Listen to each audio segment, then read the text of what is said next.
Alright, let me fix up my device. Alright, I'm back. I'm back. Oh man, y'all. This is crazy, man.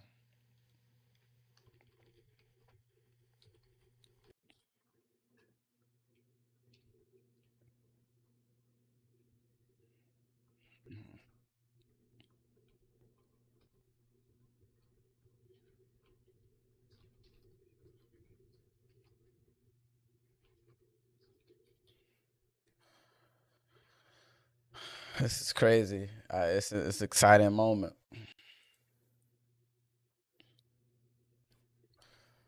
So for some of you guys who don't know, we held the line. What's your total revenue on AMC in terms of percentage? Um, you know what?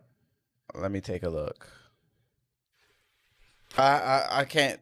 I mean, I have it spread out. I have some of it on my Robinhood account, and then I have some of it on my other bank account. But on my Robinhood account, I'm up 352.37%.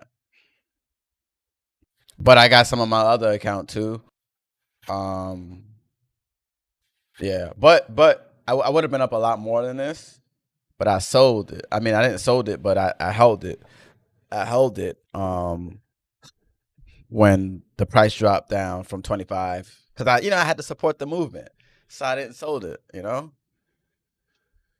I had to support the movement. I had to support the movement. It was good times. That's good considering. No, I remember now. I got in at $2, so there was no risk for me. There was no risk for me at that point. At that point, it was just no risk to start the movement. Uh, I don't know. I want to say the guys from Reddit, I guess.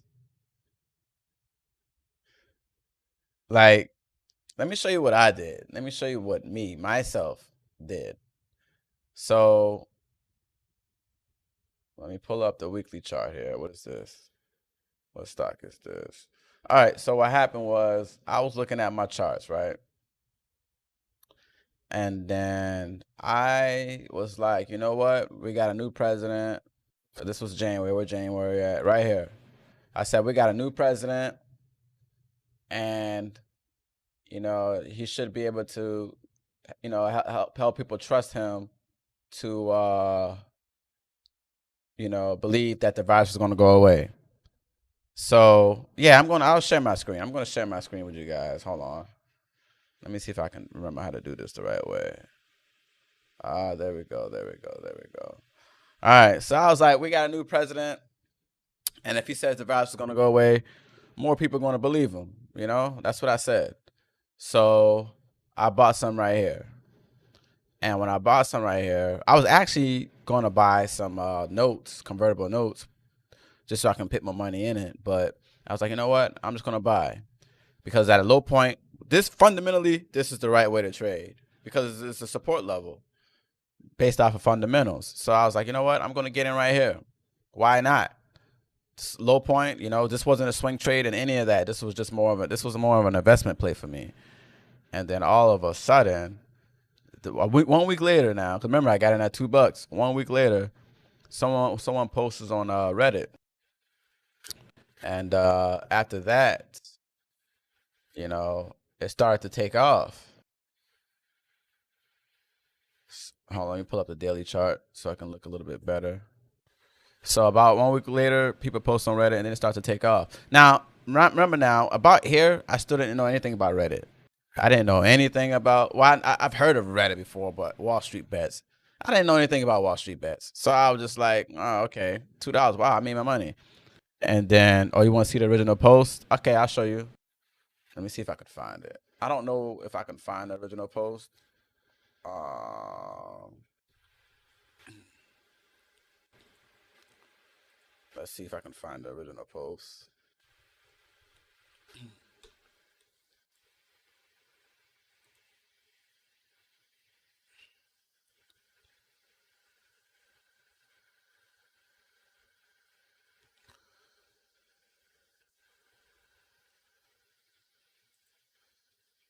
Hold on.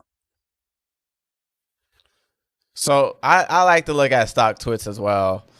It's like Twitter, but for stocks.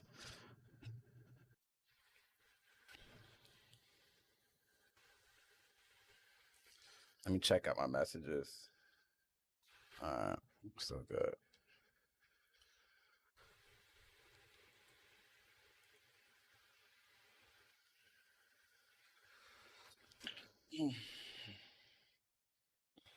So I don't know where the original post is, but this guy posted it. Let me see if I can find the popular post.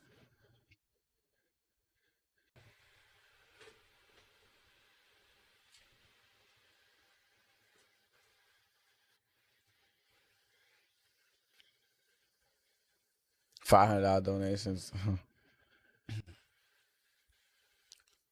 Wall Street bets. Wall Street bets.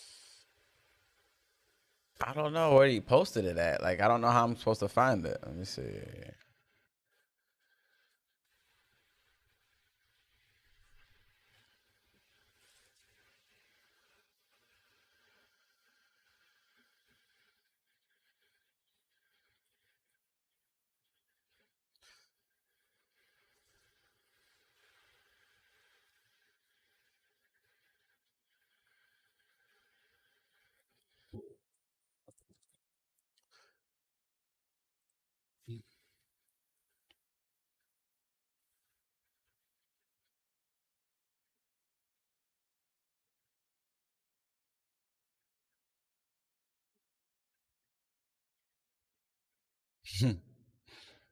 I don't know how to find the original post, but SEC reviewing to protect retail investors. Hey, we might be on to something. I know whatever happens, man, it's gonna be crazy. I don't know how to find the original post, but for some of you guys who have no clue what's going on, hold on, let me check out my thing real quick, make sure everything's working well.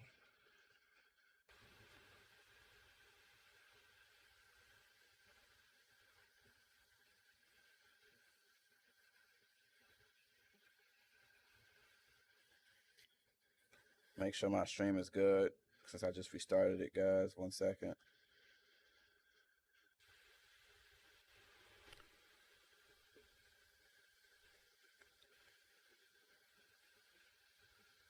Man, this is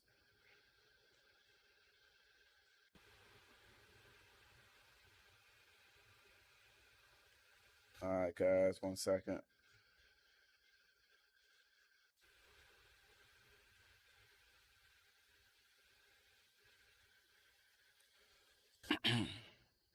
Short sellers cool fraction of this shit position. Yeah, yeah. This is gonna be something different, guys. Hold on.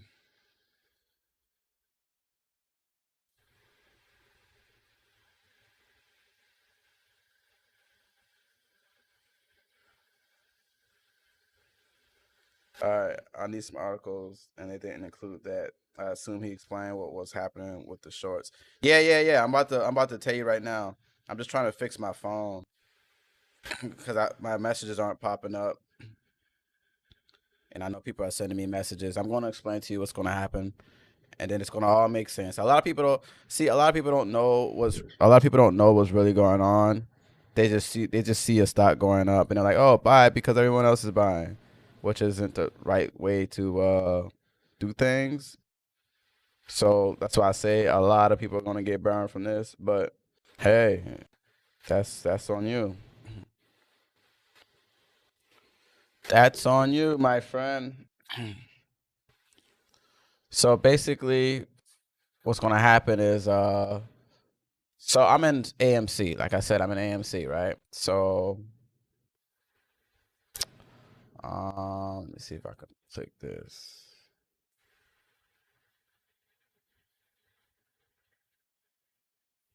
All right, so I'm in AMC, guys. So what's gonna happen is if you go to where is it at?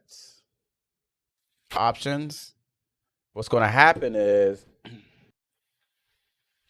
what's going to happen is well, oh man, I can't see the contracts from last week.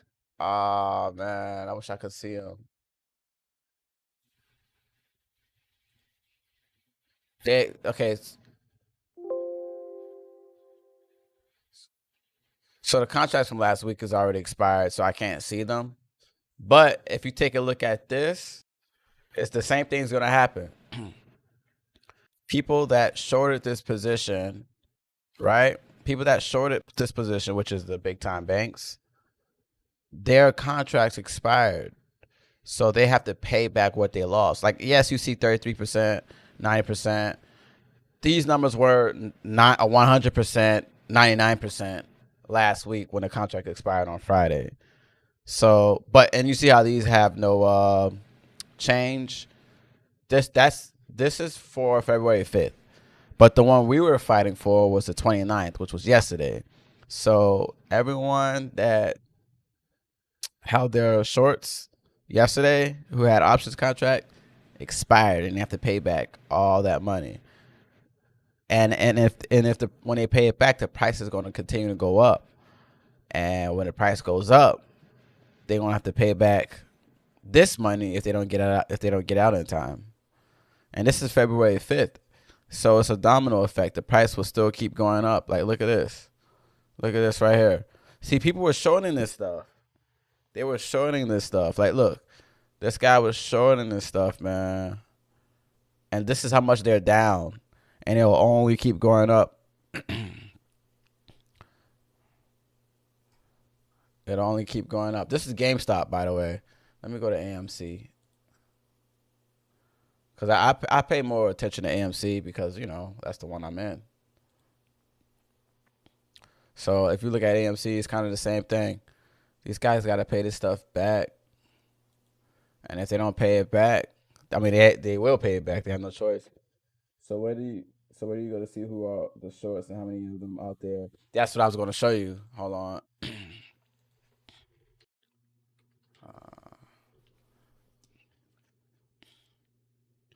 So if you go here, short interest, right? Um,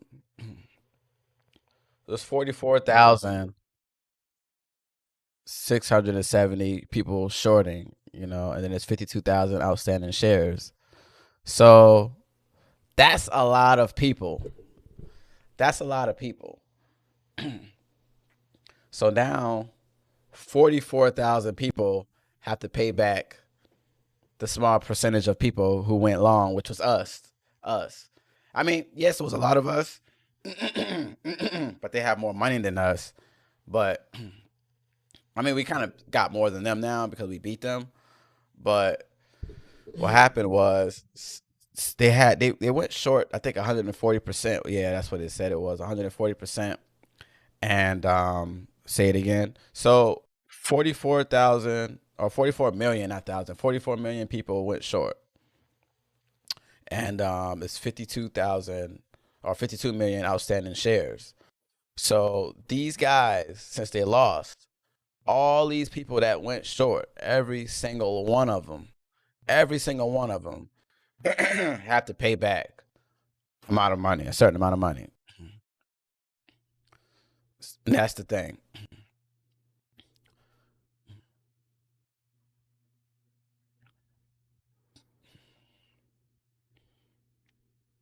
So yeah, they're gonna go down.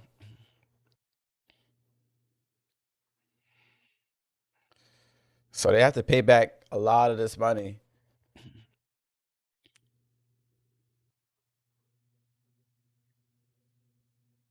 See, look, 52 billion shorts. That was last year. You know what I mean? Before all this teaming up stuff went down. This was COVID times. These guys sit here and beat down the company just like that. That's kind of messed up. And then we brought the average down, within the past week or two. We brought the average down to this from billions to 200 and something. But now it's going to be a different story. So basically, when you short, you're borrowing shares. And yeah. So 52 is how many shares available, but we have majority of those shares. Like the Reddit crew or whoever got AMC have majority of those shares. So whatever price that we hold it, whatever price that we sell it as, is what they have to pay. That's the thing.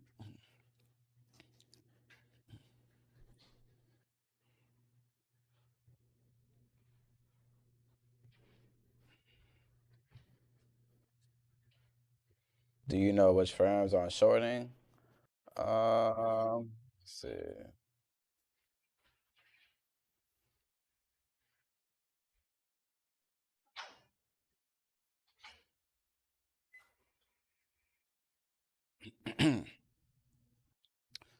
Let me see. Let's see if I can find it. I don't know if I can find out who are shorting.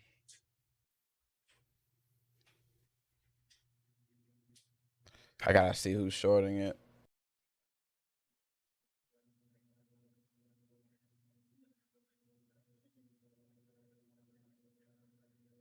I'll have to look and see because I'm not sure where people find that information. But I know what you're saying. You want to know which hedge funds are shorting it? Let's see. Let's see CNBC.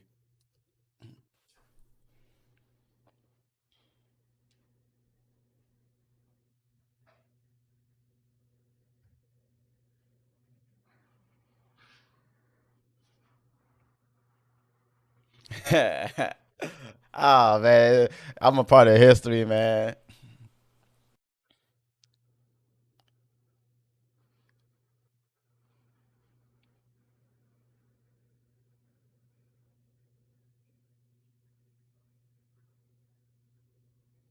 All right, let's see.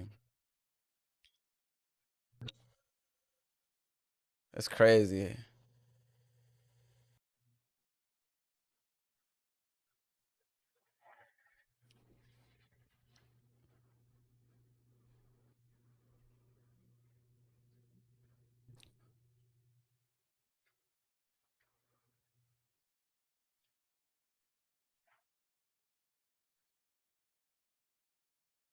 I know there was an article that had that information in there, but I don't know.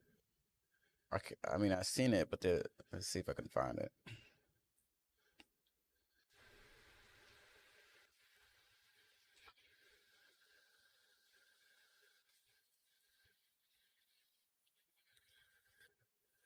There was an article that had that information, but I don't know if I can find it. Let's see. Let's see.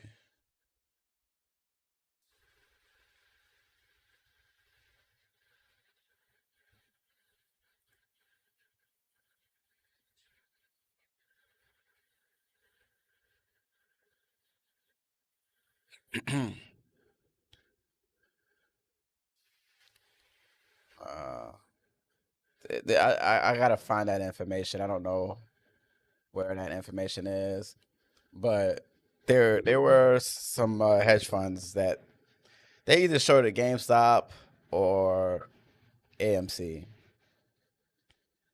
and we crushed them. We won the battle, not just the war, but the battle.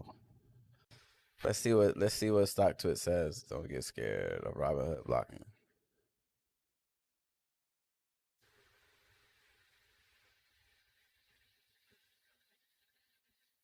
These guys were so mad, and it's just funny hearing them complain.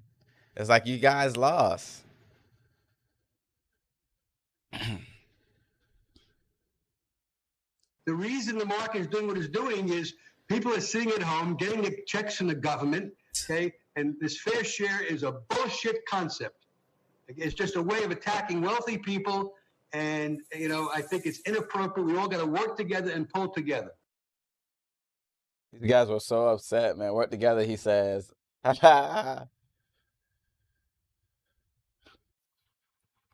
These hedge funds have gotten torched by Wall Street bets army that target their short positions. Read the article, check it out. That's the title. Oh, I missed it? Oh, let me check. Let me check.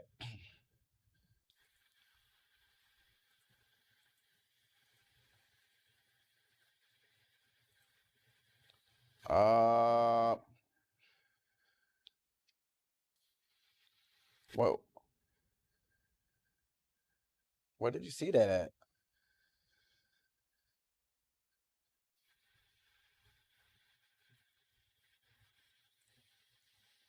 Yeah, yeah, he was upset. I'm trying to see if I can find it.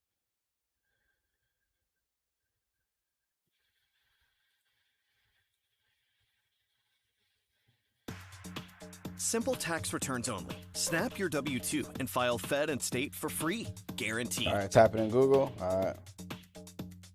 Let's see what this guy says. David, we mentioned that Barclays note earlier today, and look, they say it's been a wake-up call, in their words. Retail traders are likely to continue to be a force to be reckoned with, and that will permanently affect the business models of institutional investors as that long-short risk protection strategy gets recalculated. Yeah, it does. Listen, I mean, you can still short a basket of stocks. You're still going to try to put some hedge in your hedge fund if you are one of the managers behind the $3 trillion plus that is in that asset basket, so to speak. But, you know, in talking to, and you know, for years I've talked to so many of these largely guys. They're not going to short single names, that's for sure, Carl. They're just not. You know, you don't want to do it at this point. You don't certainly want to ever be associated with a particular short position. That is where things sort of began to go bad for Mr. Plotkin. All right, let's see. Let's see.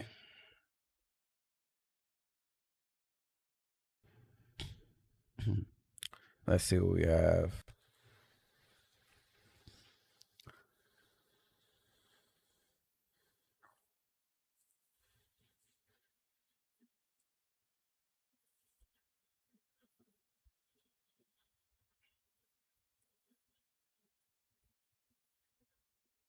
This guy, I know he was there. Stephen Cohen, he was upset. This guy was upset. I know he was upset. I watched a lot of videos. This guy was upset too.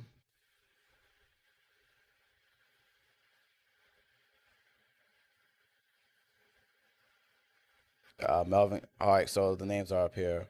So .72 Asset Management. Andrew left Citron Capital. Melvin Capital.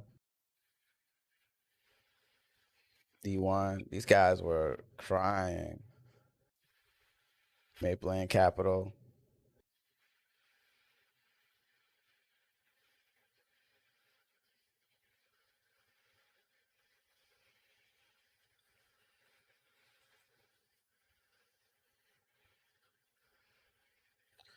GameStop short sellers have lost $5 billion this year as Reddit they traded to squeeze their bearish bets.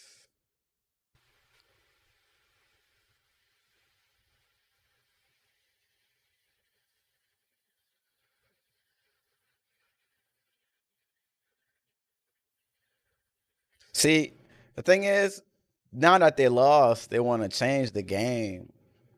They want to change the game. That's not how it works.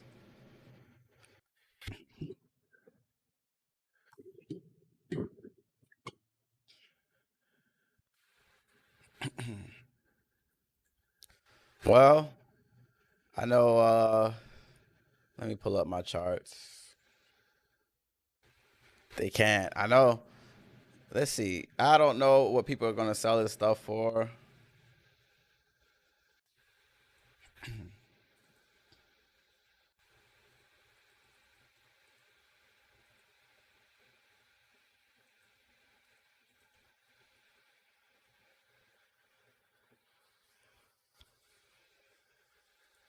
I don't know what people are going to sell this stuff for, but I know it's going to be good.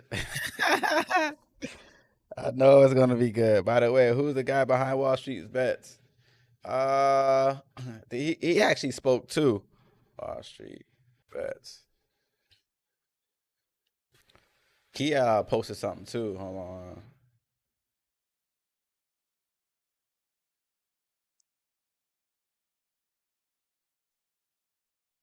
See if I can find that video he was on.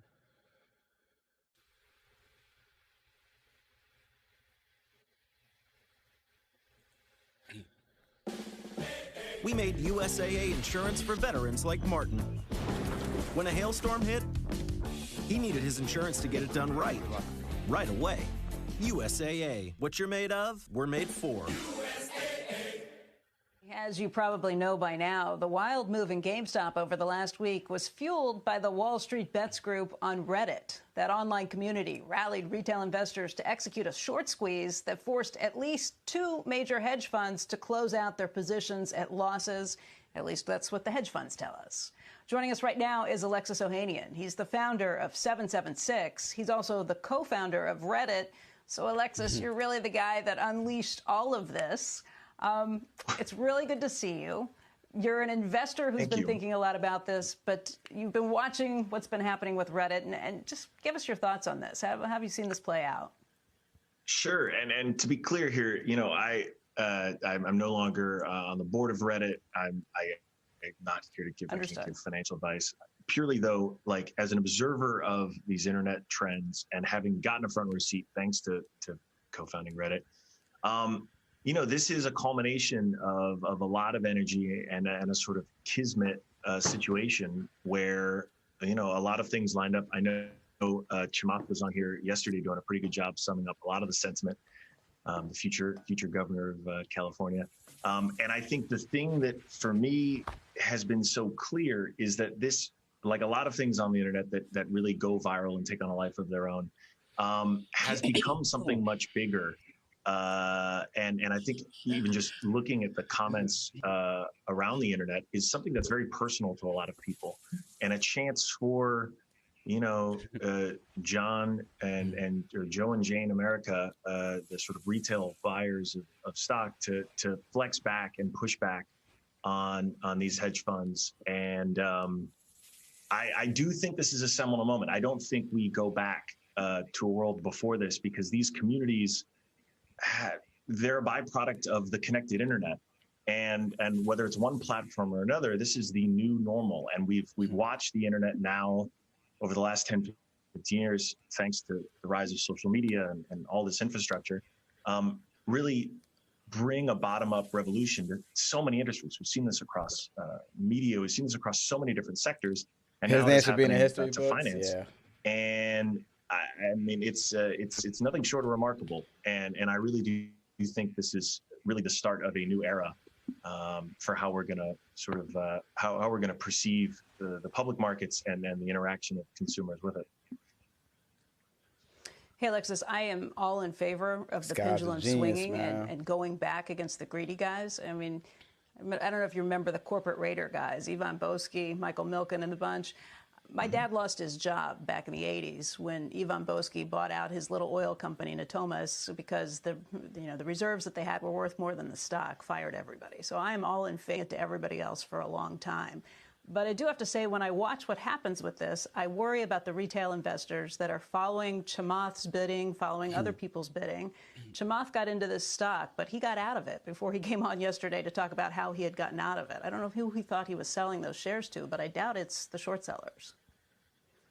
Yeah, look, I think what's really remarkable here, and I've been on here over the years talking about things like Bitcoin, which you know I'm obviously still continue to be pretty long on. I think we're seeing cryptocurrency is one example of this bigger story where I think people are looking for more opportunities to have more influence over every part of their life, including, in many cases, very importantly, their money, their investing, and the access to knowledge, the access to information, the access to world-class technology to process all those things is now getting democratized to anyone. I mean, the user who kicked this off, I had to write this down. He has a YouTube account called Roaring Kitty, who first did the analysis on GameStop and GameStop, and published it. And it seems absurd until you actually, and yes, he does have a ridiculous moniker, but he is sort of the original kind of hero in this story that it has been all built around. And I think the thing that has been really eye-opening for me is to see for how many people this is it's personal. Like I said, there are stories from the recession, from '08 and the aftermath that were being told, during Occupy Wall Street in Zuccotti Park. But that was a time when, the internet was still in its infancy. Yeah, people made a lot of money. In many ways now, we're seeing a new reality, and I do think people made a lot of money. This is without precedent, and obviously everyone should be making, they should be very thoughtful about where they're putting their money and their investments. But I do think this is a drastic shift, and I don't know where this goes from here, other than new systems emerge to start to adapt to this new reality. Like there's a part of me that sees this community on Wall Street bets and think they would as a investing block, they could outperform a hedge fund if they raised, capital of their own. If there is the menu is open with this combination of technology and ubiquity of connected people, sharing insights and opinions. And, I hear you, and I think it's an important thing. There's a very important role to be played for protecting the little guy. It's just so many of these little guys are saying very clearly that they've felt rather unprotected for so long. And this is a way to vote with dollars.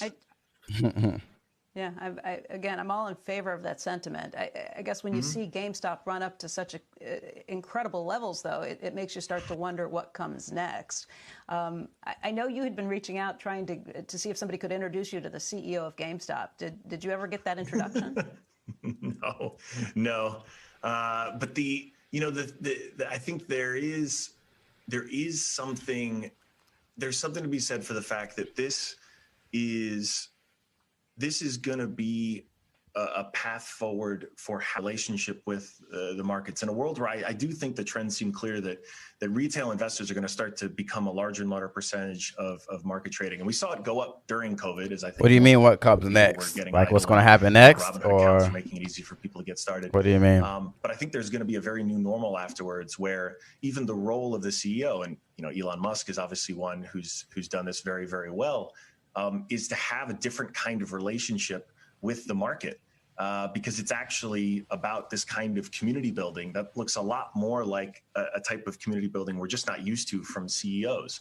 But I do think the precedent. Oh, the next stop is going to do the same. This is the model for what it's going to end up looking like. I'm not sure right now. I think what's going to happen is, I think right now, everyone's just going to focus on these two. Unfortunately, I think, let me check the other stocks. I think like BlackBerry. Let me switch over to the daily chart.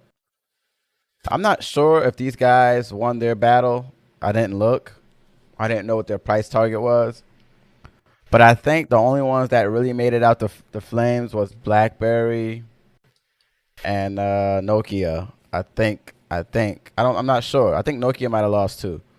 No, I think BlackBerry and Nokia both lost, and GameStop and AMC both win. The other ones probably could have win, but I'm not sure. But I'm certain that GameStop and AMC won the battle. So I think what's going to happen is right now everyone's just going to focus on this, and once this is done, I think they were saying that when this price, like for GameStop, I know they want to get out at 5,000. For AMC, they wanted to get out at 1,000. So what they're saying is, if I'm in the Wall Street Bets group, they're saying that when they all get out at 1,000, they're going to short it all the way down. I think that's funny, man. I think that's funny.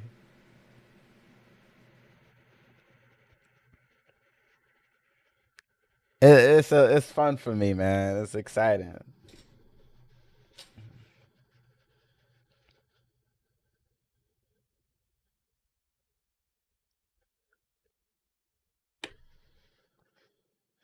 Yeah, well, I don't know.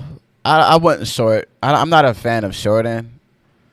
I'm not much of a fan of shorting, but I think I would short GameStop if it does go to that amount of money. I probably would short it. Maybe not GameStop. Maybe GameStop. But it's not going to be. I'm not going to short it with a lot of money. And I will have a stop loss on it. This, I didn't have a stop loss on. When I went long, I didn't have a stop loss on it. But I will short it. Because what's going to happen is, yeah, the market cap is 17 billion.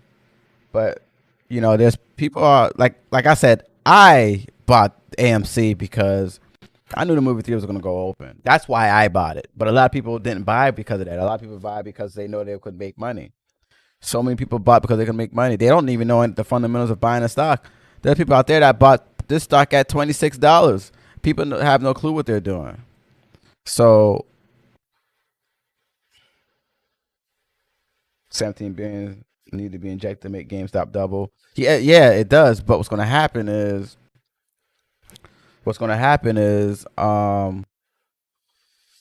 the price is going to go all the way up, and then people are going to short it all the way back down. Because what's going to happen is everybody's going to take their money out at the same time. Everyone's going to take their money. AMC can move easier than GME. That's why I said the same thing, but people were just so hyped. I don't know how it's going to work. But I do know that I probably would. Like, if I make $1 million off this, I probably would short it with, like, 2,000. Just because I don't really short like that. And now, you know what I mean? I don't short, so I probably would do it with 2,000 if anything. And then I'll just take it all the way back down.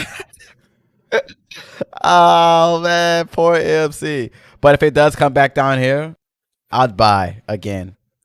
Because I was really trying to, like, I bought with the intentions on supporting the company. Some people bought because of the movement, which I think the movement is cool and everything. I think it's fun. It made trading stocks funner.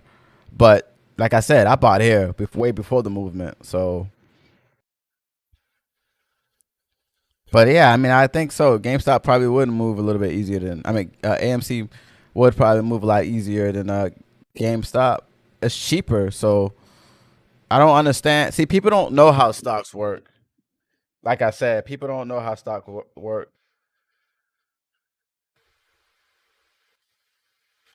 Cause like people don't understand that if you buy $300 worth of GameStop, you have to get it to 600 to double.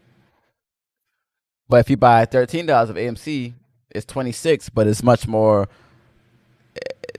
That's much more doable than getting from 500 to 1,000, if that makes sense. No, I'm gonna exit before they exit. I am gonna exit. Everyone's talking about exiting at 1,000, but I have 850 shares, so I'm gonna exit with probably 600 shares at 400, and the rest is probably gonna exit out at 1,000. I may or may not get it if everyone exits out at the same time at 1,000, but it's fine. I'm willing to take the risk because at the end of the day, getting out at 400, it's still a good bit of money. The market cap is what matters. Yeah, I know. Yeah, it's exciting, man. It's exciting. I'm just ready to wake up and see this gap in the market.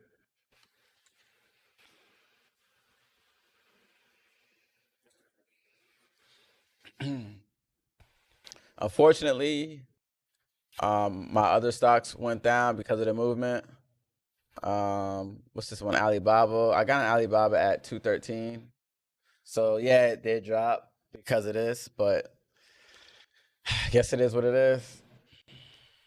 Facebook, I got in Facebook at 250, and that dropped. But I screwed this one up. What happened here was I should have sold before earnings, but I wasn't paying attention at all, man. I was just so tied up. AMC market cap is 700 million. No, it went up. Hold on, let me show you.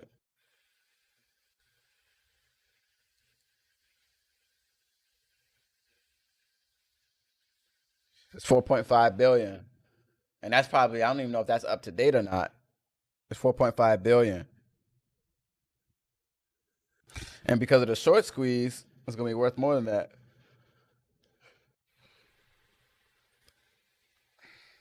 Yahoo Finance isn't up to date.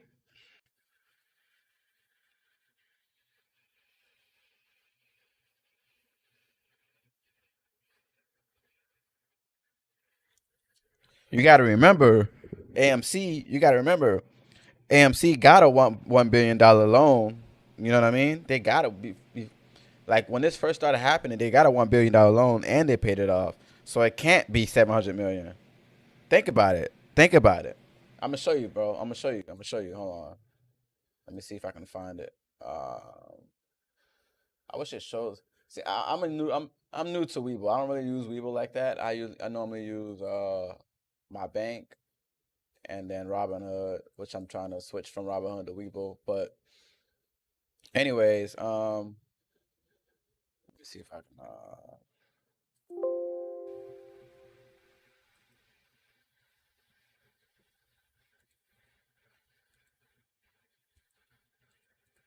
All right, but anyways, before they, I think I can't remember what day it was, but before they shut the buy down from Robinhood, that on that day it had a market, it had a volume of I think like 1.5 billion as a volume.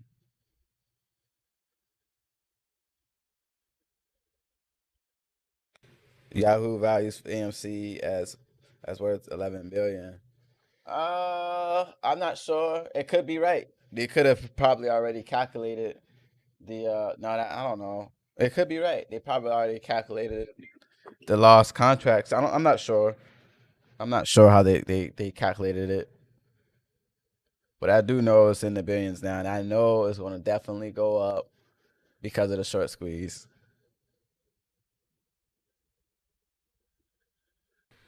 It's exciting, man. It's exciting.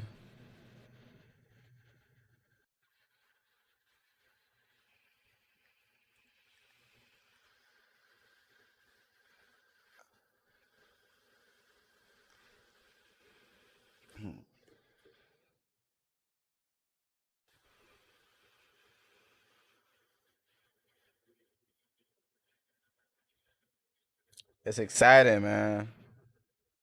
Did you get into both GameStop and AMC?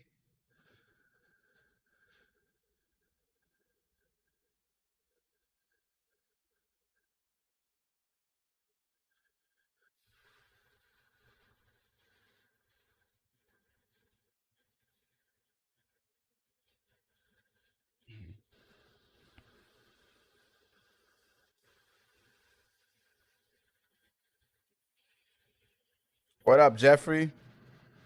I'm just talking about stocks right now, bro. Not playing that. uh, what's yeah, enterprise value? Yeah, I know. But what you got to understand though is it's not about fundamentals here anymore. You know what I mean? There is no fundamentals into this. So what's gonna happen is if my sell limit is high, they have to buy high. That's the thing.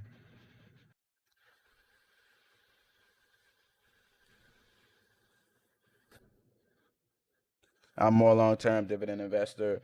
At first, I was a long term dividend investor, but I don't know. I became more of a trader because like I said, I wanted to make money. What's up, Jeffrey? I'm not playing daughter right now, bro.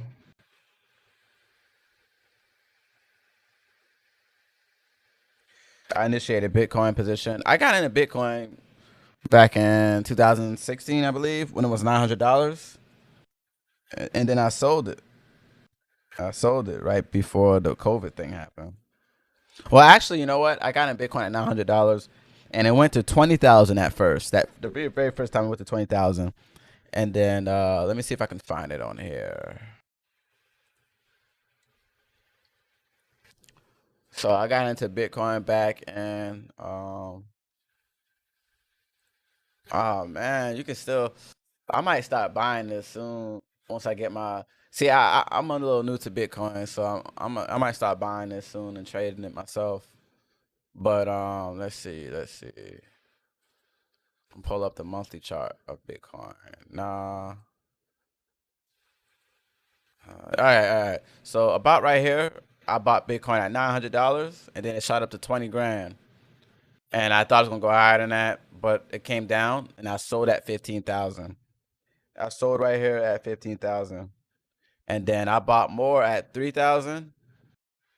And the reason why I got back in it, because I wasn't a trader back then. Now I wasn't a trader, but the reason why I got back in it is because, I was big on Bitcoin back in the day. Bitcoin, not just Bitcoin, but Bitcoin Cash. And I actually have Bitcoin miners. I have two of them. I still have them. And so what I did was I mined Bitcoin Cash before the split because Bitcoin Cash was about to split. So I was like, oh man. So I mined so much Bitcoin Cash, so much Bitcoin Cash, and then it split. Price went up again, and then I was holding on to Bitcoin for a while, and then COVID happened. When did COVID happen? I want to say about right here in February. This is when I sold my Bitcoin because I guess like everyone else, no one knows what's going to happen at the time. No one knew. So I sold it. I had to.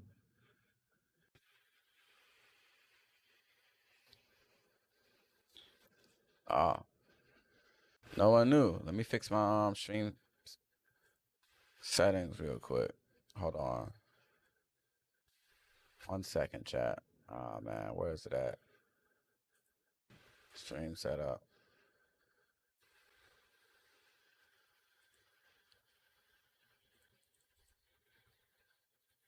Just realized this is right here. Let me fix that.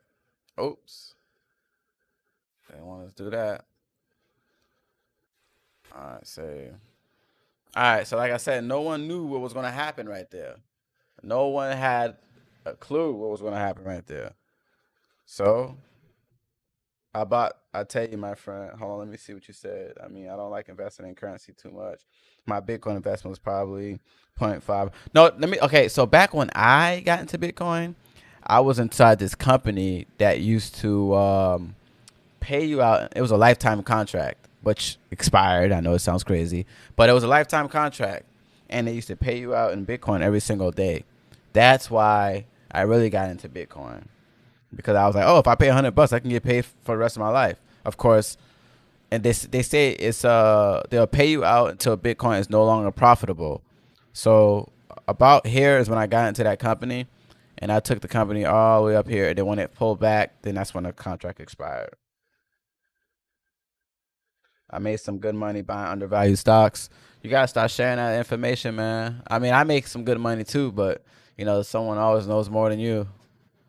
So you just gotta be ready for that.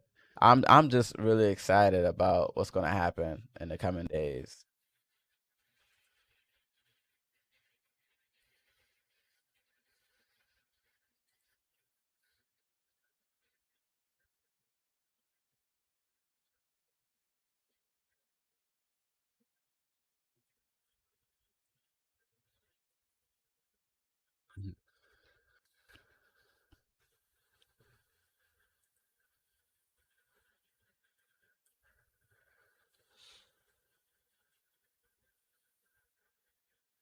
So normally when I trade, I look at the weekly chart, and that's how I determine my position. But in AME and GameStop, you gotta look at the 5 minute chart. There's just no way around it. You have to. That's all I did. I was looking at the 5 minute chart and the 1 minute chart.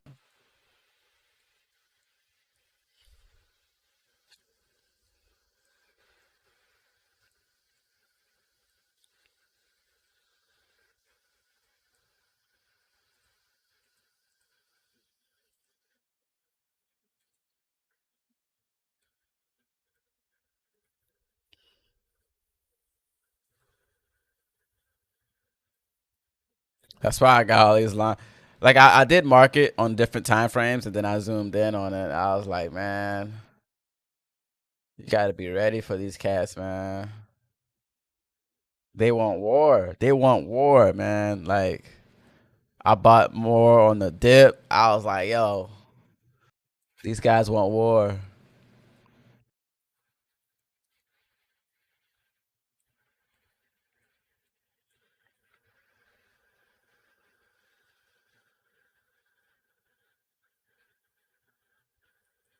credit card company. Normally, what I usually know, I use a company. I use a website called Finviz, and I use that stock scanner, and that helps me determine what stocks drop. That way, I know when, and then I look at those stocks, and then I'll determine where I'll take a position.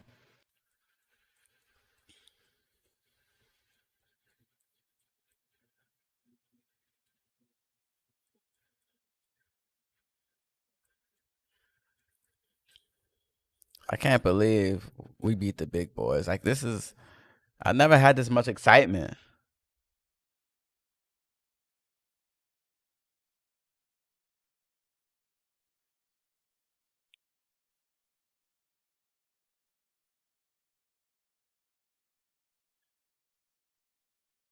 I never had this much excitement.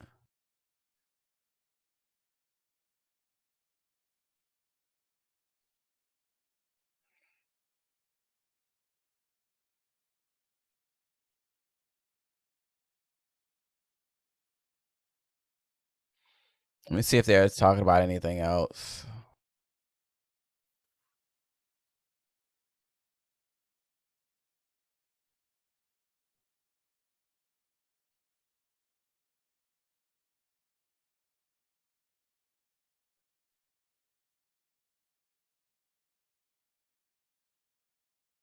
This is why I don't listen to Kramer. Let's see.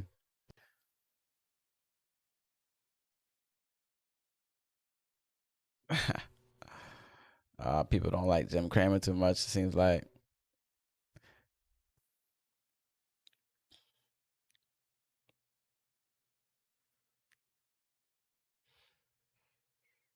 Let's see what these guys are saying. It seems that the media, brokers, hedge funds, and all those involved are suggesting doom to the economy. If the squeeze was to happen, the economy might take a hit. That is true. But it won't end with the economy collapsing as we know it. The problem is that the hedge funds are facing unlimited loss and may be forced to buy at any price that we ask for. Yeah, that's the thing. At some point, that's happened to pretty much all short squeezes. GameStop will offer shares to the shorts at some point. They already have $100 million offer lined up. Damn.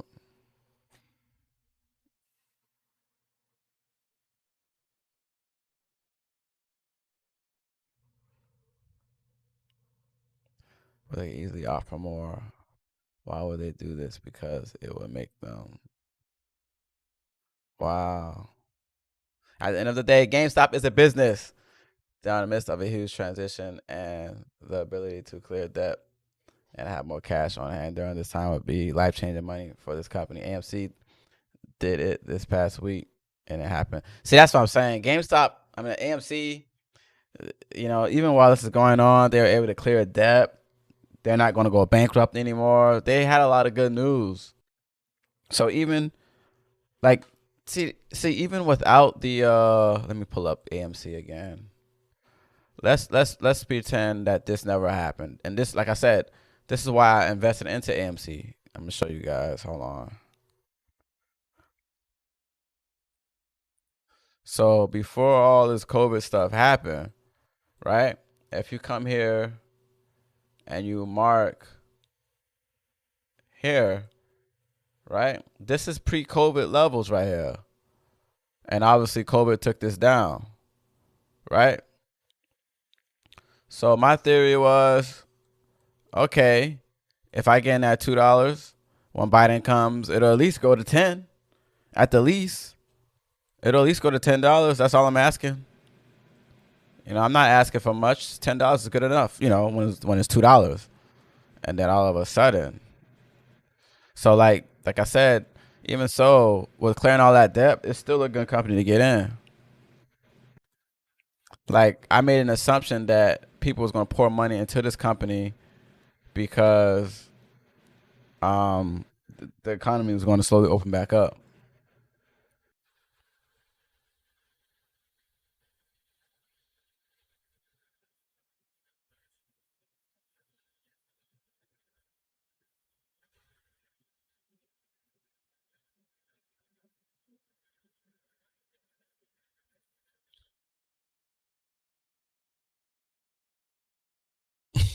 Everyone's like, I just like the stock.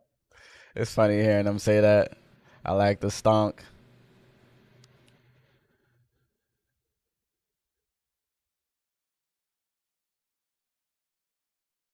Let's see what we got going on.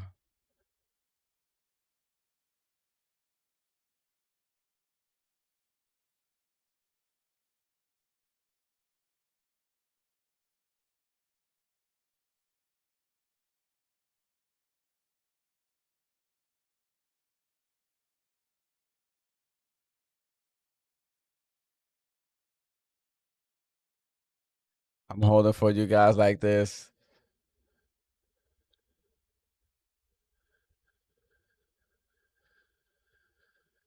What's up, Dustin? We're just talking about what's going on with AMC and GameStop.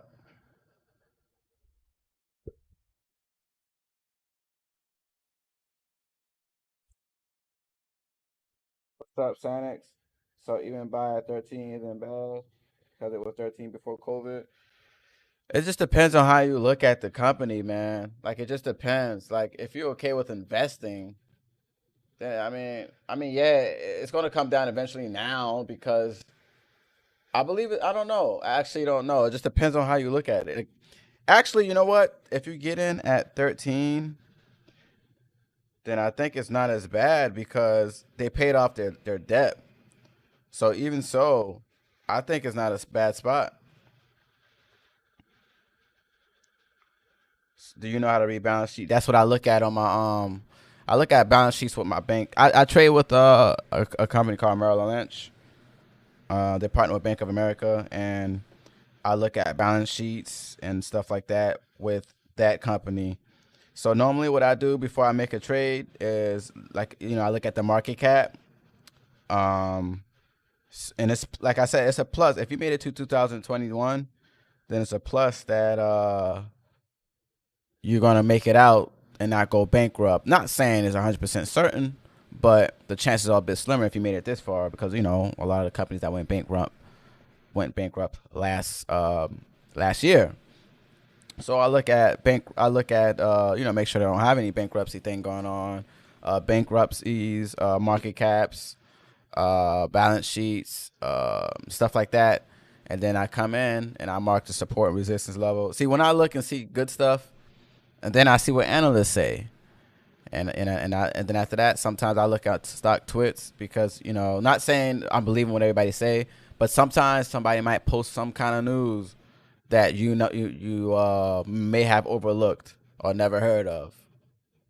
You know what I mean? So sometimes I look at that for information that I might miss, and then if I see and then I look at analysts on Yahoo Finance, and then once I see that's not bad, then I start looking in and taking a position. Now the thing about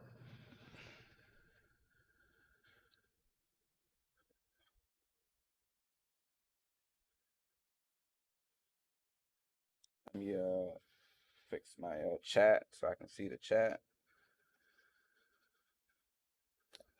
Man, it's so hard, man. Hold on. There we go. A growing net company is usually the most important aspect to see. It is, it is, it is, it is. But like I said, I'm more of a trader, not an investor. So yeah, you want to see all that too, though. Don't get me wrong. Don't get me wrong. You still want to see all that. But most importantly, you want to see an entry point and an exit point. So yeah, if you look at AMC's balance sheets, you're gonna be like, I don't care about this company because the balance sheet's low. I'm looking at it as I just need this to go up to $4, and I'm happy. You know what I mean? So I bought in at 2. I think I have my mark. Actually, I have my mark set to $4. Yep. Because if you mark here, that's the support and resistance level. So resistance for these two areas and support for this area. So that's why I was like, all right, I'm gonna get out at $4, possibly take it to 10, depending on how this go. But that, like I said, that was way before this happened. That was way before this happened. So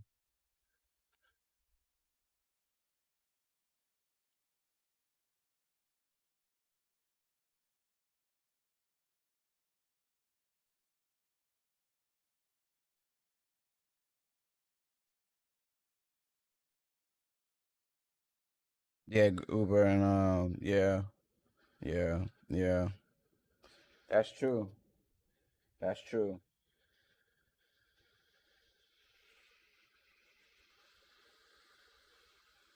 For some reason, I can't read my Twitch messages too well on my YouTube messages.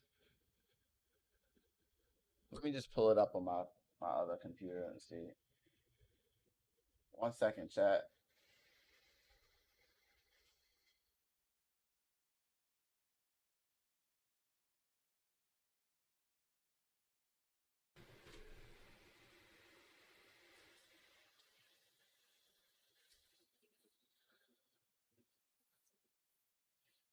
One second, guys.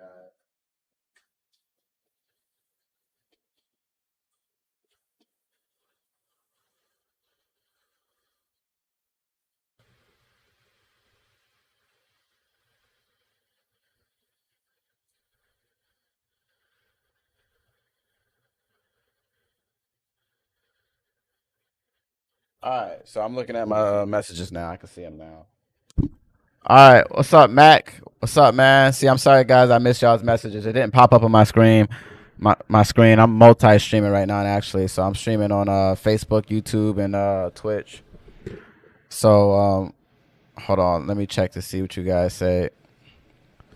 What can we expect opening on Monday with GME? What's up, Sandy X? Is it still worth buying on Monday for upset? It's gonna reach $40 on Monday and stuff. It's gonna go up for sure because we won the fight. AMC price prediction. All right, guys. 1 second. Let me come back to my making sure I get in all y'all's messages because I have this platform that allows me to see everyone's messages at the same time, but for some reason it's not working. So I actually have to pull up Twitch and YouTube on my other computer just to see you guys' messages. But it's fine. I got it pulled up. Let me pull up, make sure my YouTube, my Facebook is good. Their balance sheets is horrible. Of course it is. All right, so let's see. Let's see. What can we expect opening with GME? Let's take a look at GME. So, GME lost the GME won the battle as well. So, what's going to happen is the options contract is going to expire at I believe at 11:59. I believe it's going to expire at 11:59 on Monday. Well, no, it expired Friday, but they have until 11:59 on Monday to start paying off the debt, or buying to cover. I guess that's what we're gonna call it, buy to cover. And some people may or may not buy the cover right then and there. They got 2 to 5 days to buy the cover. So what's gonna happen is Monday, Monday maybe afternoonish, you're gonna start seeing some heavy volatility for GameStop. It's gonna start going up. It's gonna go way past what you see here. You may have some late birds come into the play at around anywhere between 4 o'clock a.m. if you're using Webull. 7 o'clock is gonna be another one. 9 o'clock and 9:30 when market opens. People may still pour money into this because they're gonna feel like they're being left out. So you may catch those guys as well.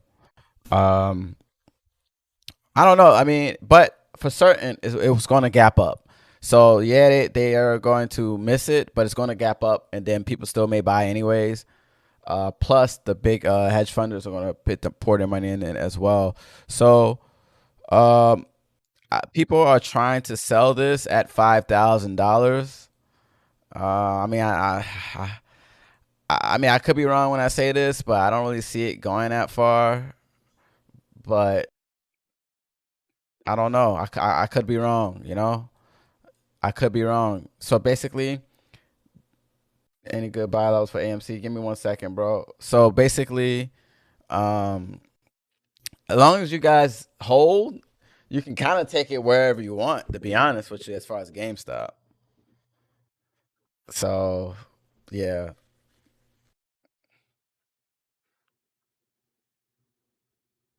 That's just my thoughts on it. So even buying at 13 isn't bad. it's up to you, man. You know, like everybody trades different, man. You know, like I'll tell you what I would do. I actually bought. So let me tell you what I did. It depends, man. Like if you support the movement, because it's a movement. It's a movement that actually worked. So any good buy levels for AMC? So it depends, man. Like honestly, fundamentally, if you look at fundamentals, it wouldn't be good to buy this because the play already happened. But if you support the movement and have faith into the movement, then 13 is not bad because we already won the fight. But I doubt it's going to be $13 when you wake up on Monday because people poured in yesterday, the day before yesterday, and the day before that, and the day before that. But it just depends on how you trade. Everyone has a certain tolerance for these trades. So of course, it might come down a little bit, because some people might sell off the top, and but I don't see it coming back to 13 anytime soon because of this. So I'll tell you what I did. I bought in at $2. I bought some at 13, and I bought some at 15. Majority of my shares came at $2. So I'm in profit by far. So I'm okay with buying at 13, and I'm okay with buying at 15. It's not gonna go. I doubt it's gonna go under 13 again. I doubt it's gonna go under 13 again. Like I said, I could be wrong. Of course, we don't see the future, but the reason why I doubt it's gonna be 13 again is because the goal was to get the goal was to get the price above $9. Above $9 for the short squeeze that happened, and we kept it above. We kept it at $13. 13 to be exact, 13.45. It closed at $13.45, top right. So it's just, I think what's gonna happen is the market's gonna gap up, but I just don't see it coming back down. Like even if you look here, let's see if I can get this to work. This is the weekly chart. I need to pull up the 5-minute chart. So I support the movement. So the reason why I buy here at $13, I was actually trying to get it at 12, but my hands were too slow. But I ended up getting it at 13. But which is still fine. That's why I bought it at 13. And I bought at 15 because I didn't know that they were going to shut down Robinhood. I did that before they shut down Robinhood. No one knew that was going to happen. I didn't expect that at all. I didn't expect them to shut down Robinhood like that. So that's why I did that. What about level 2 data on AMC? Where do you see level 2 data? Let's see.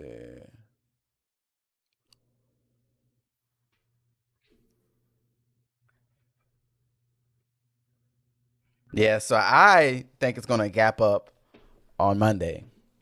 I think, because think about it. Think about it. Let me pull up the daily chart. Every single day, it gapped up, except for this right here, except for when they stop traders from trading. I mean, what do you, like, come on now. If you say you can only sell but not buy, I mean, you know what I mean? Like, what do you expect to happen?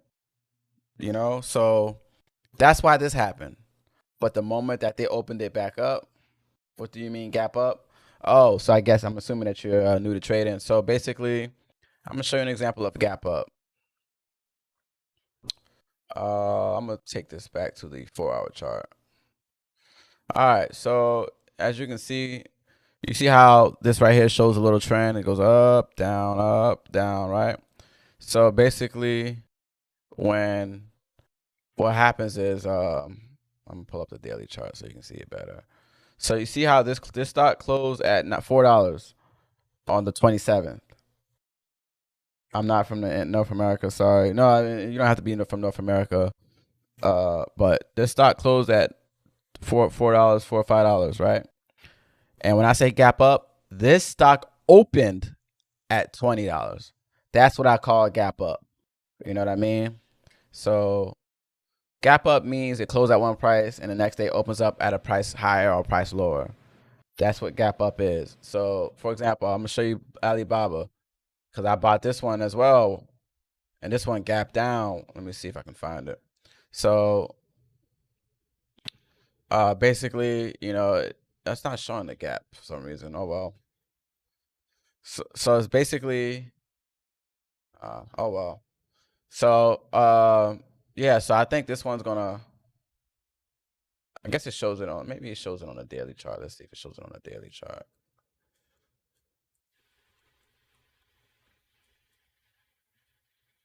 All right. So you see how this price looks here.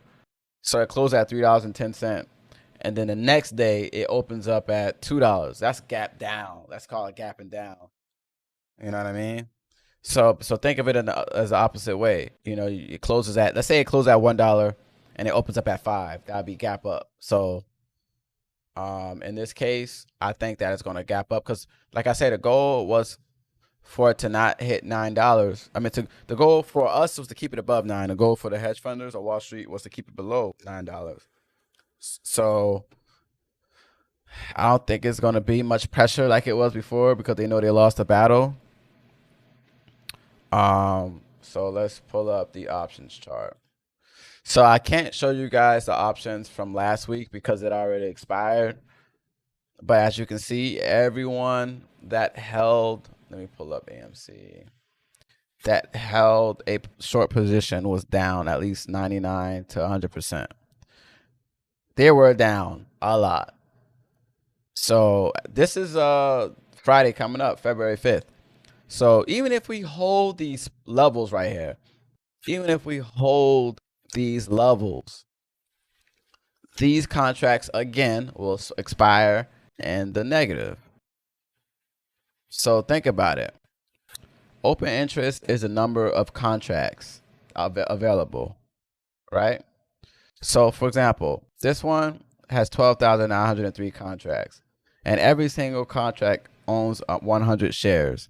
So 12,903 times 100, and imagine being down 27.27% of that when it closes. So basically, if you take all of that, it's going to cause, basically, it's the same thing. This same thing happened Friday, this past Friday, but the numbers were a lot higher, like 99%, 100%, stuff like that. So they're going to have to pay that money. And when they pay the money, it's going to cause the price of the stock to go up. And if we hold, this is going to do the same thing. And these stocks are going to do the same thing right here on the right. And these ones are going to be down 100% or close to it at least. But that's if everybody hold. I think everyone did a good job. Like, they tried their best to shake us. They threw everything at us. They stopped us from trading, but we came together.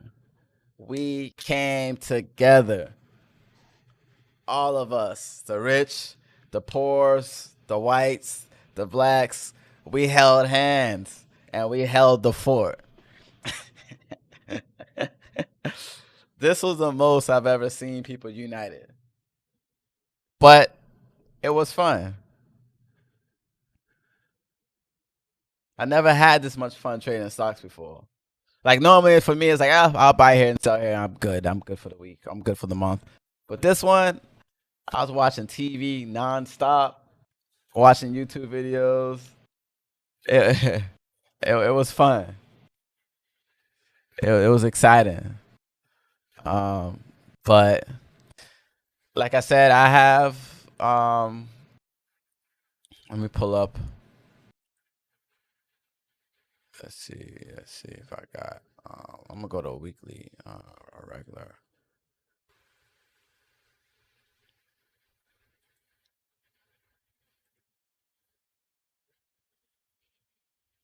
No, I mean, it's exciting, man. It's fun. It's exciting. I thought it was exciting, man. That's because everyone's working as a team. Like, let me see if I can find that one guy from Reddit. Hold on. There was one guy, he's from Asia. I don't remember what part of Asia he was from, but they stopped us from trading. And his post was like, don't worry, guys. As market open in Asia, I'm going to drop $3 billion into GME.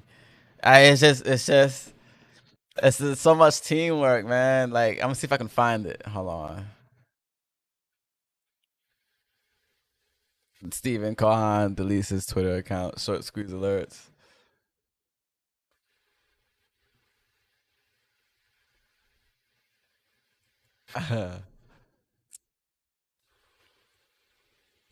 It was exciting. For me, it was exciting. I enjoyed the movement. But right here, guys, in case you guys don't know, this is Wall Street bets right here.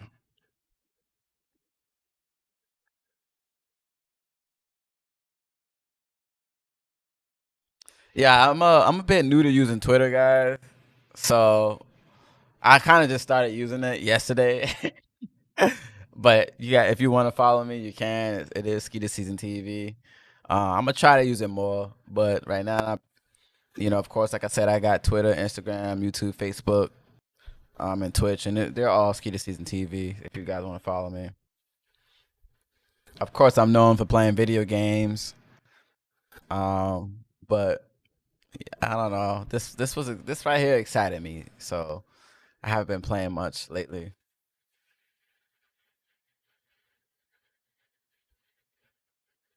We're not leaving GME. Them boys took it in. Diamond hands, baby. Diamond hands, baby.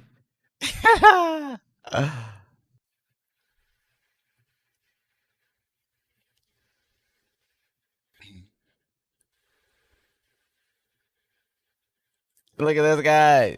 Down over 1 million.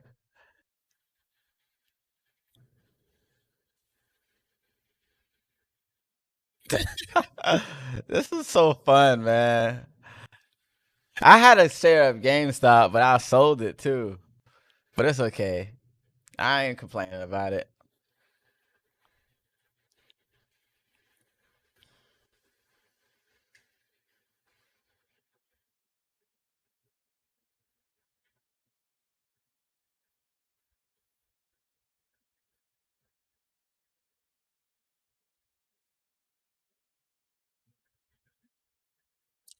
Someone basically said, someone said we're robbing a bank.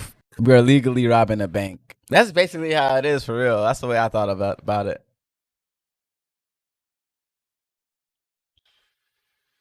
Wait a minute.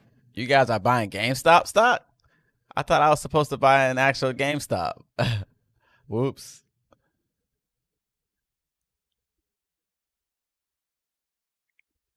That's funny too. That's funny too. This guy's a noob. I know this is a troll thing, but it's a noob. Ah man, I'd be noob. This man actually bought a GameStop. Look at this guy, Melvin Capital, 100%.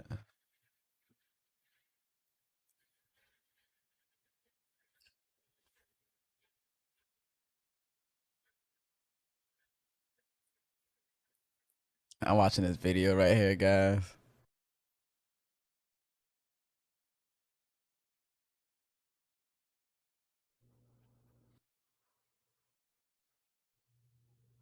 I love watching these memes, man. It's so fun to watch.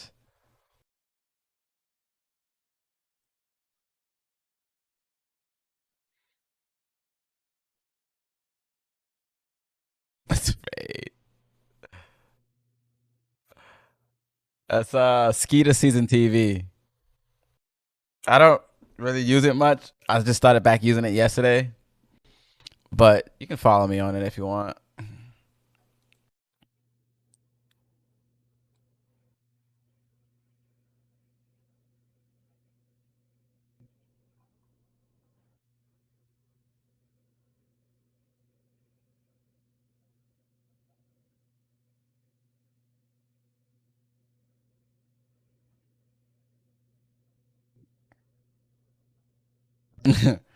It's afraid. Yeah, man. I don't know, man. I feel lucky. You seem to be a chill guy. Yeah, I am, man. I'm more of an entertainer, bro. I like to entertain people. I play video games a lot, but normally I stream video games. If you want to follow me on Facebook, I used to play a lot of Dota, but I stopped playing Dota because I've been getting too much noobs on my team, and I started playing more Rust. I started playing more Rust, and but lately because of this Wall Street Bets thing, I've been more focused on this than playing video games.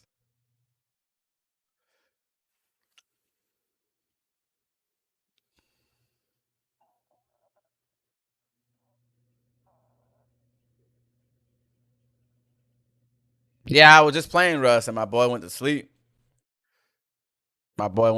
So I had to stop playing. And you know what I mean? Like, it's not a game you want to play by yourself. So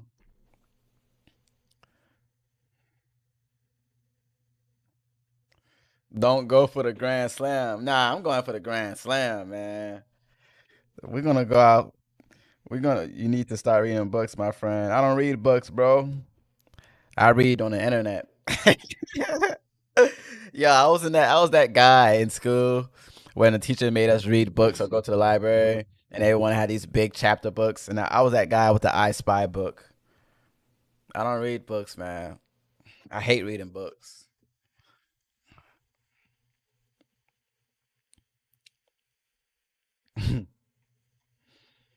Like, I just don't read books, man.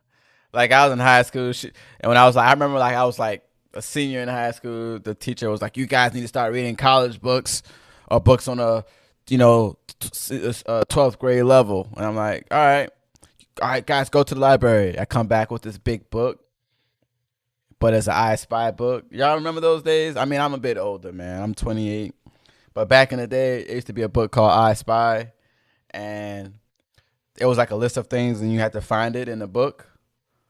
So it would be like I spy a dog or something like that, and you had to look around on the book for a dog. I used to love doing that stuff, man. What's up, Reynolds? What's up, man? Welcome back to the stream, bro. We're just talking about how we're gonna take down Wall Street.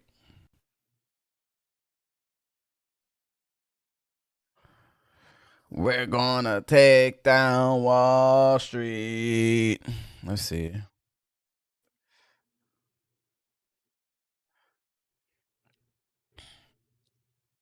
I wouldn't mind being a part of it. I don't know. I wonder if Wall Street's bets is gonna be able to I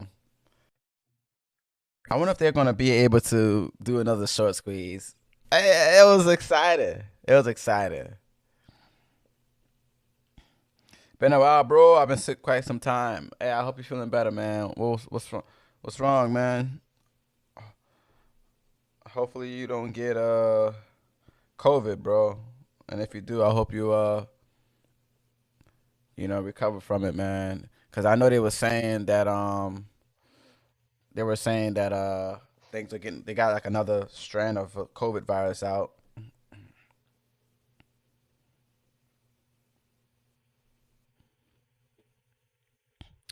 Guys, I'm in AMC. So that's why I've been paying more attention to AMC. I have one GameStop share, but 830 uh AMC shares. So it was pneumonia. Oh man. I hope you're feeling better, bro. I mean, I'm assuming you are since you can see my stream, bro.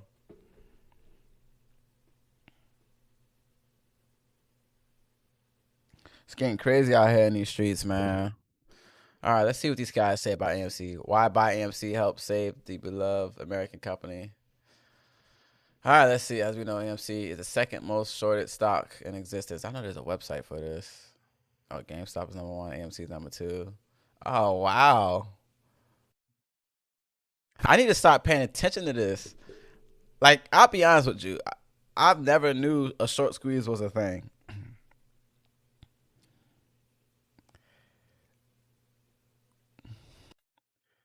What's up, Yurt?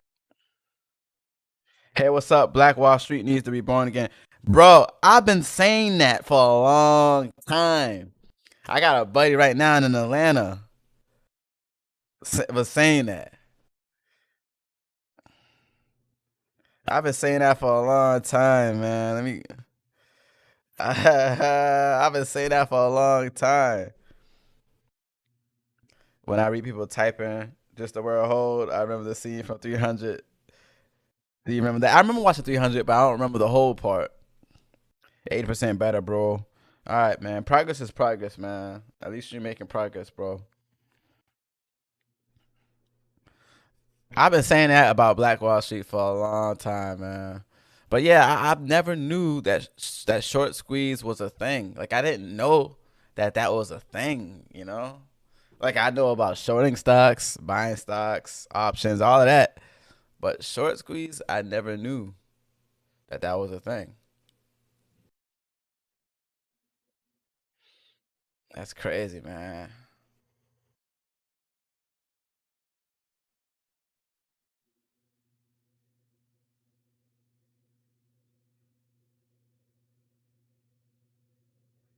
It's crazy. If you guys got any questions, y'all can feel free to post some comments or whatever. Words come in. Let's see the real recent rise.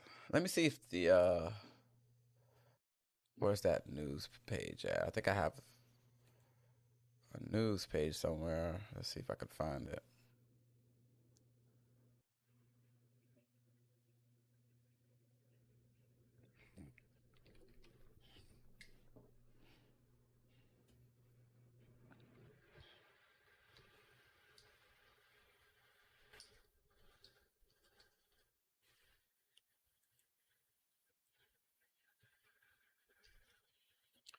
You invest into Doji?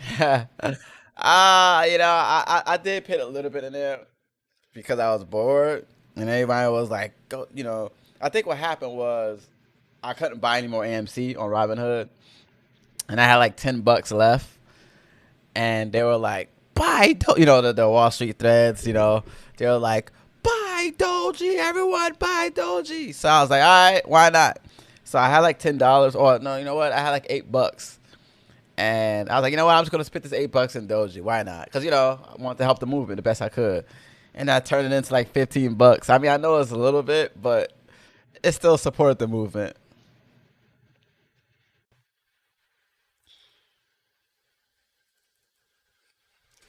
All right, let's see what anyone talking about AMC lately.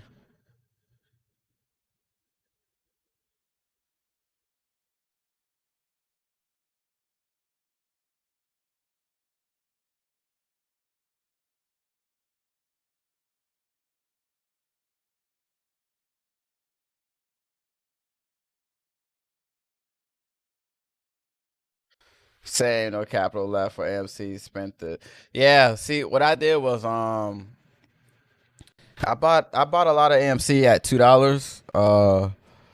And then it pulled back then it pulled back to like $15. At that time it was going up. It was actually going up before they stopped it on Robinhood. So I bought more shares at $15, and then when Robinhood stopped the shares from going out, I bought more at 13. And I'm satisfied for what I have. Um, but I only bought one share of GameStop just to help the cause, because everything else you couldn't buy. So I was like, you know what? I'll buy that one share that they say I can get just to support.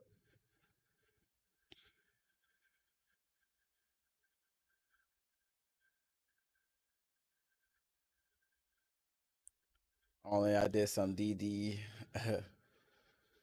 I was looking at GameStop from 25, 27th. They had a spike on the 25th to $150.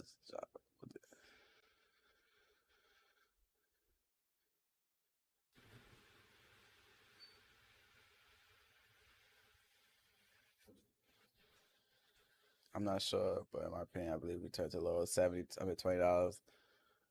Streaming bullets right now. AMC options expire Monday morning. That's when the rocket's going off. It expires around I think 11 o'clock or something like that, or 12 o'clock or something like that.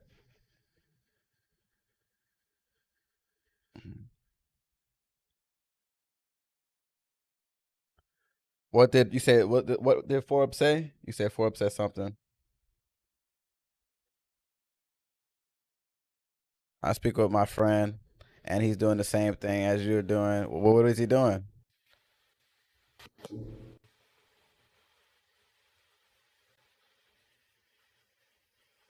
AMC would rise to $40. I feel like it'd go higher, man. Like, I don't know. I could be wrong. I don't know. I think I'm gonna keep my eye on it. I'm gonna keep my eye on it and see where it goes, and I'm going to hold it. Let's see.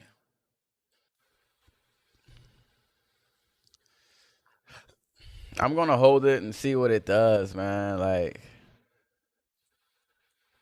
I think what's gonna happen is a lot of people are gonna pour money into it Monday, and when the hedge funds come in, it's gonna keep going up. I think it's gonna be a good week.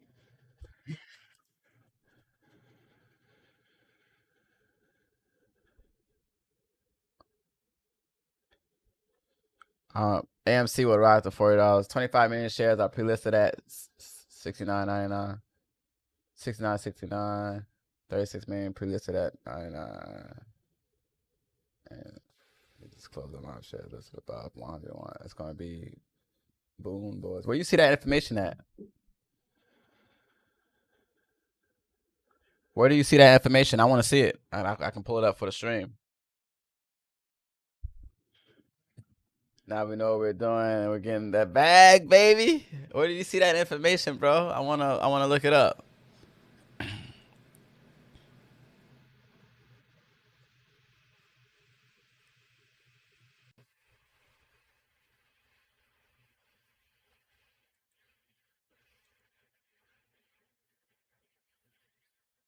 If that's true, then we're gonna go to the moon. Let's go. Let's go, man. Let's go, baby. Like, if that's the case, we're on to something, y'all. We are on to something.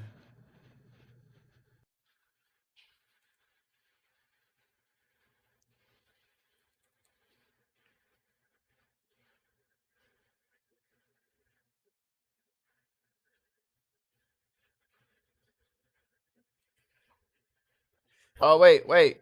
Hold on. Let me don't post it as a link because I forgot that I think my Twitch might block you if you post it as a link. Let me double check on that. I need to fix that. I'm a little new to Twitch. I know I stream on it all the time, but I don't pay attention to it. So you probably have to post it as like not a link. I don't want it to block you. I need to fix that, man. I might just have it where you can just post links.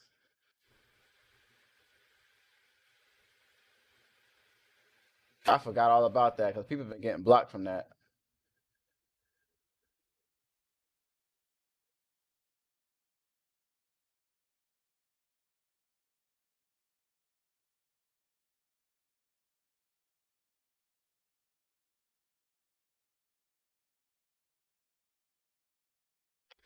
I think you're fine. I guess edit my view. Try to post it as like not a link and like space it out. You know what I mean?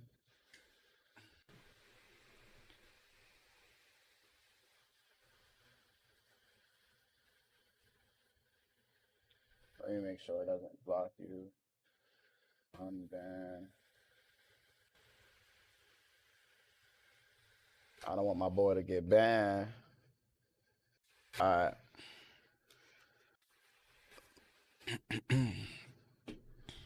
Also, guys, if y'all want, if you guys got any questions or whatever, you can post it on the post it in the chat. I'm out here just having a good time, man. Just like everybody else, man. Trying to take down Wall Street. It's exciting.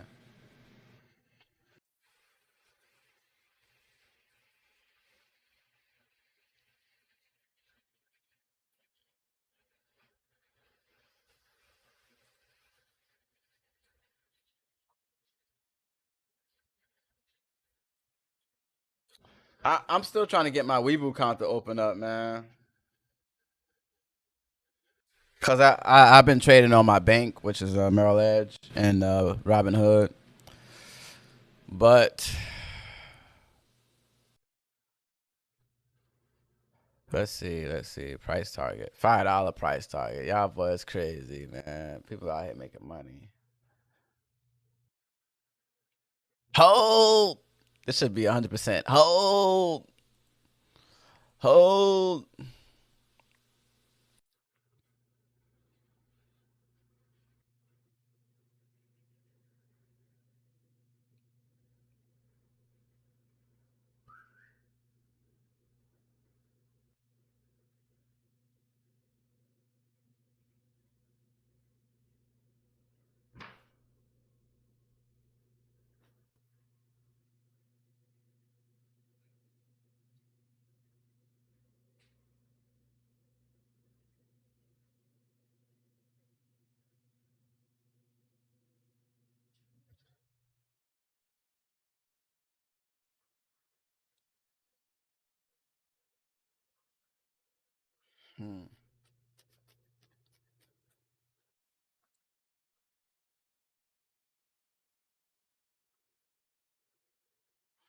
Let's see what we have here.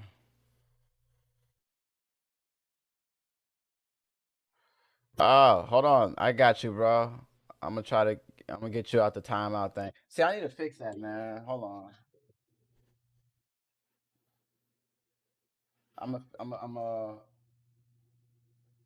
I got you, bro. Give me a second.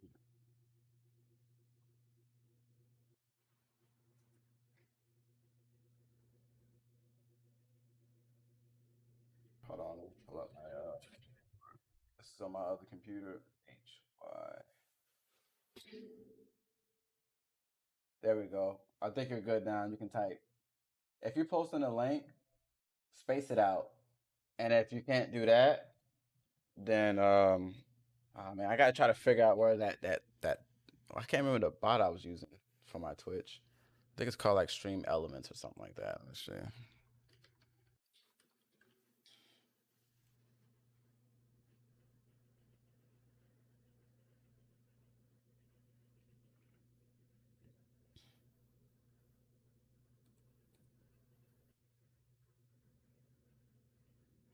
I gotta find the bot that blocks so much, man.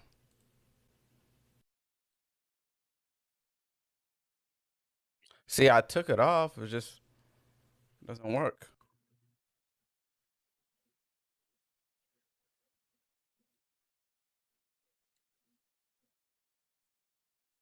Oh well.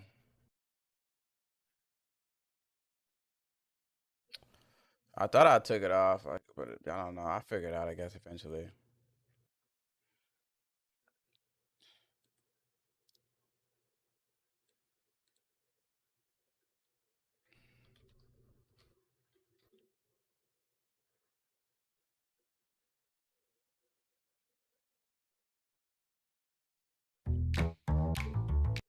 All right, let me see what you said in the chat. The main thing is AMC IPO is at 541 compared to face value at 10. People are high and expecting to go to 547.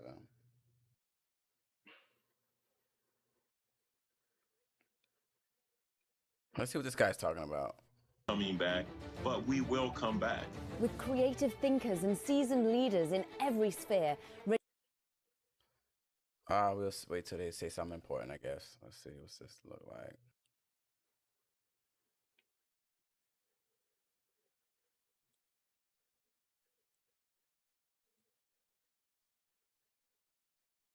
Oh look, short squeeze candidates under $10. That's crazy.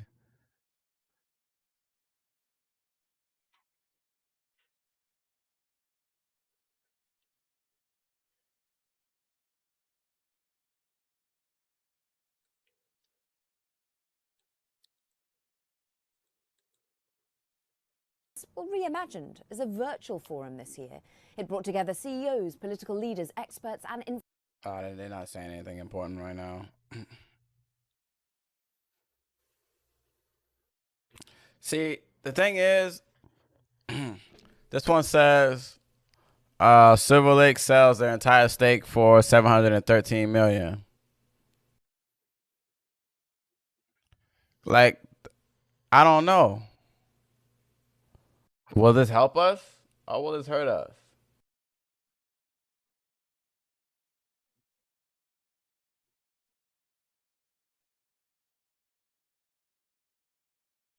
You invested into Naked as well. People was talking about that one. I got in at 15, maybe up to 10. Who knows? Yeah, I didn't invest into that one. I got into AMC. I only bought one share of GameStop just for the memes. Just for the memes, you know?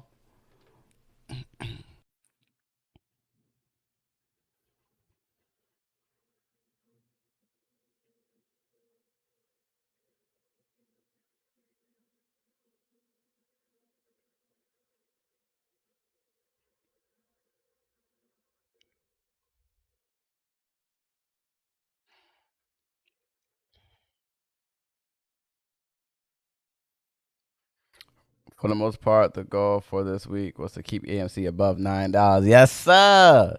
That was the goal. That was the goal, man. That was the goal. Like I had my charts marked and everything, man. I was like, man, we can't go out. Like, and I marked these, and I was like, I should buy some more here, but I didn't. 'Cause that was a good buy spot, I thought.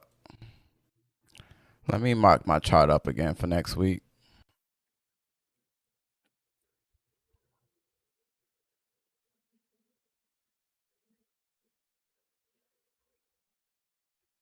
Let me see if I have to remove all the drawings.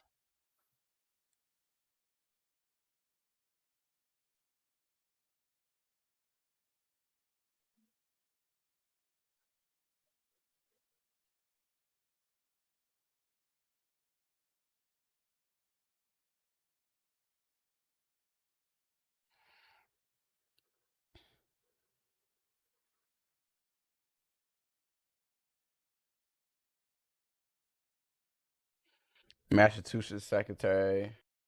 All right, hold on one second. Let's see what my chat says and on Twitch. If it stayed above 9, then options would be triggered and the hedge funds would be forced to buy at shares whatever price. Yep, that's what happened. That's why the pre-listed shares have such big influence. And saying that you got in at $2. Yeah, I got in. I didn't know none of this stuff was gonna happen, man. Hold on, let me see. I got this stupid auto mod. I think I'm gonna try. I'm gonna turn off the auto mod so you guys can type. That's why the pre-listed shares have such big influence. Whatever Robinhood investors have in AMC with price at fixed at 1,000 or 699. Yeah, I know it's a meme. I was gonna get in on Thursday, but today everything was going. Yeah, that kind of screwed everybody up too. But I think Thursday you would have got screwed up anyway, because what happened was it would have gapped up again. And the only reason why I know you're gonna be like, I'm buying the dip, but there wouldn't have been a dip if that didn't happen. So the price would have kept going up and up and up and up. I have 275 AMC. If it hits 200 even, I'm golden. That's good, bro. That's good, man. I'm going to the Dominicans if this works. Yo, you know what I want, man? I wanna have like a post COVID vacation when all this works.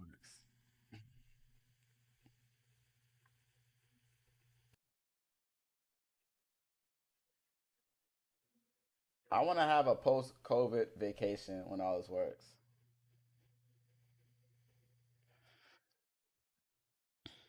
All right, Kevin destroys the Secretary of the State. All right, let me check.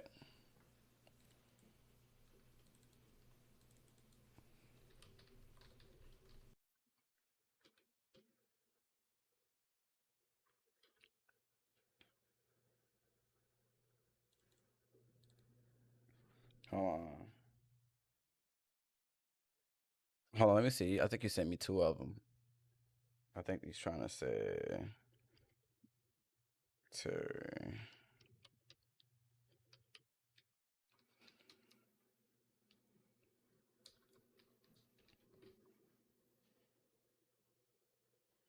Is it this first one right here? Am I looking at the first one right here? I'll isolate for 2 weeks for a big bum. Yo, so what I did was I bought 600 shares at $2, and then I bought another 110 shares at $15 and another 100 shares at $13. So I got like a total of 800 and something shares. Let's go. Let's go, baby. Let's go, you know? But I was cool with risking that, even though it was a risky play, because I got in at $2.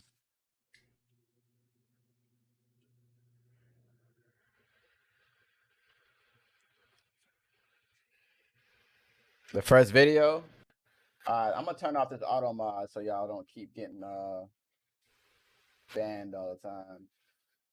Actually, you know what? I'll turn off later, because some people do be acting up for real.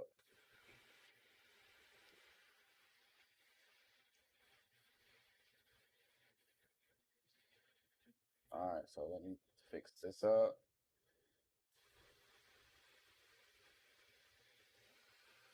Nah, I don't know if cause I gotta hope that it goes up that far. I mean, I hope it does. I mean, that's still a good bit of money, but then everybody else is in a.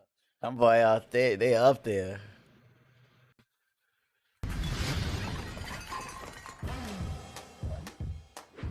Guys, we're gonna watch this video. They're talking about the Reddit short squeeze, guys. They're talking about the Reddit short squeeze. I'm gonna go get something to drink, and I'm gonna come back and play this video, guys.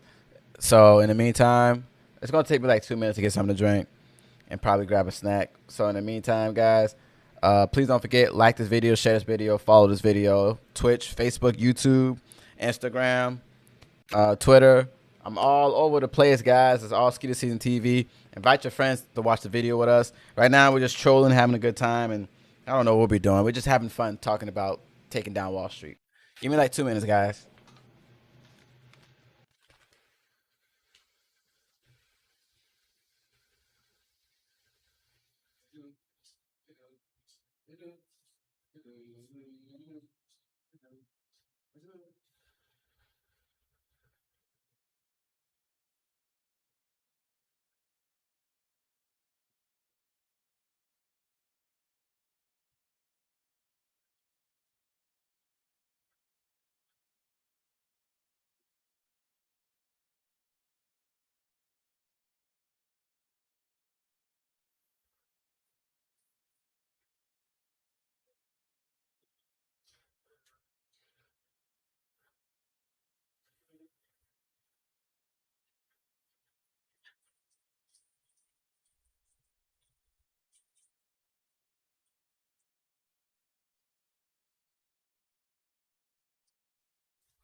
All right, I'm back. Let's go.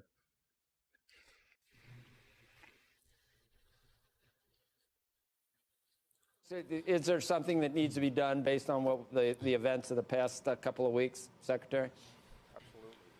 No question about it. First of all, the whole issue here is not simply about an individual company or an individual issue. It's about the honesty of the marketplace and the reliability of the marketplace and the danger a defective and dishonest marketplace has to our economy. We're at a time of a contracting economy. Having this type of activity going on the way it is just unacceptable. There's no doubt. The one thing that everyone in this discussion can agree about it, there is no reality to these trades and these issues that we've been speaking about. They're not based on anything other than speculation. And clearly, when the market is engaging in that type of conduct, that is not good. I think it's a broader question, though. I think the whole issue of shorting has to be addressed. Whether shorting, whether it's by hedge funds or anybody, is in the best interest of the market. Clearly, shorting is going to go on, and we need to have shorting as a defense in the marketplace. but there should be some restrictions on shorting. Maybe it's on the uptick. There needs to be a review by the national regulator on shorting in the marketplace. Having said that, in the short run, no pun intended, it is extremely important, I think, to get control of the marketplace back again. I voiced my concern the other day about the effect on unsophisticated investors. Obviously, some of those who think they're sophisticated took offense at that. I'm concerned about the marketplace, though, and I'm concerned about the spillover effect of all of this activity on other aspects of the market, ETFs, other aspects of the market, which weakens the overall situation. This is not a good time to be playing these games. The national regulator needs to get involved here, and promptly. In addition to, you know, I want to stop this because don't wait until you lose to change the game. Like, yeah, I get it, all these rules and regulations. Y'all can do this before the game starts. You know what I mean? Like, it was all fun and dandy when you guys were taking a part of businesses and, you know, shorting these businesses to death and closing down all these businesses. Okay, wait for the response. All right, I'm going to wait, but I'm just saying.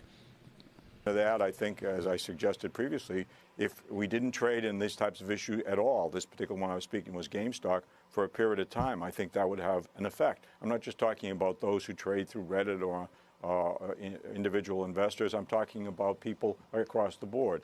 There needs to be a review of this entire conduct. This is extremely dangerous to the marketplace and dangerous to our economy. What do you think, Kevin? I don't agree with any of that. The truth is the market has always been a speculative place. No, but I think you have to hear the other side of this, Bill, because at the end of the day, there's some very powerful forces in play here that are actually good. So let me take a shot at it.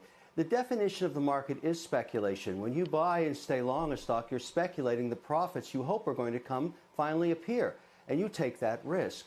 The best thing we could do for this market now is leave it alone and just shine the light of transparency on it. If you are short, let it be transparent. You now run a new risk that these effective social media vigilantes are going to come after you and squeeze you as a short. That's going to make a lot of hedge funds think a second time before they try and go short stocks, which I think is great.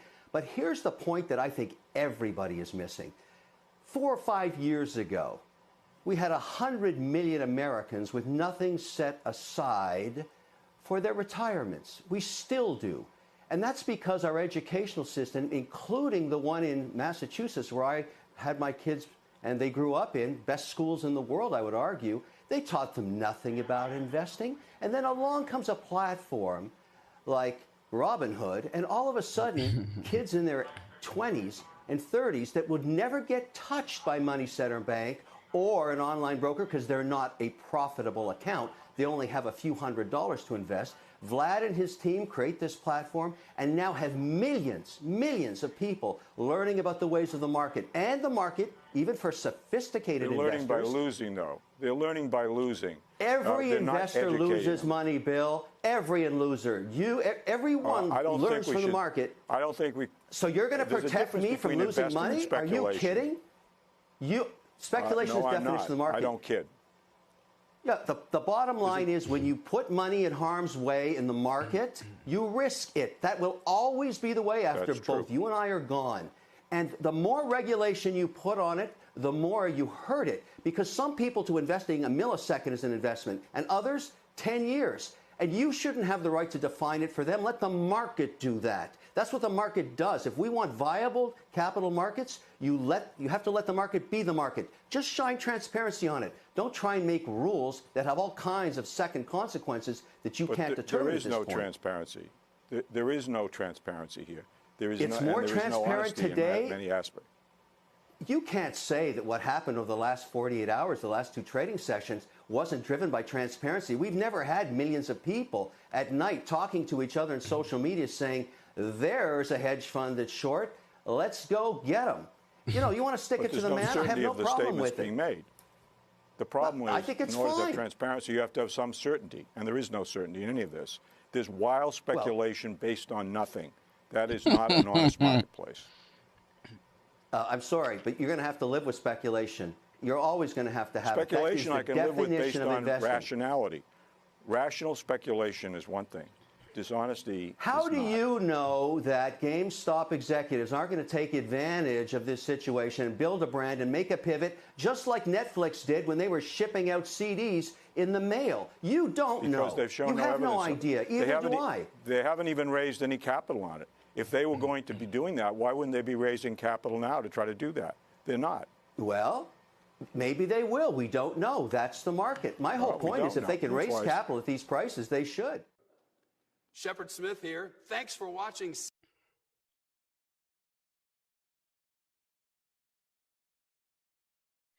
These guys are just so upset, man.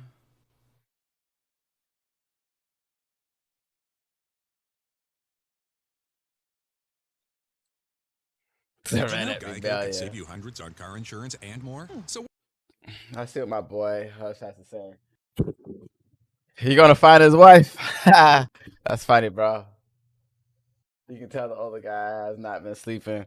I mean, the thing is, they lost, man. They lost. Like, what are you waiting for, Captain Ahab? It doesn't matter. You lost. She blows. Loading. I mean, think about it. Think about it. If I lose, if I get into a trade and I start losing a certain amount of money, what are you gonna tell me? Cut my losses. Why didn't they cut their losses? They don't want to because they have so much money. They think they can overpower us because they got billions and we got hundreds or thousands, if you want to call it that. So I mean, cut your losses. That's all they had to do, but they didn't want to. Survive? Will they eventually not be so? Are they angry about the way that Wall Street's been conducting business for the last 20 years and not want to be part of that club, or is this all part of the democratization where finally they embrace the way that Wall Street does raise capital for companies? I think they're angry because they were shunned for so long. But you have to recognize there's something great about what's happening now. Forget about take yesterday and just throw it in the garbage out of context the last couple of days, because again, that's just the underbelly, the defining moment type thing. What's really happening here is that instead of finance waiting instead of people turning into finance or into finance or becoming engaged in finance when they're 40, 50, 60 or whatever, they're finally starting to. 1 second, chat. I'm gonna fix up my chat so you guys can see the different chats from the different platforms, because I feel like I don't know if you guys can see it well, so I'm gonna fix it up a little bit for you guys. Don't worry. Let's see.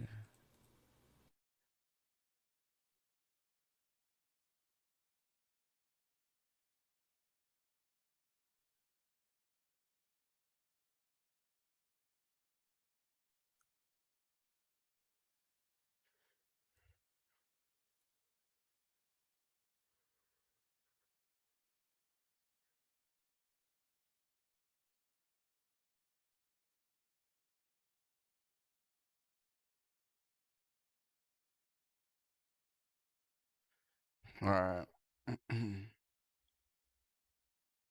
There we go. That's a lot better. All right. Cool.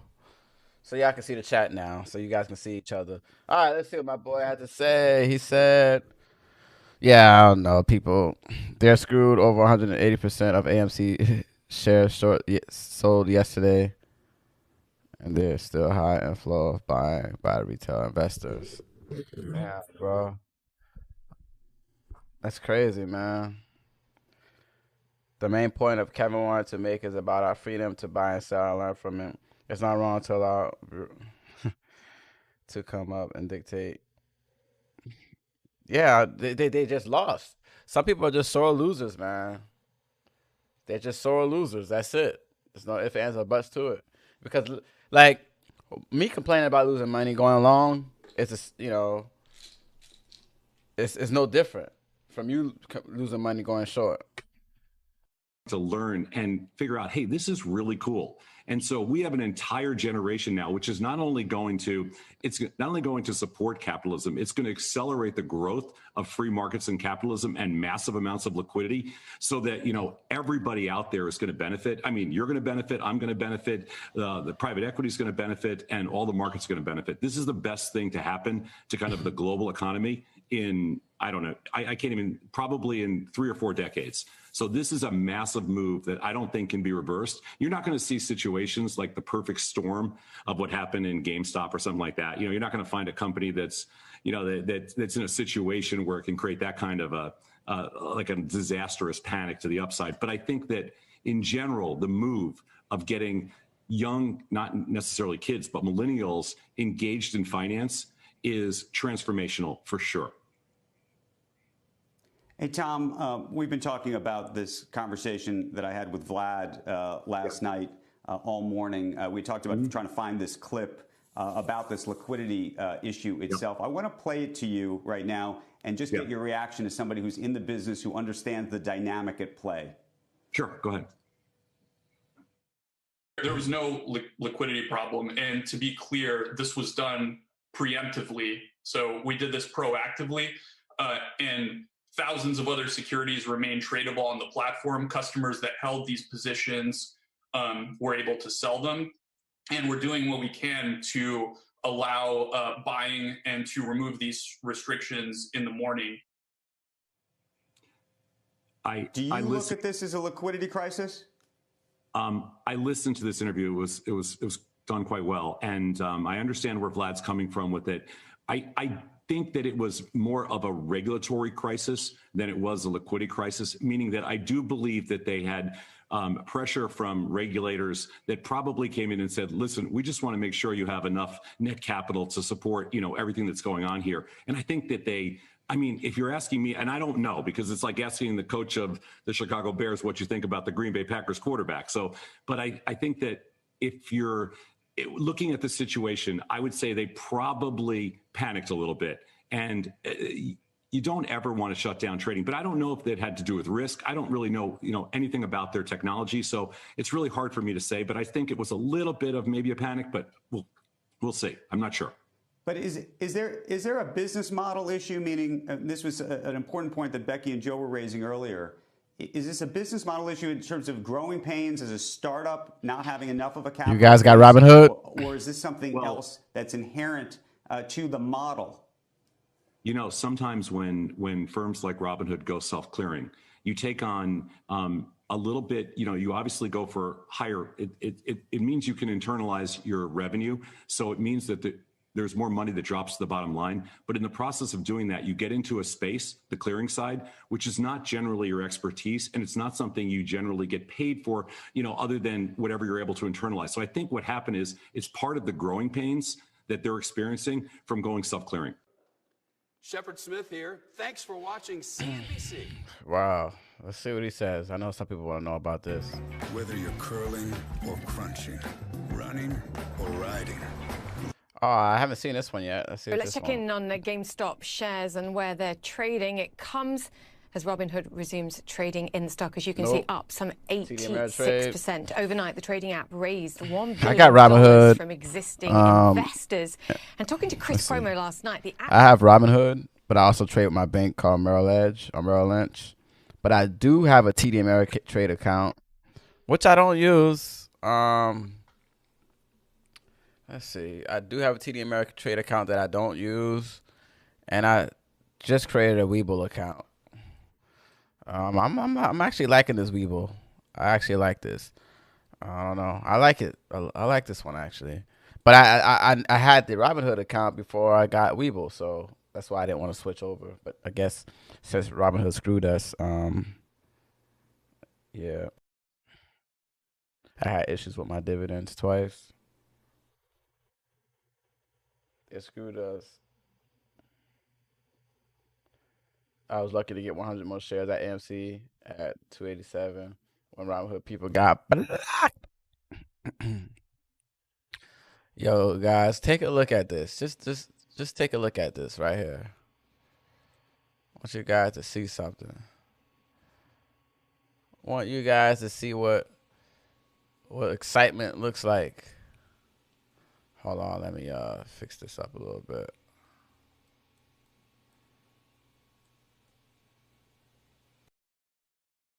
So $9. I got this here because that was our price mark. That was our price mark. So I'm gonna grab this and put that there. And then I'm going to grab this one.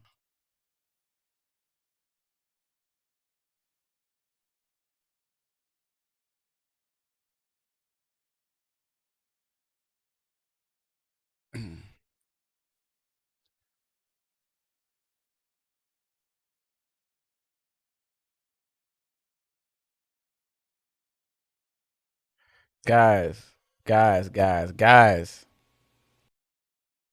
We all know what's going to happen right here, right?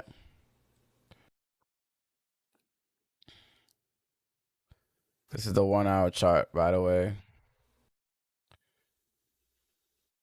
Should I drag it out to here? Nah, I'll probably drag it out to about, yeah, I guess I'll drag it to about right here. Guys, we all know what's going to happen right here, right?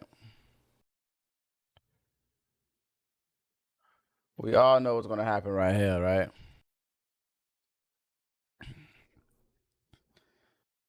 Sexy, bullish flag right here. That's what I call this.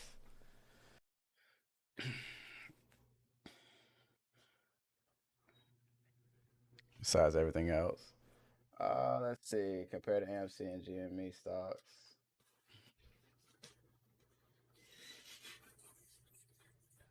Let's see what this guy's talking about. CEO ruled out interference by market makers when they decided to restrict trading in these stocks. I know that there's rumors around that, we were directed by market makers or other market participants to do this. And I want to be 100% clear. This decision was not made on the direction of any market maker or other market participant.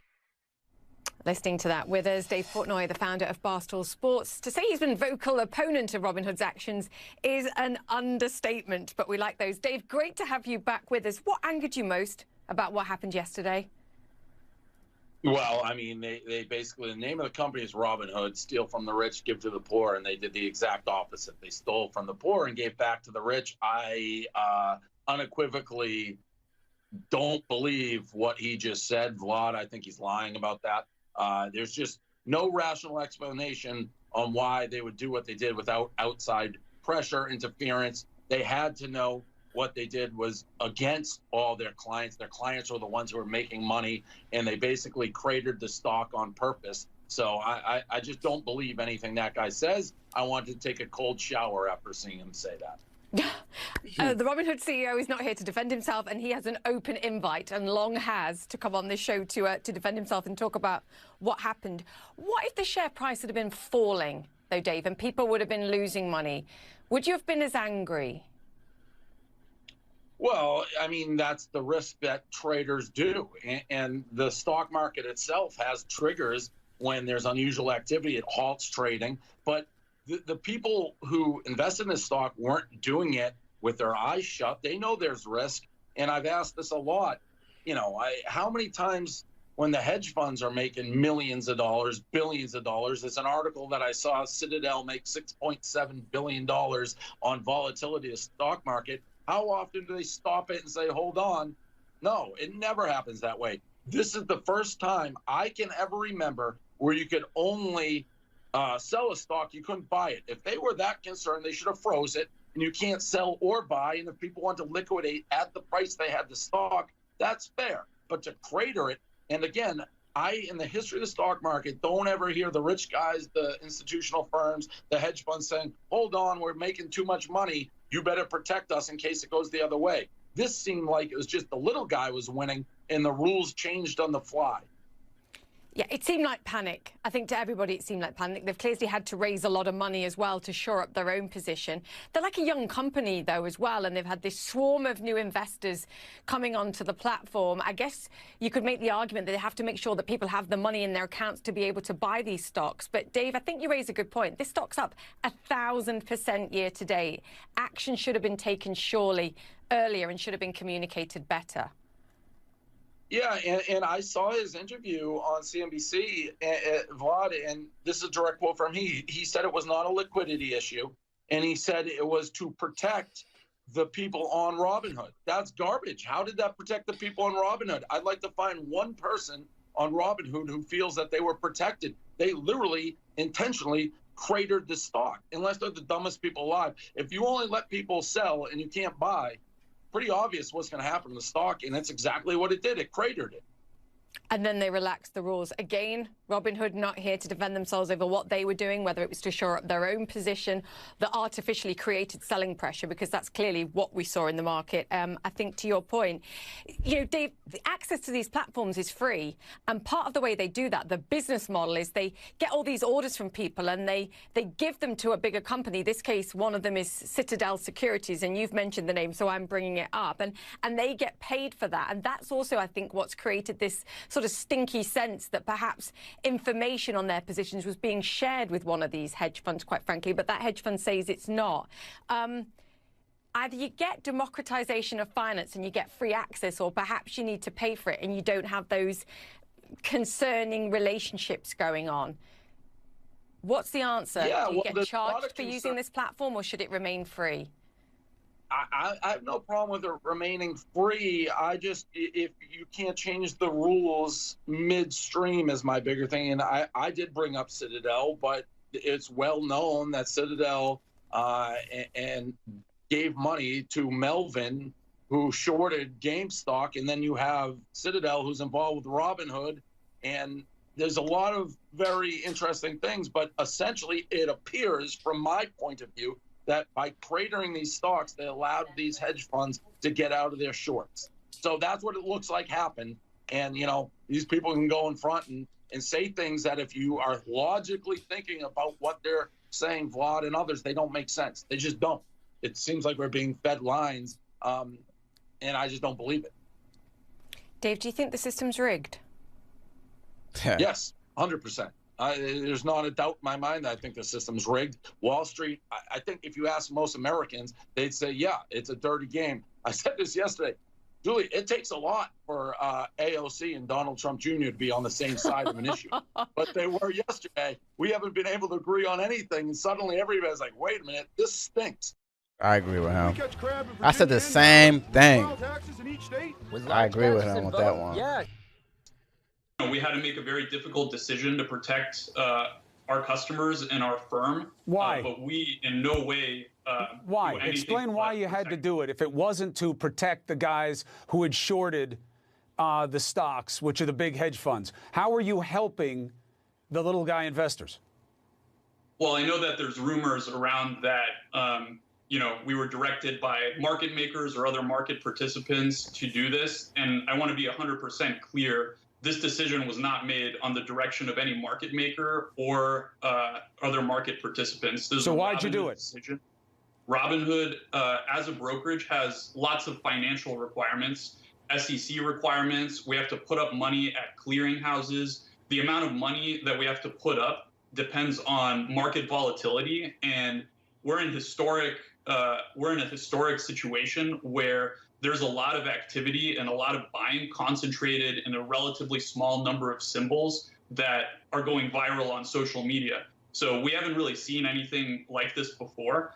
And to prudently manage the risk and the deposit requirements, we had to restrict buying in these 13 stocks. But customers that held them could sell throughout.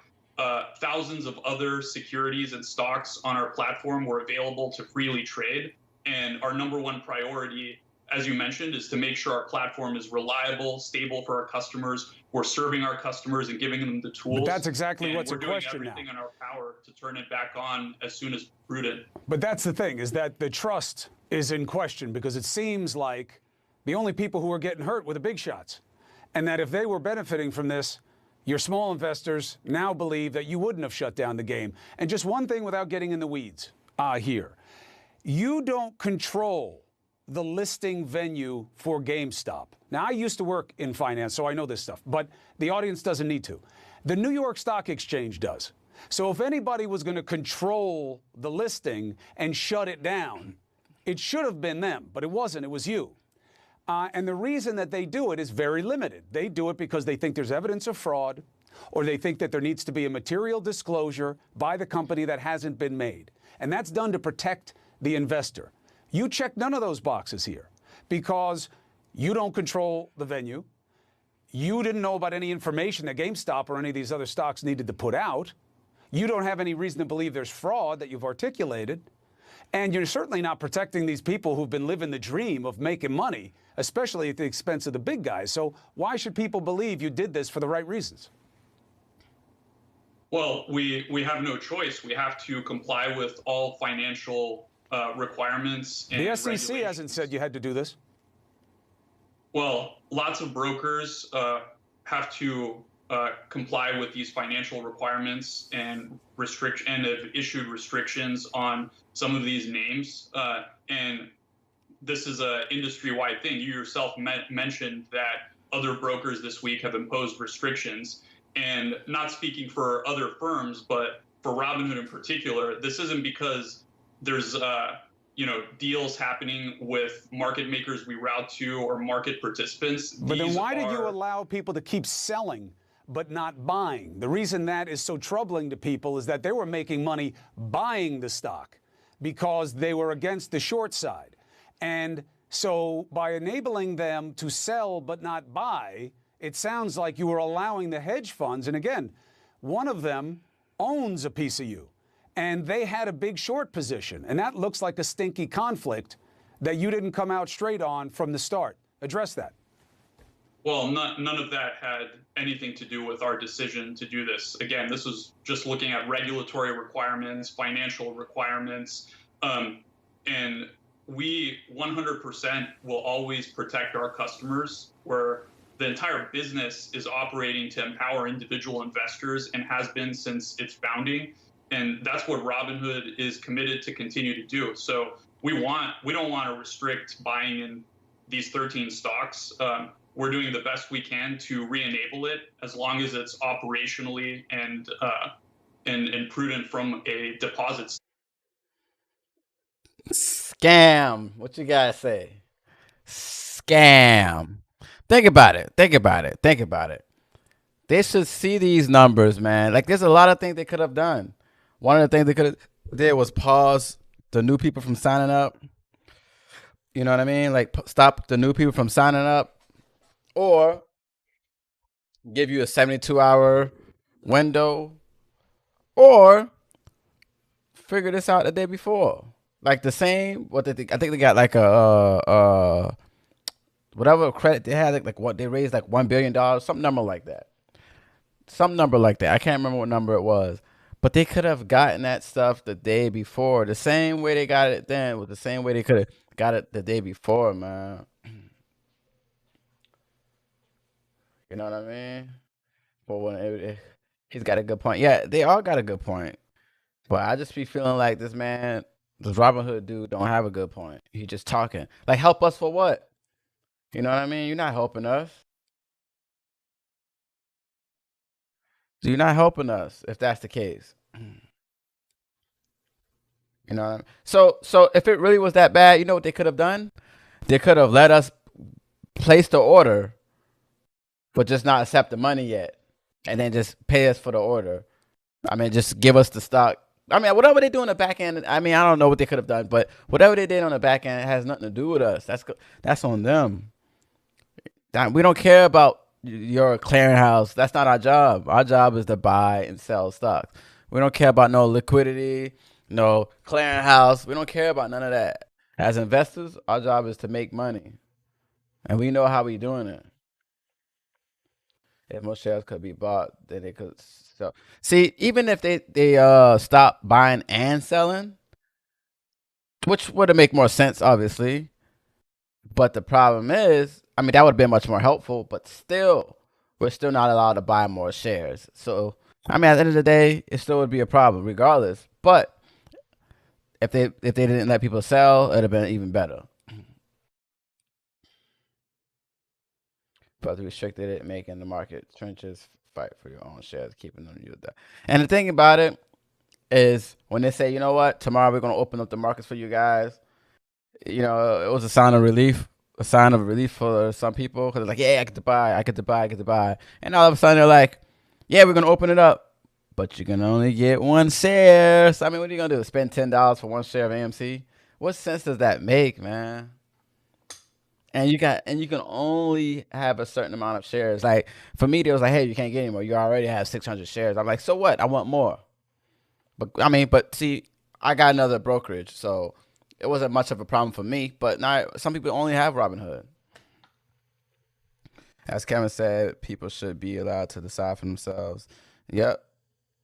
There are posts online for people who work for Robinhood saying the White House called Robinhood and instructed them to freeze the stock people are buying. I mean, I don't know, man. That stuff has to be proven. You know what I mean?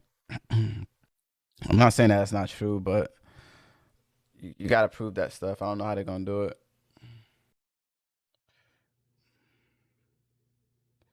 But they restricted it, making the market, the trenches, fight for your own shares, keeping them. See, I understand them freezing the market because, you know, what my bank did, my other bank, they was like, hey, due to the volatility, it's going to be 100% margin. They didn't stop it. Well, the next day they stopped it, but eventually, the first day was like, it's going to be 100% margin. I'm cool with that. You know what I mean? I'm cool with that. But, you know, like he said, I think they should have halted the market as a whole, not did what they did. You know? Let's see. One of the investor buddies who's a lot older than me, man. One of my investor buddies who's a lot, been invested for 10 years. He bought 5,000 shares at 22. He's not worried at all. But he's planning to build a school, no fear. Diamond hands only, baby. That's what I'm talking about, man. I wish I bought more shares, but you know, it's always easy to say that, Dan. I mean, I never knew this was gonna happen. I never knew this was gonna happen.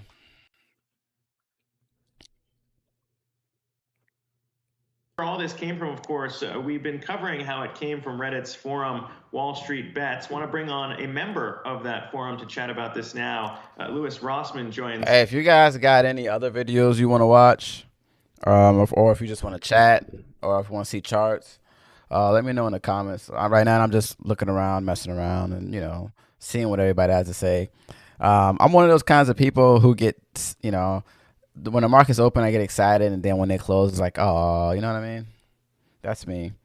Probably people buy AMC and GME on margin, which made the price even higher. Yep. Well, I bought one share of GameStop because, you know, that's all they allowed me to buy. And then I bought AMC on margin. I bought my AMC on margin. But the only reason why I bought that on margin is because majority of my, I've already spent majority of my money on other stocks anyway, like, you know, Facebook, Alibaba, stuff like that.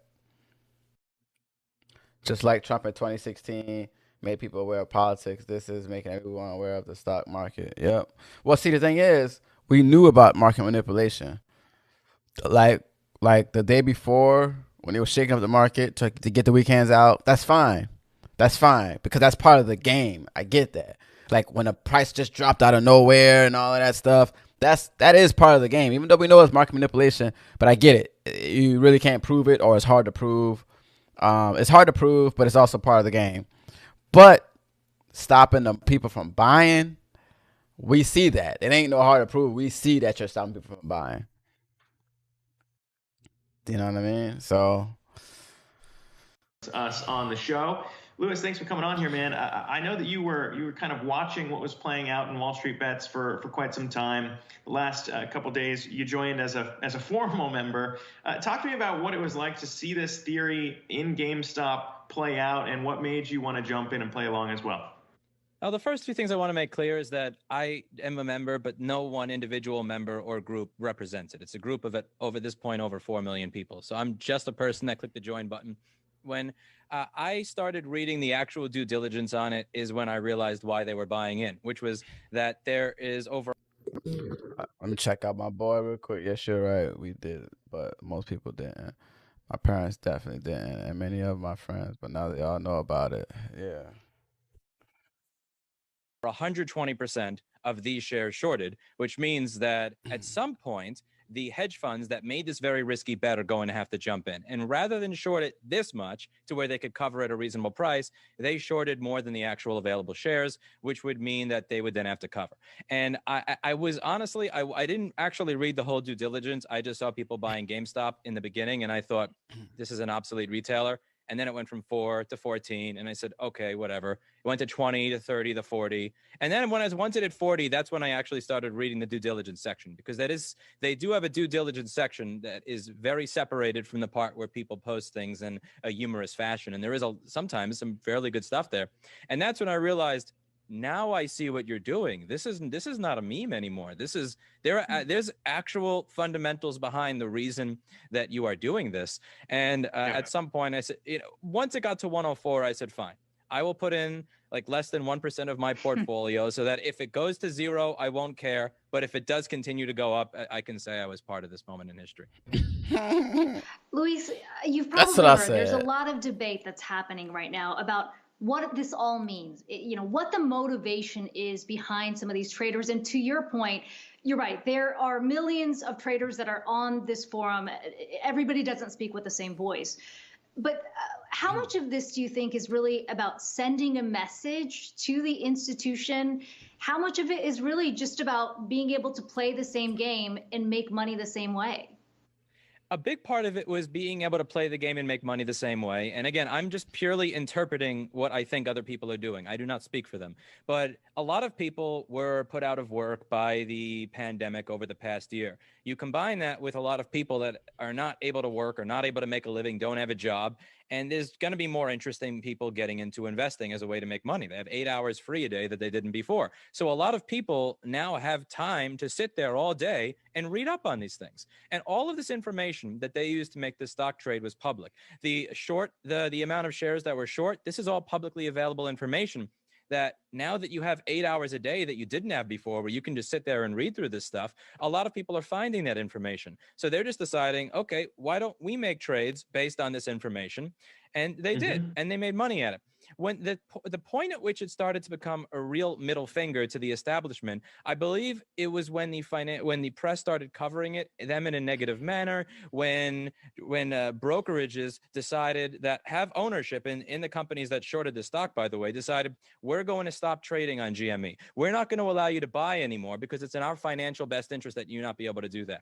That's when it started to become a full-blown war in a sense, I think, between people who are incredibly aggravated at a financial sector that appears to always win while normal people lose. There's a lot of aggravation over what happened in 2007 and 2008. There's a lot of underlying resentment for these things that have not necessarily been addressed. And what they're doing is this is a way to beat them at their own game using their own greed against them.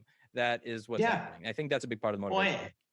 Oh, and to your point too, I mean, we're talking about things that were publicly out there, and these are things that anyone can look up and trade on. But specifically, I think the thing that's new here is you're grouping together a bunch of people who might not have a lot of capital to work with. Who knows what the individual players are, but might not have a lot here to team up and take on some very big institutions. On the front of the anger you're addressing, though, when you look at that, I'm looking at Wall Street Bets right now. A lot of chatter about this new lawsuit filed against Robinhood, and there are, I assume, a lot of people who may point to the fact that once we saw that announcement of trading getting, not allowed to buy shares in these companies, that kind of triggered the negative price moves we saw. What's the sentiment you're hearing among traders in the forum now about kind of that anger now targeted towards those brokerages?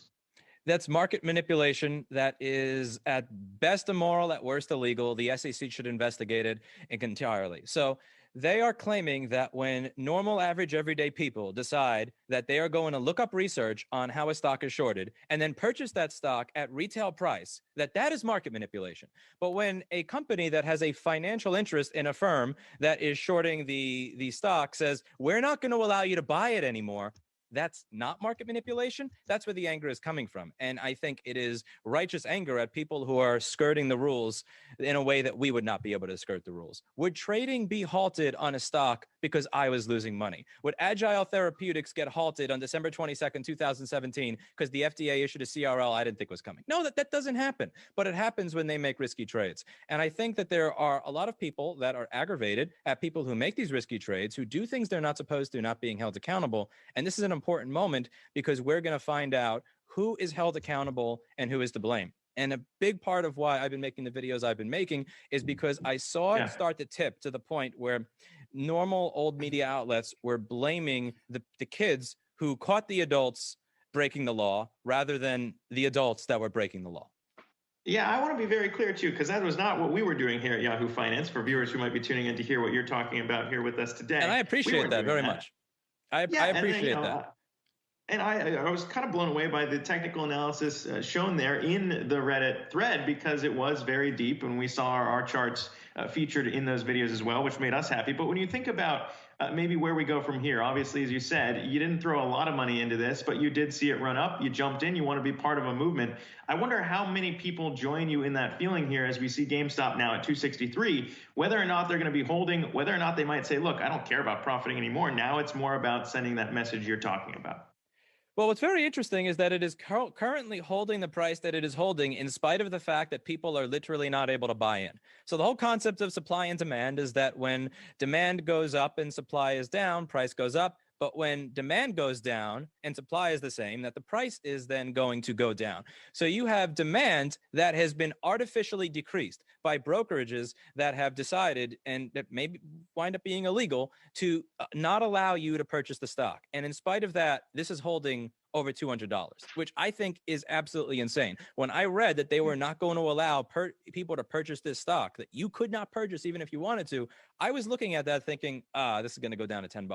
The fact that it's holding over 200 is a real sign of solidarity between the people that just want to see the individuals that took this corrupt action burn. Louis, you said that the anger against the establishment stems all the way back to the financial crisis. And you could argue at the time there was a lot of anger directed at sort of the institution, largely because individual investors, individual homeowners were the ones that were sort of left with the bag. And the argument this time around has been, you've heard it from the institutional investors who say, look, these individuals should be warned about the risk. They don't know enough about the risk going in. How much of that do you think should be a part of the discussion? Should the regulation be able to, regulators be able to step in and say, there needs to be more protection for the individual? I'm curious how you see that conversation playing out, given that that's been the large argument on the institutional side.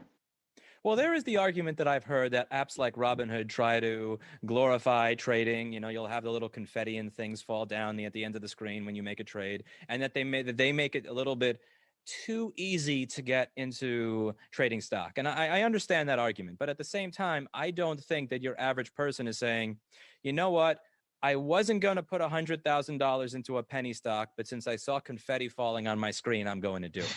I think that we need to have, really, I mean, that is the argument that usually, that's the same kind of argument as, well, you know, you can't let your kid play Street Fighter because he's then going to try to use it on kids at school kind of thing. And I think that there does need to be a certain level of education involved here regarding, you know, someone that you speak to or something. But at the end of the day, if someone wants to make these trades, if someone wants to put $100,000 into a penny stock, they're not going to not do that because you give them a EULA. They're not going to not do that because you put something in front of them. And the real question that needs to be asked is, what freedom are we willing to limit in the name of this? Because what I would say is, if you really want the market to be more stable, limit the freedom of the individuals that shorted a stock to over 120% of the available shares. Yeah. Because I'm fairly certain, I'm not a lawyer, I'm not a financial services professional, but that type of naked short selling is illegal. Use the laws on the books and enforce the laws that are currently on the books to stop this from happening, rather than create new laws. Because the whole reason that retail traders are jumping in is because someone else did something illegal and they want to catch them on it. Yeah, no question. The conversation is about regulation on both sides of the trade. Louis Rossmann, it's great to get your perspective today. Reddit's Wall Street Bets user. Thanks so much for joining us. Thanks so much for having me and spelling my name with 2 N's. You have a nice day. We make sure to get it right. That's crazy right there, man. Let's just say it, guys. They're losers. But, you know, the best part about it is these millionaires and billionaires is still backing us up. It's always good to have backup, you know.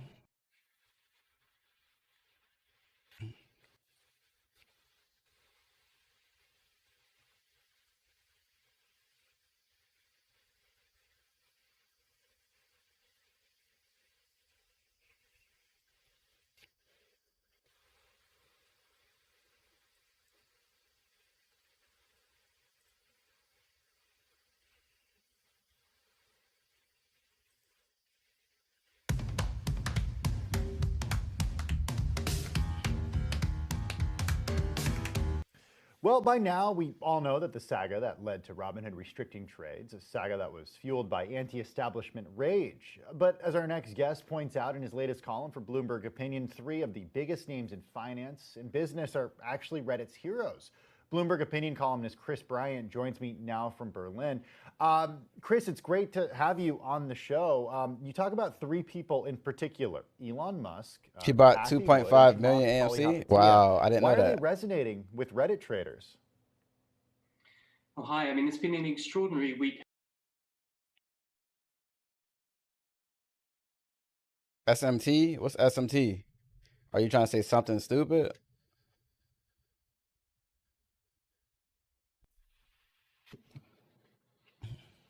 Hasn't it? And in my column today, I tried to take a step back, and this has obviously been presented as a sort of battle between the elites of Wall Street and a sort of amorphous mass of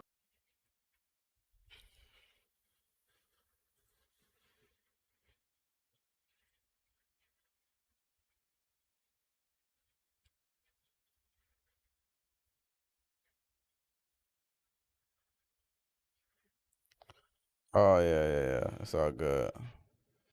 I'm just messing around right now. Oh man, I can't click it. So I want you guys in the chat. Oh man, I deleted it. Oh well. Let me see if I can undo that. No, can't. All right. I want you guys in the chat to let me know what you guys think the price is gonna go to. Like, where do you guys think AMC is gonna go to?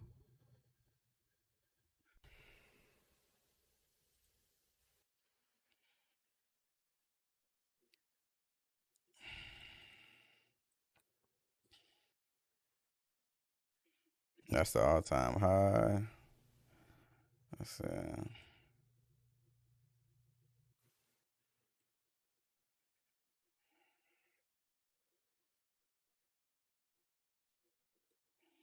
I want to know what people think it's gonna go to. People are holding, for sure.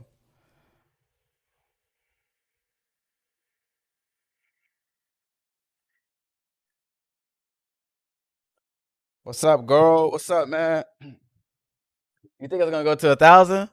I don't know. It's gonna be a movie called The Squeeze.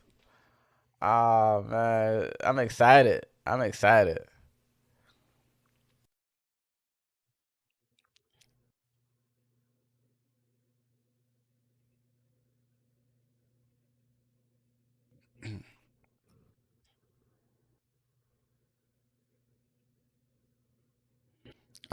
excited, man. Like,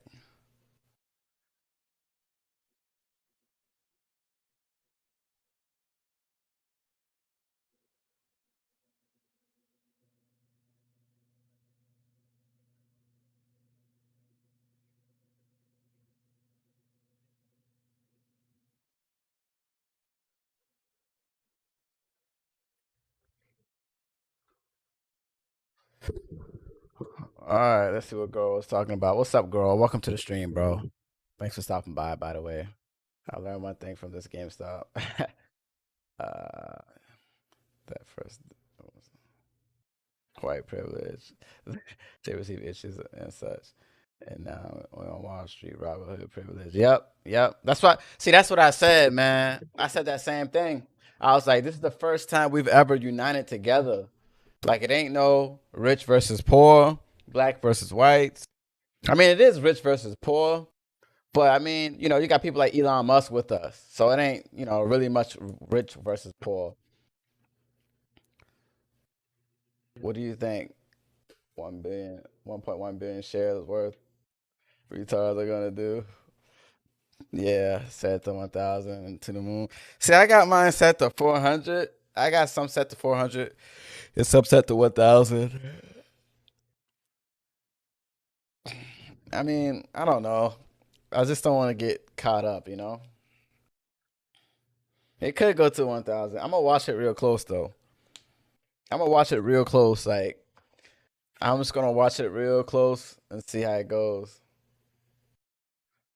Elon, richest man in the world, no cap, has nothing to lose, so to speak. All he can do is play a good guy. See, that's what I'm saying. You know what? I actually tweeted to him. I said, Elon, can you? Let me see if I can find that tweet. Uh,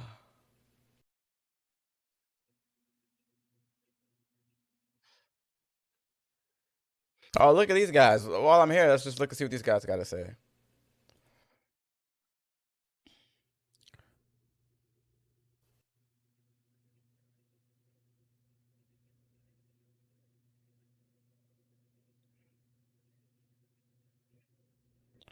For those interested, here's a post in Wall Street Trap.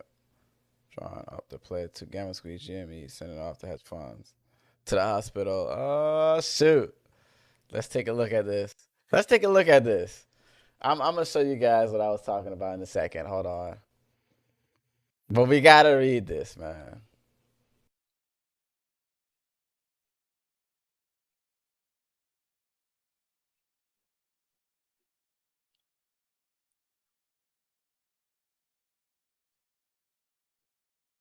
Oh, this was the play.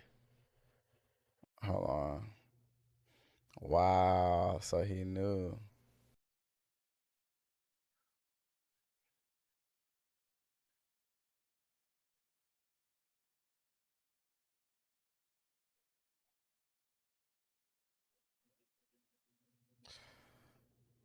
That's crazy, man.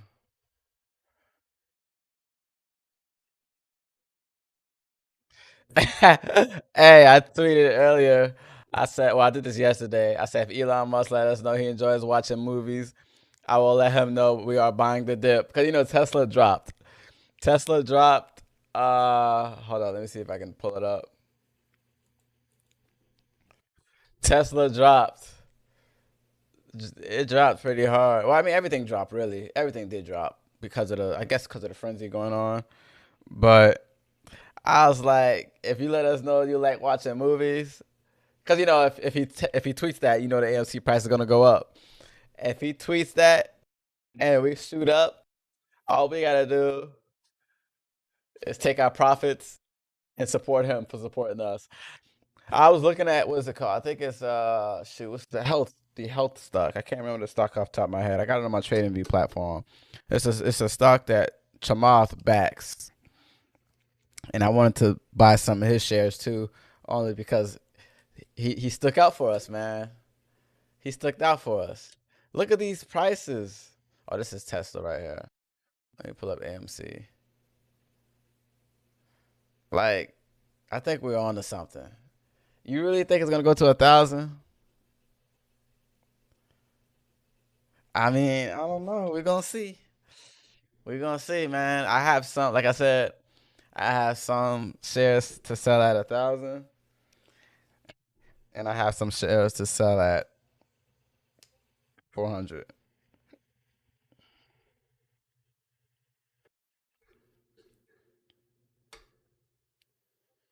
I do wonder if it could get him in trouble if he finds every time he says something like GameStop, or whatever. It has potential to make him money. I don't think it'd be. Well, you said he's owning AMC, so I guess maybe.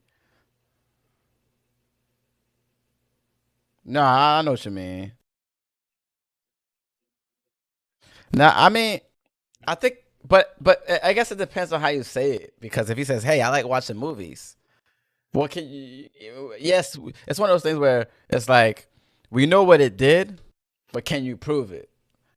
Just because you say you like watching movies, I don't mean that. You know what I mean? Like, when you go to court, you're gonna have to prove that.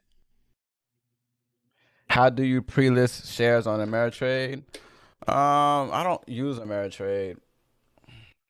I have it, but I don't use it. But let me see. Let me see if I can log into it. What you mean pre-list? Like you want to have like a watch list?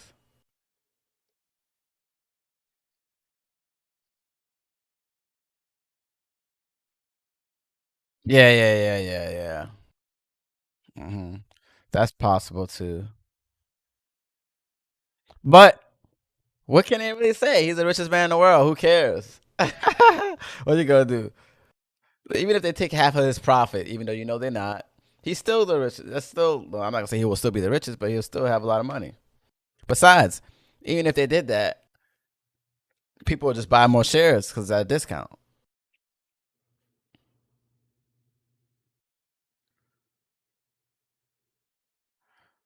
What do you mean pre-list shares? Like, can you tell me what you mean? Like, do you mean like to the watch list I have over here, or are you talking about the sell limit? I'm trying to see what you mean. I don't use a TD Ameritrade, by the way, guys. So, yes, I do have it, but I don't really use it.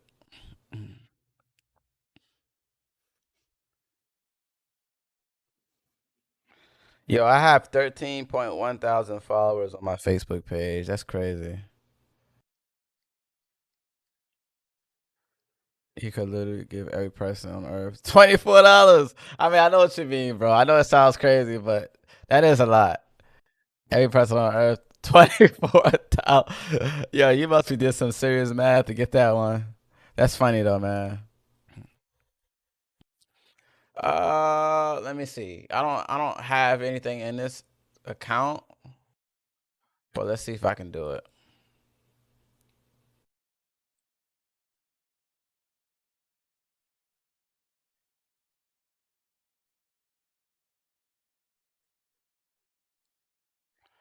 Let's see if I can do it.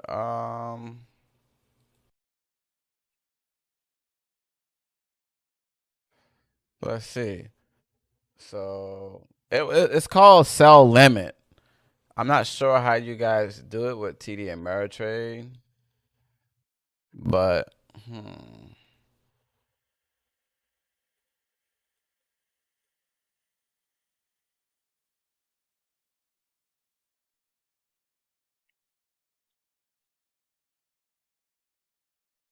yeah, TD Ameritrade is a little different. I don't really use TD Ameritrade, so you'd probably have to look it up on Google.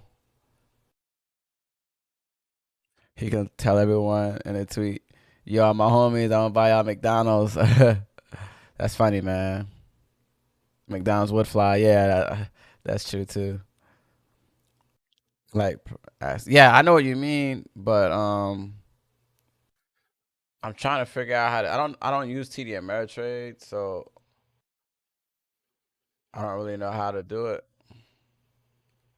Like maybe if I had some shares, I probably would have figured it out.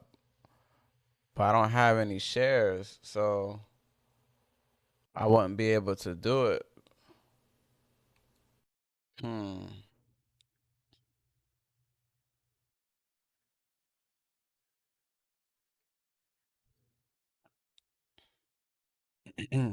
You probably would have to look up yeah, I don't know none of this stuff, man. Yeah, it's a little different. TD Ameritrade is a little different. And they talking about buying 100 shares. Yeah. See, I don't use TD Ameritrade, so I wouldn't really know. I mean, you can probably look it up. It's on Google somewhere. I mean, I don't even know why I have the account. Oh, you know what? It's because I was playing around with the platform. That's why. So I normally use Robinhood and Merrill Edge. Yeah. Let me just.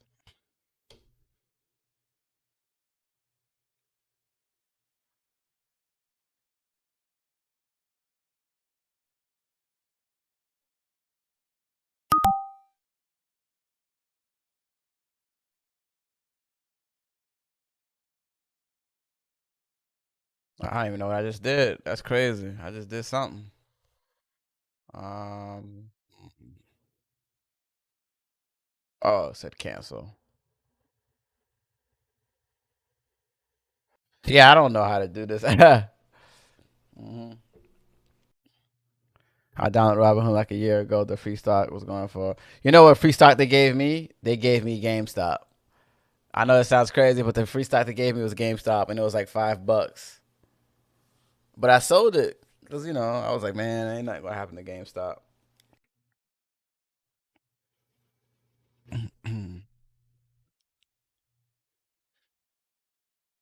Yo, I mean, I really do want to see this go to. I do really want to see this thing go to 1,000. Like, if this goes to 1,000, it's gonna be crazy, y'all. That means everyone can subscribe to my channel on Twitch and Facebook.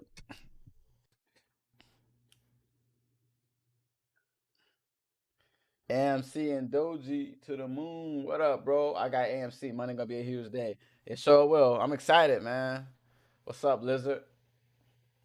I'm excited, man. Like, you know what I mean? Like, when Friday hit and all the contracts closed, it was exciting because we won the fight. But at the same time, you're like, man, now I can't wait till Monday. Guys, don't forget, press the like button, like the stream, share the stream, follow the stream. Regardless of the money making off GameStop, everyone, bunch of hypocrites. Everyone said GameStop is trash, horrible to employees, steal your gains, most money. Yeah, now invest in the GameStop. You speak with your money. Now, let me tell you what I think about GameStop. So I used to go to GameStop a lot when I was younger. Back in the days, man. I'm talking about Xbox 360 and back behind that. Because, you used to buy your used games and sell them. Now, one thing I didn't like about GameStop is when you sell a game and they give you like $1 for it. I mean, yes, I didn't like that. But the reason why, I'm not going to sit there and tell you I was against GameStop. I wasn't against GameStop. But the reason why I didn't have faith in GameStop, not because of the pandemic, because even though I know that made it worse for them, but more because of the PlayStation and new Xbox. And I'm a PC gamer, by the way, but people are downloading games now. The purpose of going to GameStop, besides getting a console, is to buy games. I mean, not saying that people don't buy games, but majority of them downloads them. So that's why I was like, well, people might people might not go to GameStop for a while because everybody's downloading their games.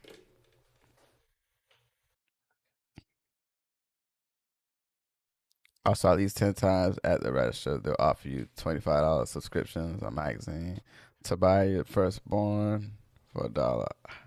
Hire you at minimum wage. I never tried to work at GameStop. I think I tried to work at GameStop once, but I think I was like 10 years old. I was something like that. I think I was like 13, or I might have been 15. I was 15. I was like, hey, can I work at GameStop? And they were like, when you turn 16, then maybe you can work here.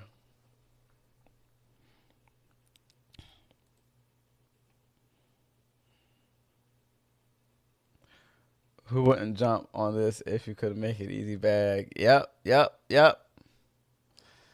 But the thing is, like I said, that's what I was telling y'all earlier. I got into this at I got into AMC at $2. So I didn't know about none of this stuff by then. Like, I got into this around here. I didn't know anything. I didn't know anything about no Wall Street bets.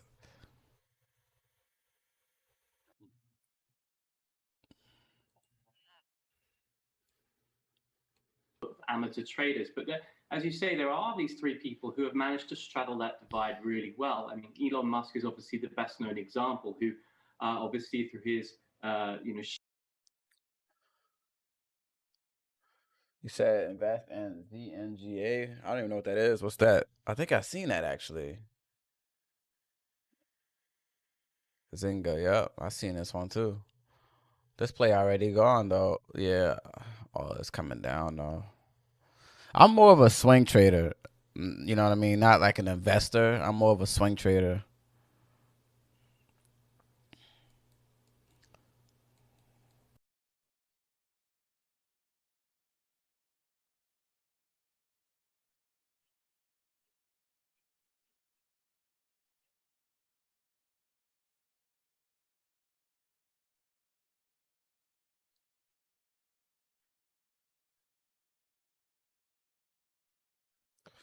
I really hope Nokia will take off. So what happened to what did happen to them? I think it was like Nokia. Did they hit their price limits? I know it was like Nokia and BlackBerry. Did they hit their price targets?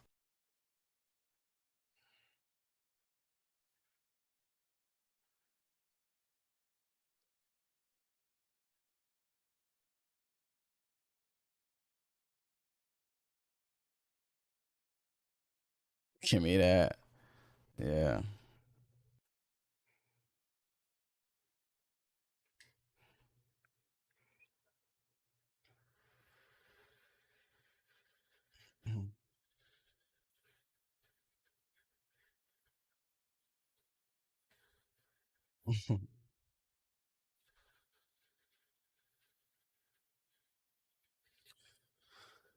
I know they were trying to pump these Nokia and this other stock, but I don't know if they actually hit their mark. I know GameStop did, and I know GMD did. GMC did.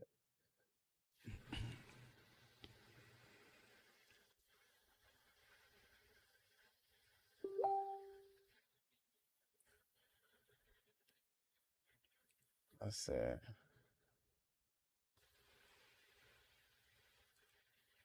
Sharp criticisms of What was do you know the price limit for that it was for Nokia? I know they were like I know AMC was under $9, but I don't remember the one for GameStop. I don't remember what that price was, but I do know. Let me check. Let me see if I can pull up the options chart.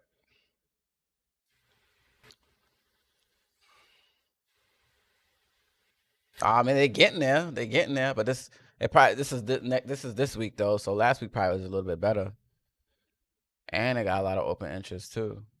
Like we're just killing. I like this teamwork stuff, man. Like I don't know, it's exciting. Like I've never had this much fun in the stock market before.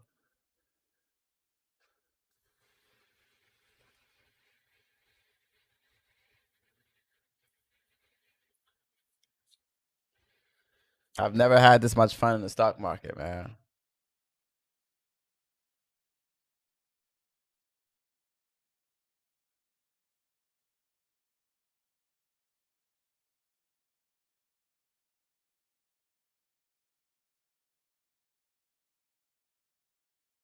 How often do they update?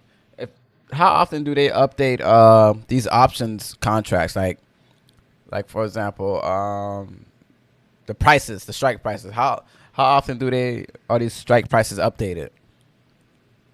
I don't really keep up with options like that. I don't trade options, so I wouldn't know. Yeah, making history. Like I feel like I'm part of the history. I got over 800 shares of AMC, so I think I'm a part of this, man. So when I grow up and have kids, I'm like, hey son, you see how Wall Street burns down in the flames? Your daddy was over there helping them. We had to get our money back. I've never been this excited in the stock market before. Hey, if you guys want me to pull up some charts or YouTube videos or any of that, just post it in the comments and I'll pull it up. I mean, if not, I'm just gonna pull up random videos and see what they're talking about. short sellers managed to neutralize them. And, Tesla's stock was therefore then off to the races. Mr. Musk has been extremely flattering in his comments about the retail investors all along, saying that often they have better insights than analysts. And when I listened to Chamath Palihapitiya, who's been launching so many SPACs recently, a lot of his public comments are very similar. He obviously very quick to associate himself with the GameStop movement, even going so far as to buy derivatives and signaling that he made that trade, and saying that people who are in these forums are often as smart as people on Wall Street. So very careful there to show which side of the aisle he's on. Elon Musk is the wealthiest person in the entire world.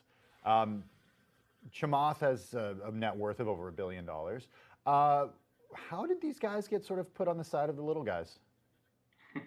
That's a well, good it's question. an extremely difficult balancing act to pull off, and I mean that was the part of the reason for writing the column. Is I'm sure in the wake of this week, a lot of important people on Wall Street will be asking themselves, how do I do this? And as you say, when you've got a net worth that large, it's not easy to do. But one thing all of them do is they try to be extremely transparent. All of them are present on social media. Kathy Wood, I think, is a very interesting example. I mean, she hasn't, to be clear, commented, as far as I know, on the GameStop issue. But what she has done is made sure that her analysts are out there on social media. They're sharing their research, often for free.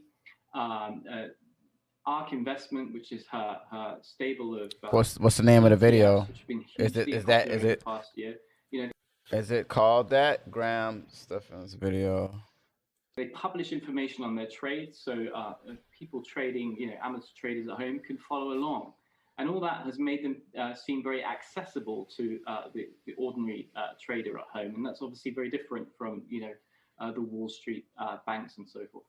I'm wondering about the. I guess legacy would probably be the wrong term to use, but does the opinion of the way that Redditors are feeling about these figures right now, Chamath, Polyhapatia, Kathy Wood, Elon Musk, does that change as you ask in your column when this tech mania subsides?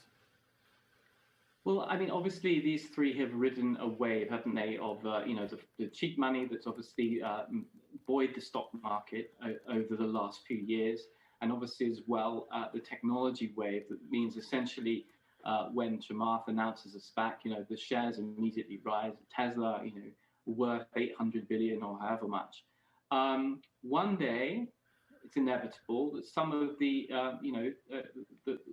buoyancy in markets will fade, and clearly at that point, yes, Redditors who've done so well will also be sitting on some losses. Now, all of these people would say, long haul, we don't want people trading, on very short time horizons. If you buy and hold for long, you will be successful. But my feeling is that these three are definitely riding optimum conditions at the moment, and things might not always be as straightforward. Well, the narrative throughout this saga has been that this was going after short sellers, large hedge funds that bet against companies from actually doing well. And just earlier this morning, Chris, we learned that Citron Research says after 20 years of offering short selling analysis, it will no longer do that. What does that symbolize to you? Well, it symbolizes to me that you've got some very important people on Wall Street who are running scared right now. I have mixed feelings about this. I don't want to comment specifically on Citron Research, but I will say this, that short sellers also, I think, play an important role often in uncovering fraud, for example. Now, I'm not saying that's in any way relevant to the GameStop situation, but I do think it would be sad if in the long term, short sellers were no longer willing to do that hard work, because often when a stock is heavily shorted, it does indicate that something is wrong there. And in the case of Wirecard, for example, which obviously turned out to be a huge criminal enterprise, that the short sellers there performed a very important task. And I ask myself now, if this had happened and Wirecard had still been a functioning enterprise, whether those short sellers would have had the same amount of confidence to signal there what they were doing. So in a sense, I do have mixed feelings about what this could mean for short selling in the future. Bloomberg Opinions, Chris Bryant. Chris, thanks as always for your time. We appreciate it. Have a great weekend, Chris.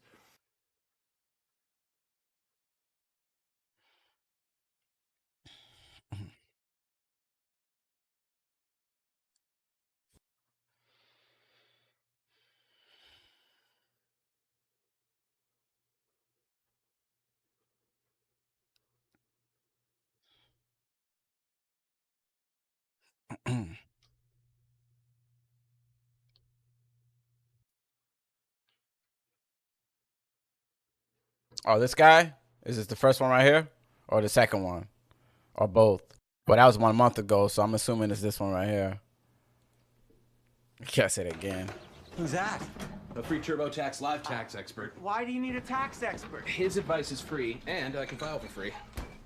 Is my son still a dependent if he eats my food?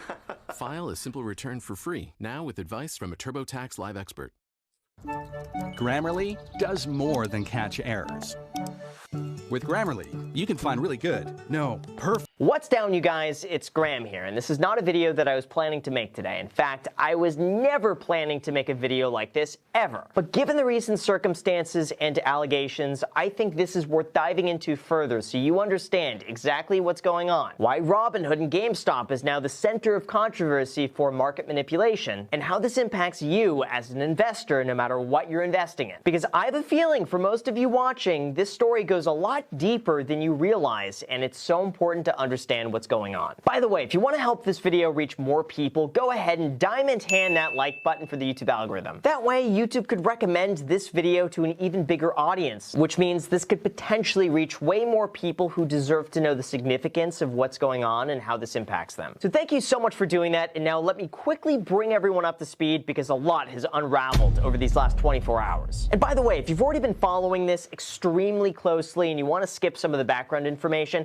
just go to this timestamp right here, and that way you get to go right to the current events. But for anyone who wants to be brought up to speed, here you go. This is basically the Explain Like I'm 5 TLDR version of the entire story summed up in about a minute because this explains exactly how we got here. GameStop, as I'm sure we're all aware, is a retail gaming shop that's been slowly declining in business as more and more people resorted to online downloads versus buying in-person games. Because of that, hedge funds and large institutional investors felt like the price of the company was overvalued and that eventually GameStop would take the same path as Toys R Us and Blockbuster, which declined in business and had to file for bankruptcy. So those big institutional investors shorted the company, essentially betting that the price of the stock would be going down. However, out of nowhere, GameStop had a series of positive news that began driving up the price of the stock as investors believed that maybe things could turn around. This included a 519% jump in online sales, the billionaire co-founder of Chewy.com wanting to restructure management, and a multi-year strategic partnership with Microsoft. At that point, though, a user on Reddit's Wall Street Bets discovered that large institutional investors actually shorted more shares than exist on the market, meaning that there weren't possibly enough shares to buy in the event the stock price begins going up. And of course, by now, you're probably wondering, how on earth are you able to short more stocks than even exist on the market? Well, here's where things start getting really good. Anytime you short a stock, you're actually borrowing it from person A and then immediately selling it to person C with the expectation of being able to buy it back from person C in the future at a cheaper price. So that way, you could eventually give it back to person A while you pocket the difference in profit. But shares like this could actually be borrowed multiple times. And there's nothing stopping person C from loaning the stock to person D, who also wants to short the stock by loaning it to person E, and this continues while the same stock is shorted multiple times, transferring from one person to another until eventually more stocks are shorted than actually exist for sale. Well, Reddit saw this, and they knew that the good news combined with an increased demand to buy the stock would cause a lot of these institutional short sellers to lose money. And when they're unable to find enough shares to buy so that they could return it to the person they borrowed it from, they would be forced to pay whatever price that you would want. However, institutional hedge funds caught on to this.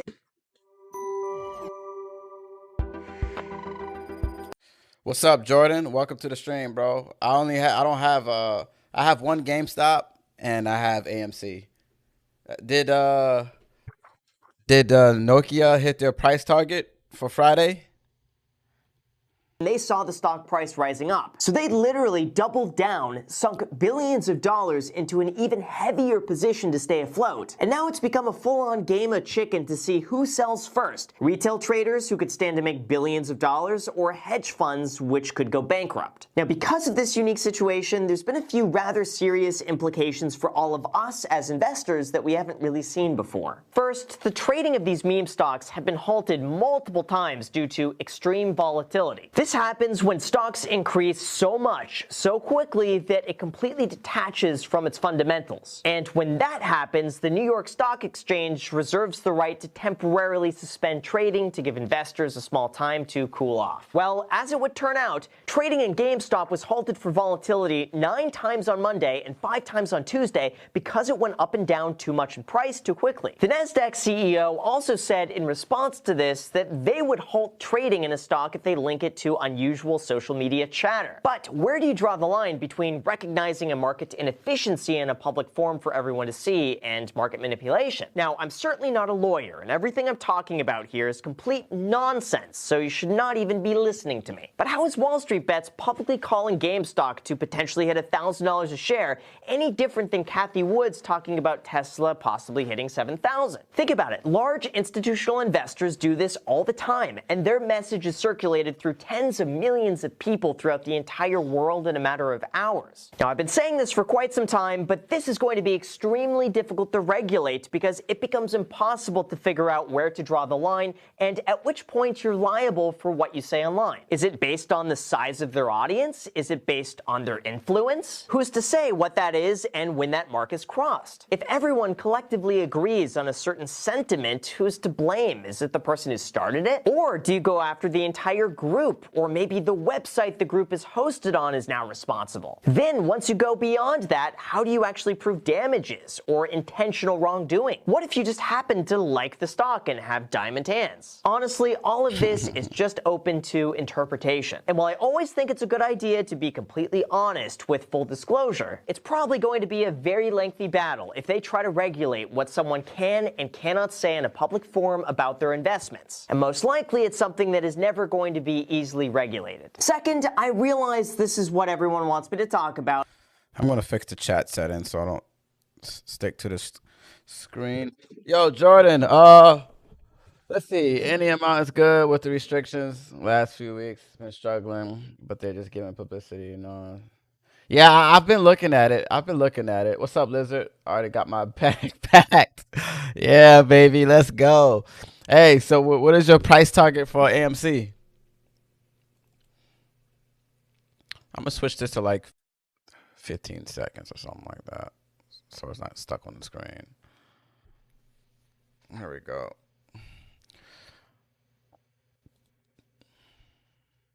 And that would be Robinhood and the alleged price manipulation. On the morning of Thursday, January... You're looking at my trading account right now. You can... I hate when they do this. Who cares? 28th, Robinhood, along with several other brokerages, disabled their users from being able to... You say you're going to Vegas? Yo, I wanna go on like a I do want to do something cool if we win this for real, man. Like when post-COVID times, $25 to $30 would be dope. You talking about for AMC? No, it's gonna go past that because it already hit 25. You don't remember? Before they hold on, let me pull it up. Because remember now, let me pull this up 1 second. The hourly chart. You gotta remember now, it was $25 before they try to cancel us. Because I think what happened here is they hit this and people sold off, and they wanted to buy. We was gonna buy it back up. That was perfect. That was perfect. That was building momentum. But that's when they turned it off right here. Remember when they turned the thing off and it just dropped from there.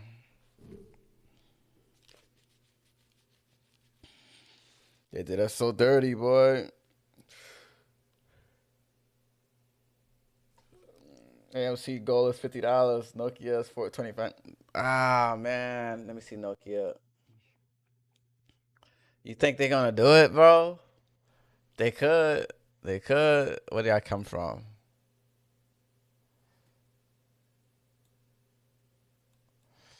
I don't got no Nokia, though. They might. I don't know. I haven't paid attention.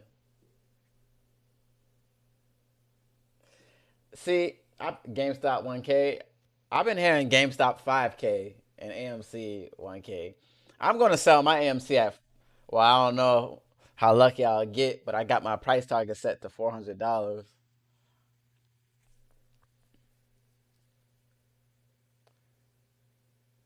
My price market set to $400 for AMC. Man, I could be wrong, but I'm going to keep my eyes on it, man.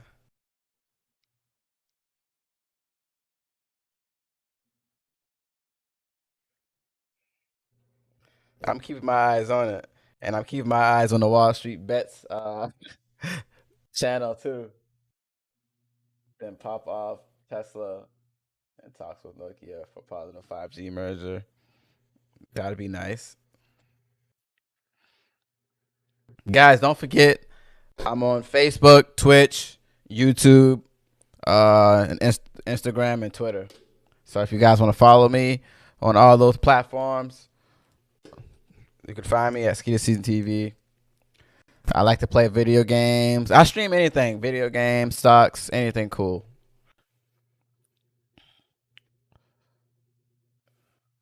I got an AMC at $2, but I really hope it does go to $400, man. Like I know that's a stretch, but I just think it's possible.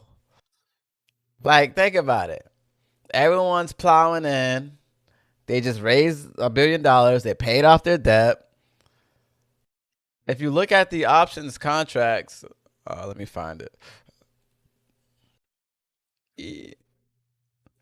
Even for next week, they're in the red. So people that got contracts for next week are gonna go red on those.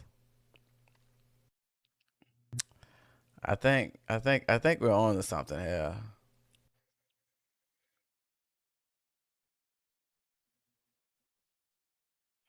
SB Nation, what up, bro? How you been, man? I be grinding. I be playing Rust without you because you don't be playing, man.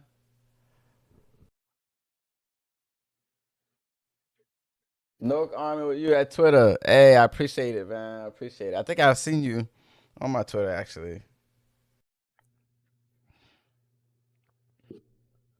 Nah, but y'all boys be loud, man. Me and my boy, we be going out there. We be catching wreck. We actually be catching wreck when you play Rust.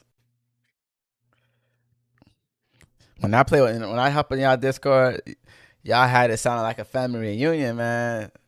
Y'all sound like y'all on social media.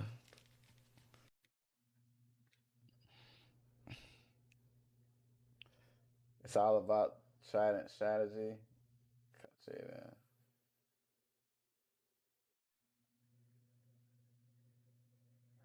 I haven't been paying attention to Nokia too much. I know that's in the gang and everything. But what's the price? What was the price mark though? Gotta get some Rust in. Yeah, I be playing Rust. My boy went offline, man, so I stopped playing. Cause it's hard to play solo.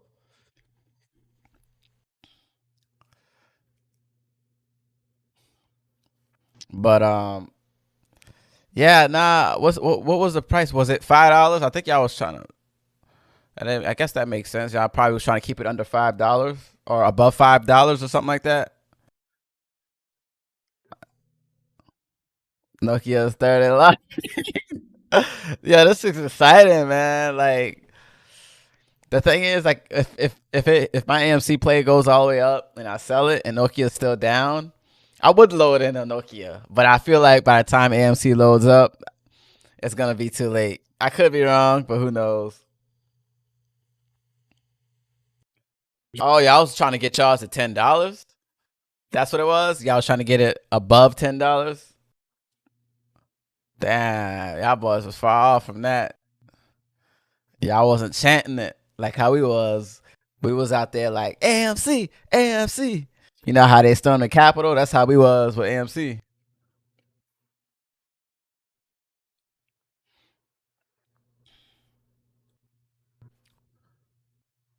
Oh.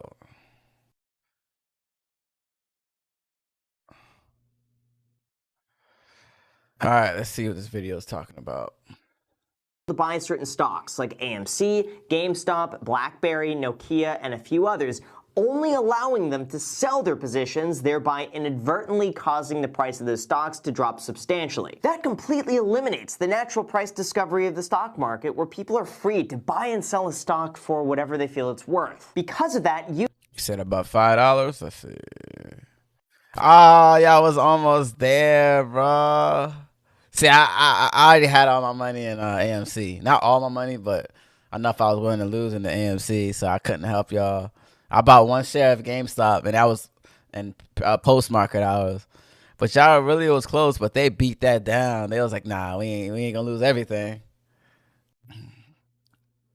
Users are alleging that Robinhood is guilty of price manipulation as defined by the SEC. 1, intentionally controlling or artificially affecting the price of securities. 2, intentional interference with the free forces of supply and demand. 3, could be designed to drive a stock's price up or down. And even the SEC says that this affects the integrity of the entire stock market, it undermines fair and honest orders, and investors are going to be less likely to participate if they feel like the market is rigged against them. Whereas instead, the price of the stock should really be set by the collective judgment of both the buyers and the sellers. That's why now there's a big push for a class action lawsuit against Robinhood, claiming that Robinhood has been pulling stocks from its platform in order to slow growth and help benefit Robinhood's large institutional investors and partners, not its customers to who it should owe a fiduciary duty to. Now, Robinhood did respond to this after the market closed, saying that this was done as a financial requirement to meet SEC net capital obligations and clearinghouse deposits, and they ended it by saying, to be clear, this decision was not made on the direction of any market maker we route to or other market participants. But there's also certainly another theory that's floating around out there in the interwebs. Now, I want to make a very important note here that none of this is a fact, this is all just a theory and my uninformed opinion that you should definitely not listen to. But some people think that it might have to do with exactly who routes Robinhood's order flows, and that would be Citadel. Here's how that works. When you place a trade on Robinhood,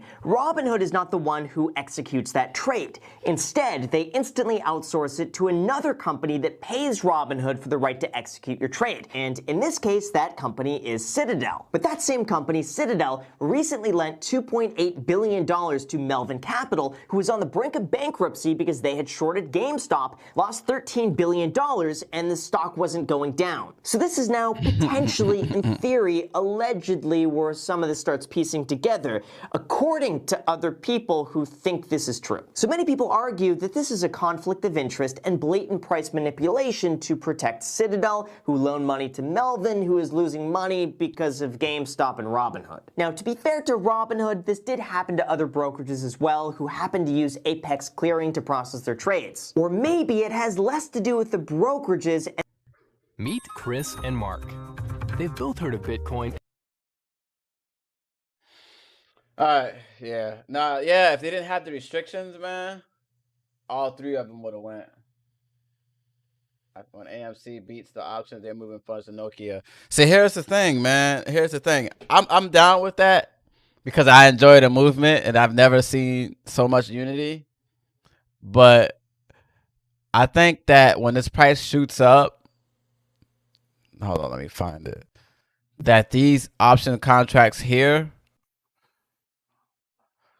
see, this is next week right here. So if the price shoots up next week, bro, that means these prices, these contracts, these puts are going to expire again, bro. Again.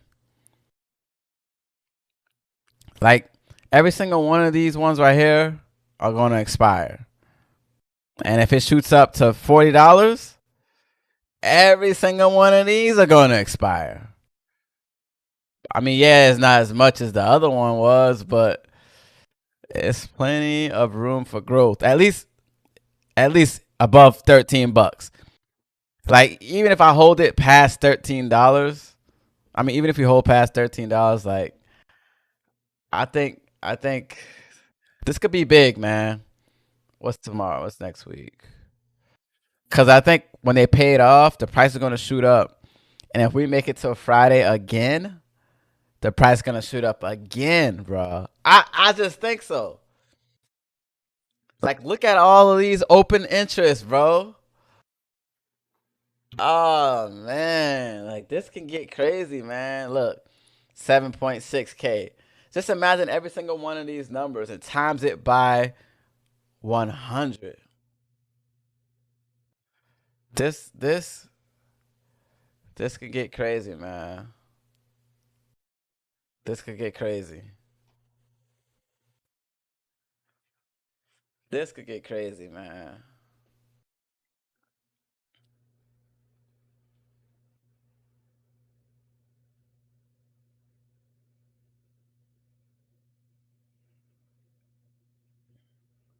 So much room for growth, exciting times. That's what I'm saying. And if this goes good, let's check the week after that. It ain't that many open interests here. Shoot. But like it's it'll keep going. Look at this one right here. Yeah, this could get wild, bro. This can get wild. We just gotta see how people pull. We gotta see how this goes, man. This could last weeks, or or months, as long as we hold them diamond hands. I'm gonna keep a close eye on mines, man. Like, if mines do keep going up, I'm gonna take my my take profit off $400 and turn it into a stop loss and just let that thing keep riding. Just let that thing keep riding.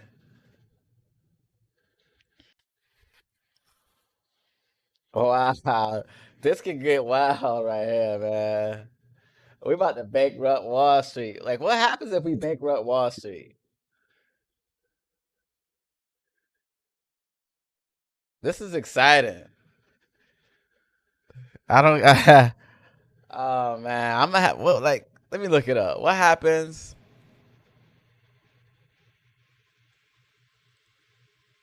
What?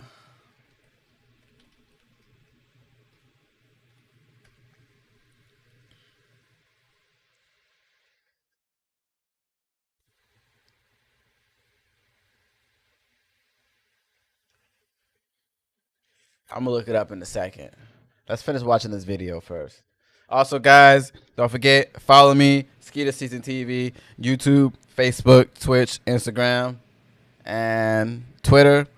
And if you want to watch, if you want me to pull up a video so we can all watch, just let me know in the comments, and I'll pull it up so we can watch it.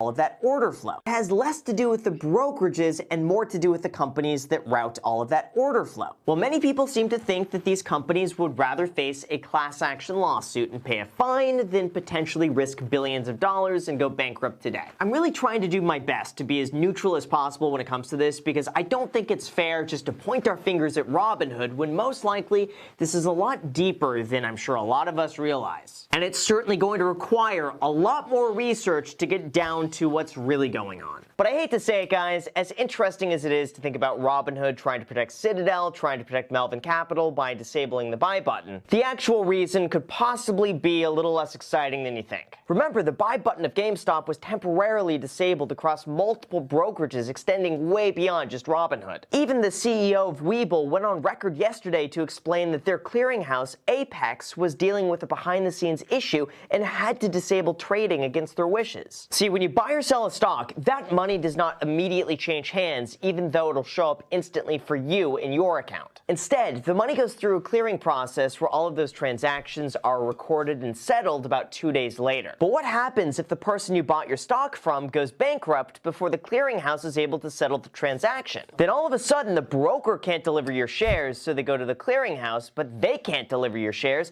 because the person they were getting it from went bankrupt. So they now have to pay out of pocket, but when the price of the stock skyrockets to unbelievable numbers, the clearinghouse simply doesn't have that much in reserves, and that could cause them to go under as well. Essentially, there weren't enough shares of GameStop available to buy. They couldn't margin call the short sellers fast enough to provide liquidity. They couldn't guarantee that those stocks would be available when you bought them. And they didn't want to be on the hook for the next 2 days if they couldn't provide you with the stock that you bought at the price that you bought it for. Then apparently, the depository trust company who clears transactions saw this happening and told their clearinghouse that starting immediately, they will need 100% collateral on hand in order to cover the price of the stock being bought. But clearinghouses didn't have that type of capital on hand with a moment's notice, and brokerages didn't want to be on the hook for delivering shares that might not exist. So the only option was to refuse to clear GameStop purchases, which in turn caused brokerages unable to offer those shares for sale. Unfortunately, the Robinhood CEO did a really bad job explaining this, but the CEO of Webull was very upfront about the situation, and this probably makes makes more sense. Plus, Weeble's going to be offering you 4 free stocks when you deposit $100 on the platform using a link down below in the description, and that could be worth all the way up to $1,600. Now, anyways, what they said 100% confirmed to be the case? Maybe, maybe not. Is it possible that the clearinghouses are all in on it and trying to crash the stock as well? What's up? Who knows? What's up, Bio? I know it's fun to band together and try to pick an enemy, and Robinhood.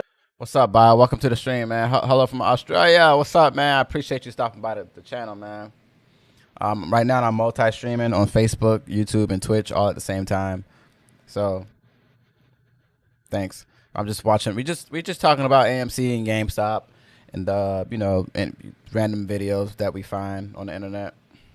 Is definitely the easy target. But at least I'm going to be giving you all the information, and then you can make a decision for yourself. Now, as far as where we go from here, we have 2 sides to the coin. One, we have the SEC, who wants to monitor market volatility and communications around stocks like this, alongside with regulation around communities like Wall Street Bets. And 2, we have hundreds of others who want to monitor the stock trading platforms to ensure that stocks are readily open for buying and selling without restriction. One side argues that Reddit artificially drove up the demand and the price of GameStop, while the other side says that they just took advantage of greedy Wall Street funds who exploited the system by overly shorting the stock and trying to drive down the price. To me, Robinhood disabling the buy button is just like pouring gasoline on the fire. But the way I see it, this event is most likely almost guaranteed to cause further regulation to prevent something like this from happening again in the future. Most likely, the SEC is going to find a way to prevent more than 100% of the shares from being shorted all at once. That way, there's not going to be this cataclysmic slingshot of value in the event that the price starts going up. And that would end up definitely softening the blow for something like this happening again. And even though I'm 100% sure they're going to start to pay very close attention to communities like Wall Street Bets, that's going to be very difficult to ever enforce, especially if a lot of people just like the stock. And it's going to be difficult to calculate how much market perception influences the price that someone is willing to pay for whatever stock they want to buy, or how much value is attributed to hype versus someone's real conviction about buying a stock that they believe is undervalued. But I think one thing is for sure. Disabling the buy button was not the right way to do it. And I was upset that this was seen as the best solution to what I think is a much greater problem. If you agree with me on this, just make sure to subscribe and smash the like button for the YouTube algorithm. And with that said, you guys, thank you so much for... Hey, that was well said. That actually made a lot of sense.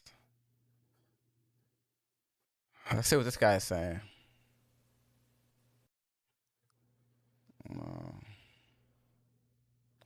That was well said. That was well said.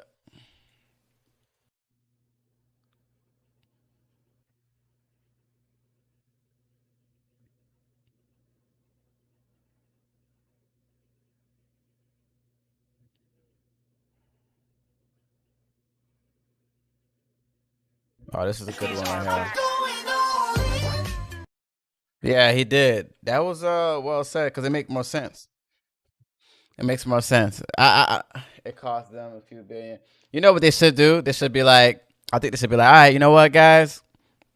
We're gonna stop AMC and GameStop. Well, any stock that has something to do with this, and be like, all right, if you own GameStop, we'll give you no more than a certain amount of money to close out your positions. Because it's too late for them to come up with a deal now because they changed the game. So the best thing that they can do is meet us halfway. So obviously it's going to cost a lot of money for them to pay the whole basically world $1,000 per share. So the best thing that they can do is be like, all right, guys, no one can buy GameStop. No one can sell GameStop. Instead, what we're going to do is give each one of you guys, I don't know, let's say $500 per share or $400 per share, or AMC at least. AMC $500 to $1,000 per share. And then give us the money, remove all of our shares, and let us start over again. Because if not, whatever rules that they come up with, it's too late for them to change the rules because we already own it. You know, of course, people that's trying to get it now, they're probably late to the game. But people who own it now, we're playing the game. So I think the best that they can do is be like, all right, guys, you know what? If you own AMC, instead, I'll just give you $400 per share. And we'll go from there. Or $500 per share. We'll go from there. That's the best that they can do, because any rule that they make, someone's gonna be upset. Yeah, they're gonna bribe us. Because we're not giving up. We're not giving up. So I think the best thing, because they did everything. They shaked out the weak hands. They hit margin calls. So instead of, let's say, I'm gonna make up a random number. Let's say instead of 1,000 people holding these stocks, because they shaked up the weak hands and hit people's margin calls, they probably got it down to like 700 people holding the stocks. So, hey, I'm holding. I'm holding. So, I think if everybody holds, they would have to come up with a way to make us all happy. Yeah, it's a lose. That's why I said it's a lose-lose situation. So the best thing that they can do is say, hey, you know what, guys? You win. We're going to give each one of you guys $600 per share. $600 per share. And, you know, of course, they'll get rid of our shares, because if they don't do that, the price will keep going up and up and up and up, and we will crash every bank in sight. And, of course, you know, that won't be good. But I'm just saying, the best thing that they can do is for people who hold in GameStop, just say, hey, you know what? We're going to give you $700 per share. How about that? An extra $200 on, or an extra $50 on top of what it's already worth. Or if you hold an AMC, hey, instead of it, you know, we'll give you $300, you know, a certain amount of money per share. That's what they should do. And that way, it'll stop the price from rising, and then they'll have to just pay their bills. Because if not, if they don't give us a deal, it'll just keep going up higher and then higher and then higher and then higher and then they're going to come up with an idea, and by then it's going to be too late. But until then, I'm holding. I got nothing to lose. I got in at $2. What can I lose?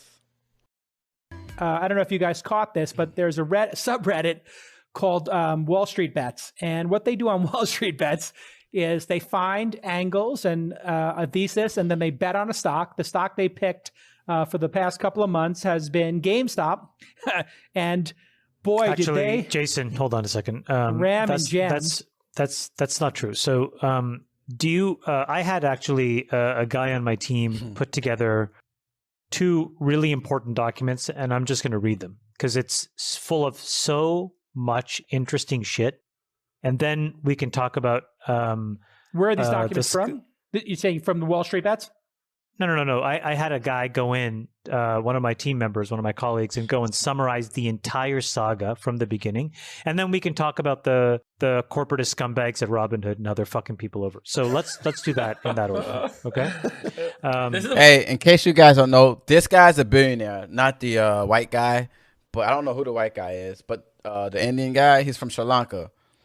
He's a smart guy. He's like Elon. You know how people rich like Elon Musk? You know how that actually cares about us? That's the people that you like. I like, because, you know, there's a lot of people who's so rich that they're dumb, or so rich that they don't care about people without money. Elon Musk is one of those guys that's rich but cares about us, and he's not dumb, you know? But Chamath, he's rich, and he's not dumb, and he cares about us. I follow him. I love the guy. What's up, dope? What's up, man? AMC seems like a lost cause right now after that crash. I went AMC. Bro. I went AMC too. What's your yeah, that's what I'm saying, Lizard. Chamath is with us too.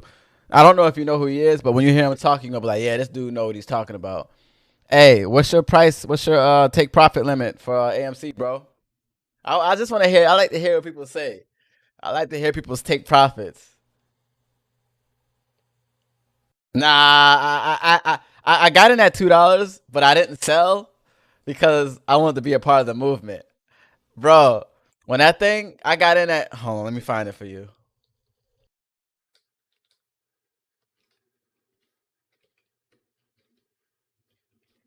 When it went, because I got in at $2, right? And when it went down to $6 after it went, I got in at $2 and it went up to $25 and it came down to $6. This was my face. I was like, I'm not letting my boys down. I'm holding on for the movement. I had to hold on for the movement, man. I had to. I know I should have. I should have. I get it. I understand. But it was a movement, man. It was a movement. This was my face when they shut down Robin Hood. I was like, you know what? I'm not letting my boys down at all. If my boys say hold, I'm holding. I'm holding. And then when I found out that they took the buys away from Robin Hood, this was me, right? I'm holding. I wasn't letting go, man. I mean, normally I would have sold and got back in on the dip, but the movement was so strong. I love look. Hold on, let me come back here. Oh, I lost my page. Oh well. Stock twits. If you look here, everyone's like, let's go. Let's go. We're not letting up. We're going. That's what all these people was like. And then you go to Wall Street Bets and they're like, let's go, man. Let's go. Chamath, he invested it. Elon Musk, he backed it. I think what's his name? I can't remember the guy name. I think it's like Porten or something like that. I don't remember his name. He backed it. AOC, she backed it. Donald Trump Jr., they was with us. So you had to hold, man. When you got Donald Trump Jr. and all these people backing us, you just can't go down in flames. And if you go down in flames, there's a lawsuit behind it because you got so many people backing you. I was like, you know what? The boys got my back. And then it was funny because you had some noobs that had no clue how to invest or trade, whichever you want to call it. They got in at $25. And I was like, yeah, I don't know what to tell you now. You got it at $25. But Wall Street Bets was like, you know what? Stay in the stock. We're coming to get you. So, yes, I know I bought in at $2 and it shot all the way up to 25 and it came down to 13 and 15. I was like, you know what? I'm coming to get my boys too. So I bought more shares. So I got like 800 and something shares. I mean, I know I'm not, I don't have 1,000, but it's risky, man. At the time it was risky. All right, let me see what my chat's talking about. Yeah, what's up, G? What's up, man? Nokia, you got Nokia? It's on Heaven Door. Next week we're gonna see. Be wow. But did Nokia hit the price limit though? But I thought everyone was trying to get Nokia to $5. Cause I know for AMC it was $9. I think $9 was what they wanted. But I thought for Nokia it was $5. I want Nokia so bad, even though I don't really agree with the company because I could be wrong when I say this, but when I hear the word Nokia, I think of the old school phones. You know what I mean? Those old school phones that can never break no matter what you do. The ones that never dies. Like, I'm 28 years old, so that's what I think of when I think Nokia. So like they say, don't invest in what you don't believe in. So that's why I wouldn't buy Nokia. I wouldn't buy Nokia. Now AMC on the other hand was different. The reason why I bought AMC is because it's the #1 movie theater. And I knew that since we got a new president that it had a chance of coming up. This was way before the Wall Street, it was a week before the Wall Street Bets thing went down south. So that's why I said I was already in. Doji will never get to $1. I'm just waiting for Doji to go back to 7 cents. Nah, the only reason why Doji went up is because of Wall Street Bets and Elon Musk. I think that was a one-time thing. I could be wrong when I say that. Though. But I think that was more of a hype, pump and dump. Now, AMC, on the other hand, I don't think that's a pump and dump. Yes, it's probably not going to be worth $1,000 in the future. But I think because, movie theaters are opening, it's different. Have faith in Doji. I used to be in Bitcoin. Not Doji, but Bitcoin. Hey, so what are you guys' price targets for AMC? And what was the price target for Nokia for the options play for Friday? What was the price target? Because I've been hearing that Nokia didn't make the cut. So what was the price that you guys were trying to reach for Nokia? I thought it was $5, but I'm not sure. Yeah, I think Doji's a pump and dump. Unfortunately. You guys literally taking money from each other and becoming bag holders. But you can buy partial Bitcoin. You don't buy the full Bitcoin. You buy partial of the Bitcoin. I used to be in Bitcoin when it was $900, really. But I didn't have a whole Bitcoin. I had partial of the Bitcoin. I had like I remember like yesterday, I had 0.05 Bitcoins. And that was worth $50 when I had it. I remember that like it was yesterday. Because I had a Bitcoin mining company that I used to use. And now 0.05 is like, whoa. I wish I didn't sell it now. But I had to. Because it went to 20 grand and dropped down the first time and I sold it. I mean, who wouldn't? And then I bought back in at 3,000. Then I sold it again at like, I don't remember what number I sold it in again. I think I sold it like at, I don't remember what price I sold it, but I sold it because of the pandemic.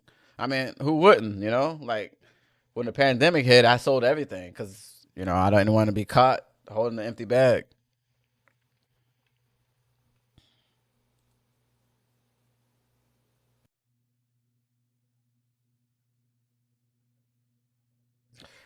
But I think the use of Bitcoin is good, though. I used to love Bitcoin, you know, and I was telling people about maybe Ethereum. I think, see, Bitcoin is an alpha, so the thing about, I used to hate Ethereum because it used to move sideways for so long.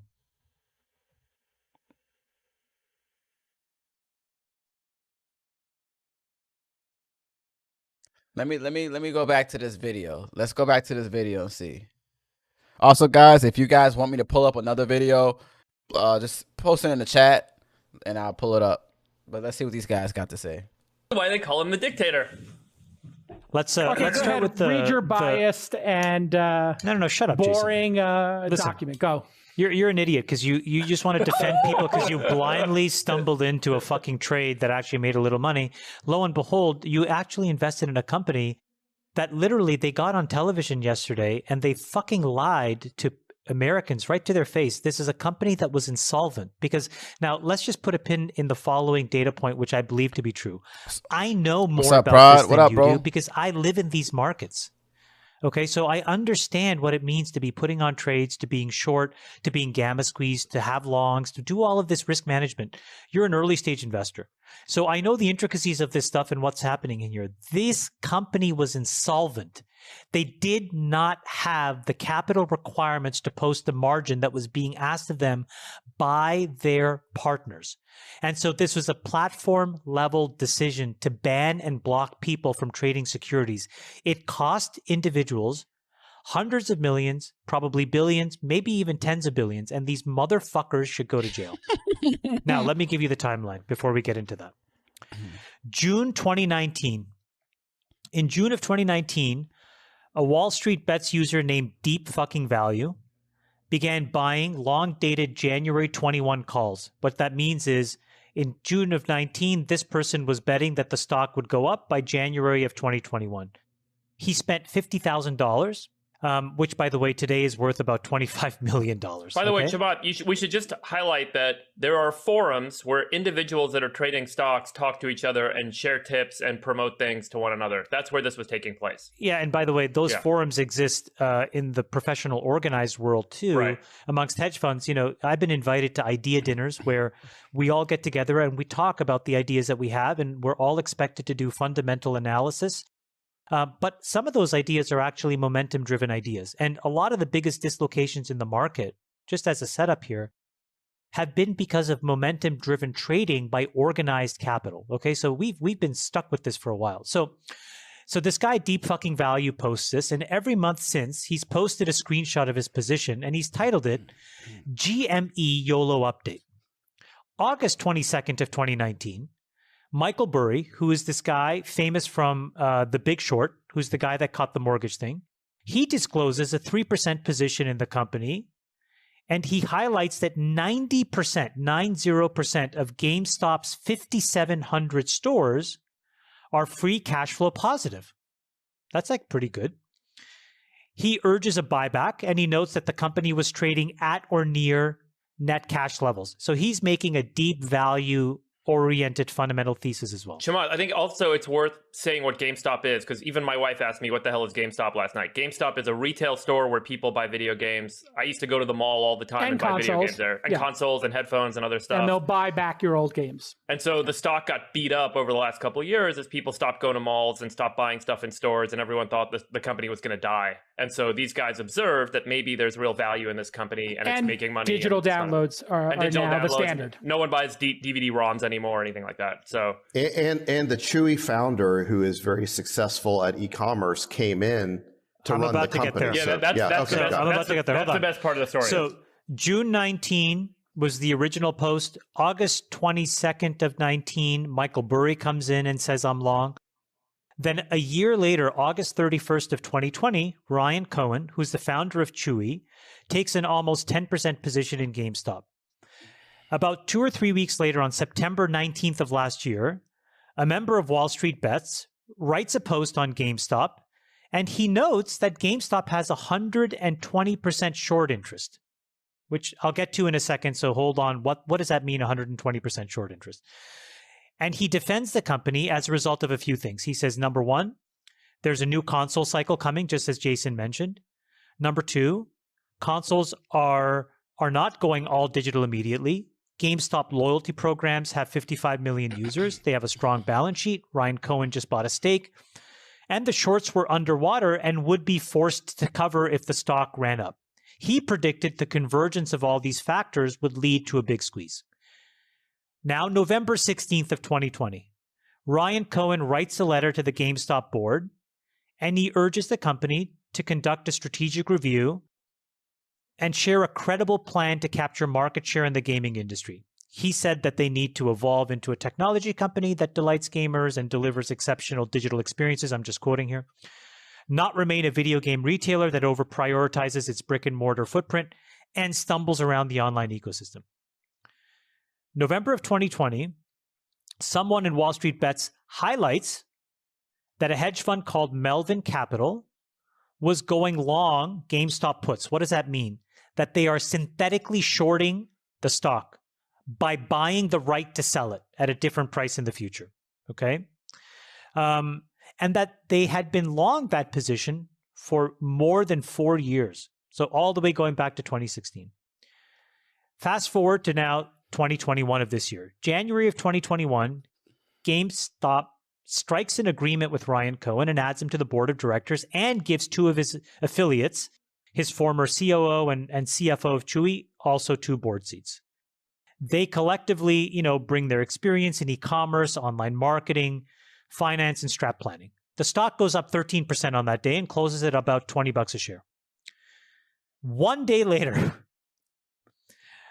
and then over the next day after that, so for January 12th and 13th of 2021, there's a ton of activity around GameStop in Wall Street Bets, and now in Discord, and in StockTwits, claiming that Ryan Cohen is going to be the savior.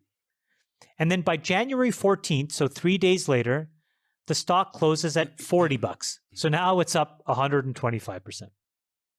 So now comes the setup, the pros versus the Joes.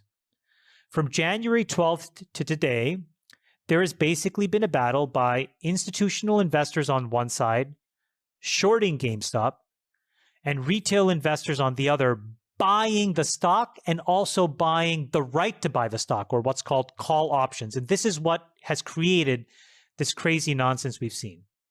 So on the institutional side, after, retail drives the stock up, the institutional guys are like, hey, wait a minute, Ryan Cohen's an idiot. This company is fucked. Fuck these guys. They have too many, cyclical and secular tailwinds. And they become so massively short that the infrastructure that's supposed to even count all the shares can't keep up. And now they are short more than the actual number of shares that actually exist. So now they're 140% short. The Joes, retail, they start to aggressively purchase all these call options. And on January 13th and 14th, this price keeps ticking up. Then a bunch of quant funds and momentum hedge funds notice all this activity, and they also participate on the long side. And then over the past 7 trading days, we have traded over $100 billion of stock in GameStop, which is well in excess of what retail can support. So here's what's crazy to realize. A bunch of value-oriented, non-computerized, non-quantitative hedge funds short. Retail notices a dislocation, initially fundamentally, but then momentum-oriented buys. Other hedge funds realize, also buy, and this is what's created this massive short squeeze. On January 19th, Citron Research, a research firm that basically tries to, find shorts in the market, announces that they were short GameStop, and they gave 5 reasons why it should go to $20. The stock was at $35.50 on January 19th. Then over the next 2 days, GameStop calls hit an all-time high, and it runs a 2-day rally of almost 70%. And this is what really starts what's called a gamma squeeze, okay, which is what we saw in the first part of this week. So January 25th, Ken Griffin, Stevie Cohen, they inject almost $3 billion into Melvin Capital, the firm that was short, $2 billion from Citadel and $750 from Stevie Cohen. Stevie Cohen had $1 billion in it from before. And then now all of a sudden the squeeze keeps happening. The squeeze keeps happening. And then it starts to spill over to the rest of the market. Now all these hedge funds, these original hedge funds, they are getting called by the bank saying, hey, wait a minute, you've run over your collateral limits. You need to post more collateral. We need more money in your bank accounts. So now not only do they have to cover GameStop, they have to cover all their other shorts. So those go crazy. And they have to sell their longs. So now they're selling, Facebook, Netflix, Alibaba. So those things are going down. That accordion is what's been happening in the market in the last couple of days. And then the coup de grace is what happened on January 28th of 2021. Brokerage firms, and this is where, Jason, we should talk about this, like Robinhood and Interactive Brokers, because in fairness, it wasn't just Robinhood, prevented their users from buying GameStop and a handful of other stocks. They were only able to sell, which resulted in such a one-way pressure, it caused a 44% sell-off yesterday. Now, that's been reversed today. And so what it speaks to is a bunch of questions. There are questions as to whether or not this was mandated by the platforms or the regulators. Given the fact that it didn't impact all the brokerage accounts, it was a platform-level decision. So some organizations like Robinhood banned it. Some organizations did not. And it could be that some of these platforms that banned it is likely because, and this is where we get to the insolvency question, didn't have enough margin. And so they knew that if they opened the doors, there would be a run on the bank and there would be a run on Robinhood. And that's why they basically, I believe, had to stop allowing people to trade. And it just shows how fragile the whole system is. That was crazy, man. That's crazy. That's crazy, man. I feel like they should have had a better plan. I mean, I understand that it's different, but they should have had a better plan, man. Like, I don't know. Robinhood should have had a better plan for that. Like, halting the trades, I get it, but I don't know. I really hope GameStop can take advantage of the situation and get back on their feet again. Yeah, I think they will, because the pandemic is, slowly, I guess, getting better, I think. So they might be able to take advantage of it. It's not last year, people started getting used to it. Robinhood's plan was out of their own interest with Citadel. Yeah, I mean, that's possible too. But, a lot of people don't know that, man. A lot of people don't care to know that. They just know that they can't buy shares. Because, think about it. It's already bad that they did it on, I think, Thursday or Wednesday. I think it was Wednesday or Thursday. It was already bad that they did it on that day. But it's not any better. Because I remember this like it was yesterday. I didn't worry about it too much because I've already bought shares, but people that didn't buy shares, I know they wanted to buy. So, that night in the after hours, they're like, you know what, guys? We're going to open it up for you guys for limited buys or something like that. So everybody was all right, cool. But we don't know what limited buy means. But we just said, all right, cool, buy is buy. That's what we said. I didn't know what it meant. I thought limited buy means since the market was so volatile, you have to put in a limit order. You know what I mean? I didn't know. But guess what? They're like, yeah, limit order means you can only buy one share. I'm like, one share? Just one share? Let me see if I can find that.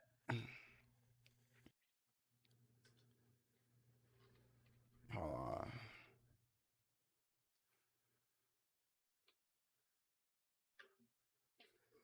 They could only buy one share. Hold on. I gotta find it somewhere. But they could only buy one share. That's crazy. Like no real investor wants one share unless it was like, you know, Berkshire Hathaway or something like that. Whatever happened to free market? That's what they're saying now. Man, that was crazy, man.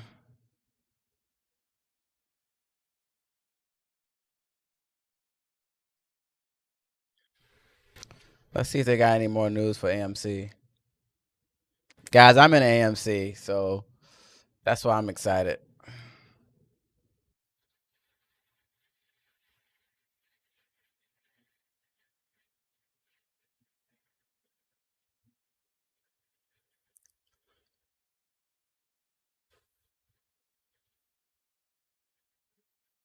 Let's see what this guy is saying. Not even being able to buy 1 or 2 shares if you have shares.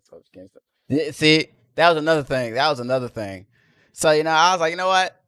I bought 1 share of Games. I didn't have GameStop shares. I only had AME at the time. And then I was like, you know what? I'm going to buy my 1 GameStop share just to support the movement. And welcome back to the Stock Trends channel. So today's video, we're talking AMC. We want to talk about what is going on, update on the price action, how the chart is setting up. Is there still potential for this stock to put in higher lows, make higher highs, and continue the trend to the upside that we've been seeing the past couple of days? We're going to be going over all of that here in today's video. So real quick, make sure you're jumping down and subscribing to the channel, hitting that thumbs up button, and let's dive on in. So briefly, let's look at the chart first. Here is how AMC finished up in the after hours session on Friday, okay? This is using Webull, so there's a link below if you want to get 4 free stocks with Webull.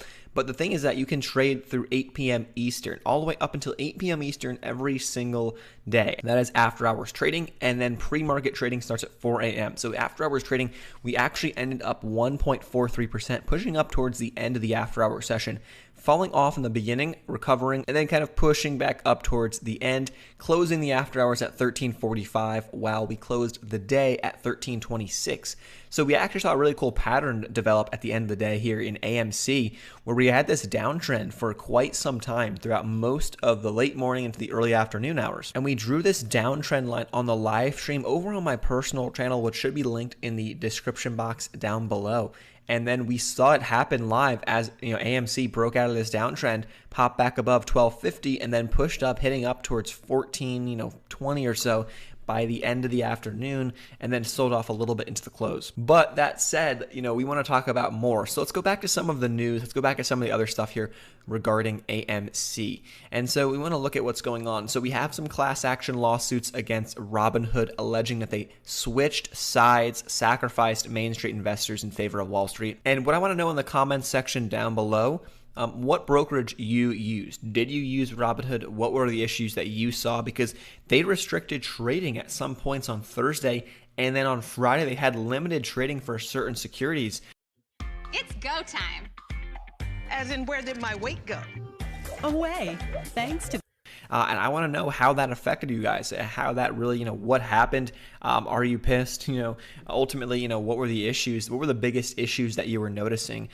Because I want to get a sense. I mean, I'm someone who uses Webull here on the channel, and we talk about it a lot, but I wanted to know what you guys thought of Robinhood. Then, of course, there are some more articles that we can go dive through, but we want to talk about right now, the charts and the potential and what really happened on Thursday, because Thursday was the day that I think a lot of people are really, I mean, Friday too, but Thursday specifically was the one-way trading day because a lot of brokers did the same exact thing. So if we zoom out and see what happened on Thursday with AMC, we see it was up 53% on Friday, which is a pretty nice little kind of grind back to the upside after this big drawdown on Thursday. Look at Thursday, hitting $23 in the pre-market hours and then selling off all the way back down to $6.50 at one point in the day. And why was that the case? And we had many halts to the downside where they halted the stock due to volatility to the downside because there was so much selling, so much shorting, and the stock kept on plummeting. Now, here's what's going on. When the brokers halted buying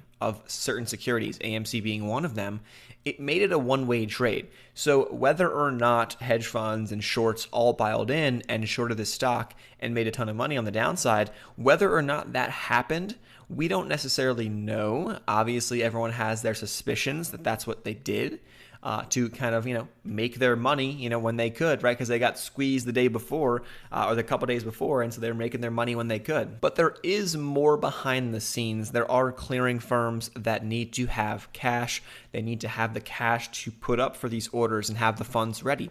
The ultimate problem here with a stock like AMC and with a stock like even GameStop, right? When the clearing firms don't have enough cash due to the amount of shares being traded for these stocks, when they don't have enough cash to match the volume, they can't come along and say, hey, we can give you when you sell AMC for $13.26, we can give you that $13.26 times the number of shares. They didn't have the confidence to say, hey, we can do that. And so that's why these brokers halted trading, and not just Robinhood, other ones too. But a lot of other brokers like Webull came out and said, hey, we have no issues. We are good to go on Friday. They had to halt a couple of stocks in terms of buying. When I say halting, they were halting the buys. They stopped the buys of certain stocks. But Webull came back out on Friday and said, no, we're all good to go now. You're good to go. We can buy you can buy and sell anything you want, and everything on the back end has been ironed out. Meanwhile, Robinhood had some more restrictions. So we want to see, obviously, go get some more details upon what happened. We're not getting official, we're not getting the information we want to hear. Is it a liquidity problem? Is it, what's the actual issue? And whether or not, Robinhood's doing this out of a liquidity problem, right? Or whether or not these brokers are doing this stuff, because they legitimately, it's true. Like the clearing firms didn't have the cash. Well, that's technically not our fault. That's a flaw in how the market works here. That's clearly a flaw. Who is U.S.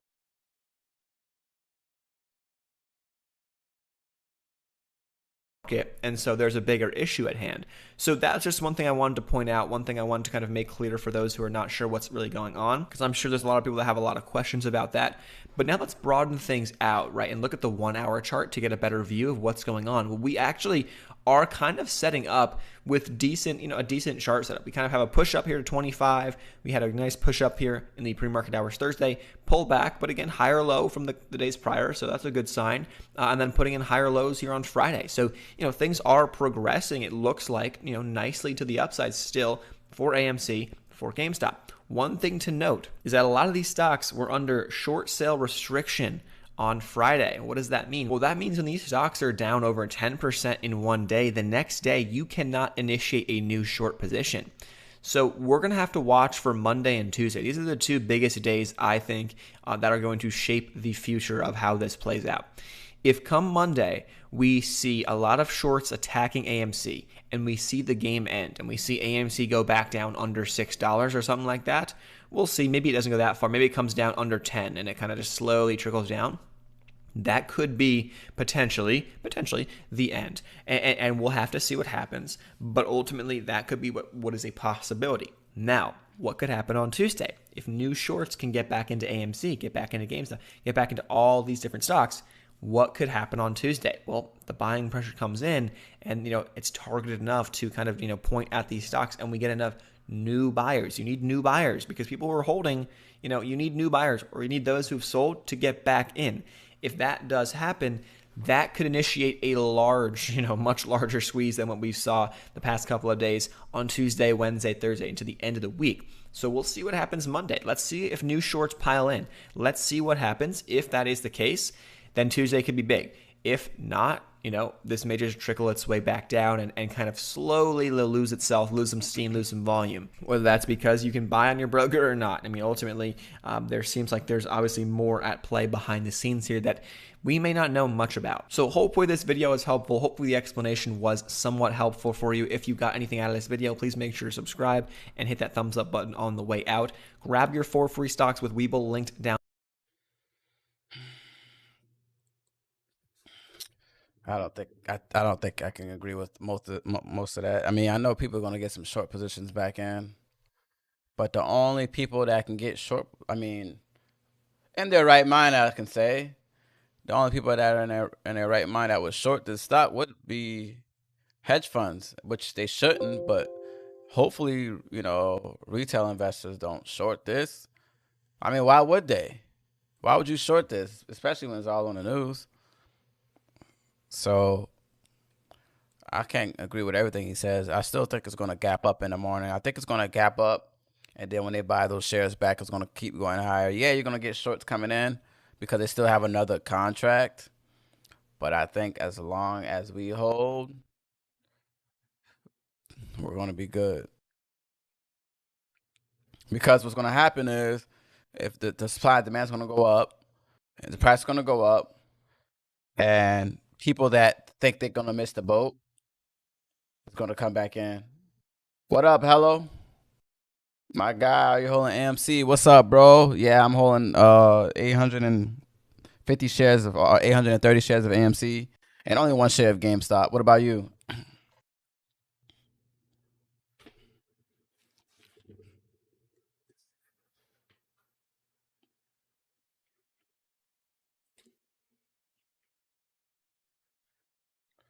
I bought some shares at $2, and then I bought some more at 13 and some more at 15.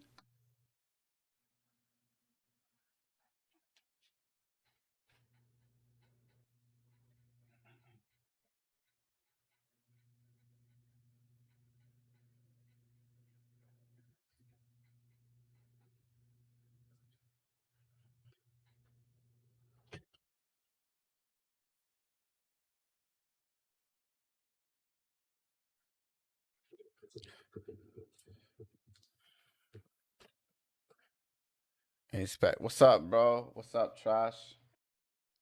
Any speculation on Nokia? 100 shares for AMC in 24. Oh, you straight, man. You straight, bro. Nokia, let's see what Nokia look like. Let me pull up the weekly chart or the daily chart.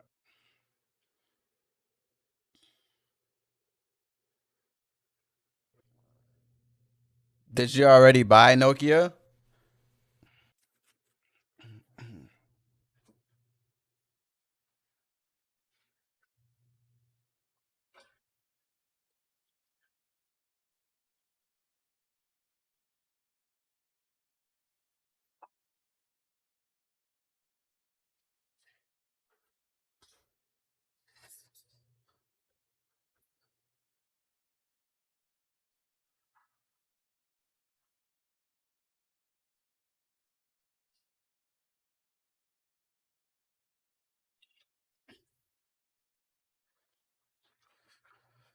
Yeah, bought in around $7.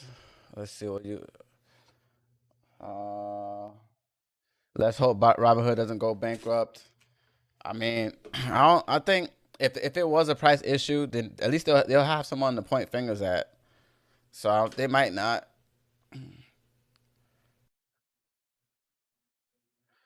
Yeah, but I think so I mean, when it comes down to fundamentals, man, like fundamentally, I'd buy at $4. No. I'd buy around.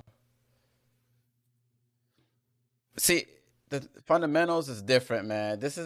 These trades aren't made off of fundamentals. It's the movement. It's the movement that's causing this price to shake up. So, I think that what was the so I know like for AMC, our goal was to be above $9 to exit out, all the contracts for last week. What was the price target for for Nokia? Was it $5? Like, I don't know what the price target was. Like, did you guys hit y'all's price target for last week?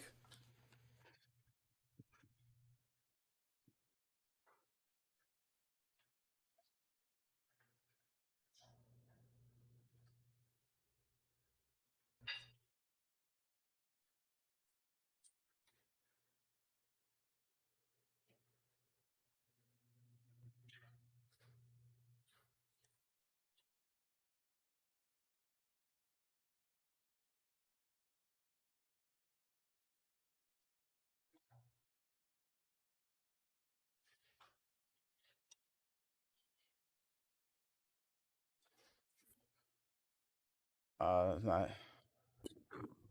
They manipulated. Yeah, they did for all of us. They manipulated the market for all of us, man. Be right back. All right, all right. So, do you guys know the price target for Nokia? Like, what was it for Nokia last week? Like, was it $5? Was it $6? I don't know what the price target was to liquidate all the contracts.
One second, Chad. I'm gonna run to the restroom. Then I'm gonna play this video.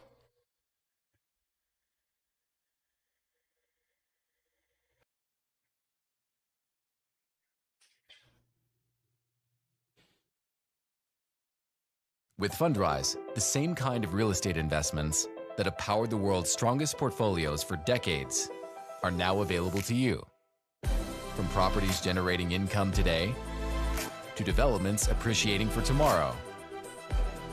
The power of real estate investing is now in the palm of your hand. Join the community of over 130,000 investors who are building a better portfolio with Fundrise today.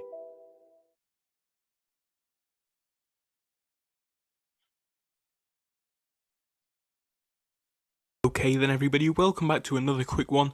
In this one we're having a look at Nokia. Don't get me wrong, we had a look at Nokia just the other day. I think it was actually after we saw this big increase, and we were talking about the potential future for Nokia.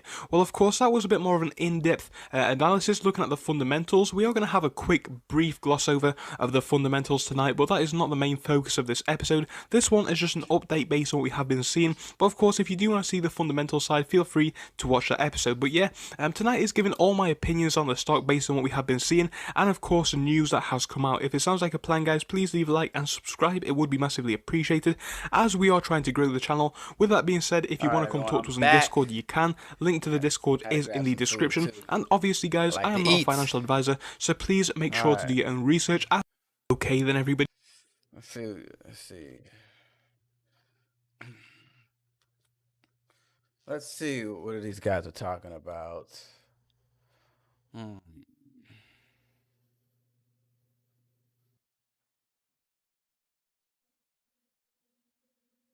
Welcome back, guys, with another video. And hey, we made it through the week. It's been a crazy week, guys. Holy cow. Would anybody expected this to happen on Monday? Guys, if we were talking about Monday and Tuesday, hey, the week was going great. Then things turn of events. We changed to the Wall Street Bets new era. And guys, in all honesty, I don't think this is going anywhere. So I am definitely going to follow the trend and buy into the hype. But one thing for beginner investors who do not have a lot of money, I would not suggest you guys to be purchasing these hype stocks. In this video today though, I will talk about Nokia stock under the ticker symbol NOK. This is one of the hyped up stocks, and potentially next week could be one that gets pumped. There's been a ton of speculation, guys, where people are saying, yo, JAGX is gonna get pumped by Wall Street Bets. That is not happening, guys, and this is just something that is coming from a false source. You definitely want to cover what they are pumping and what they are collectively as a group pumping. This week has been something that we have never seen before, and the most interesting thing though about this week is what these brokerage firms did. Guys, Robinhood shut down our accounts, which was ridiculous. I was not able to sell any stock.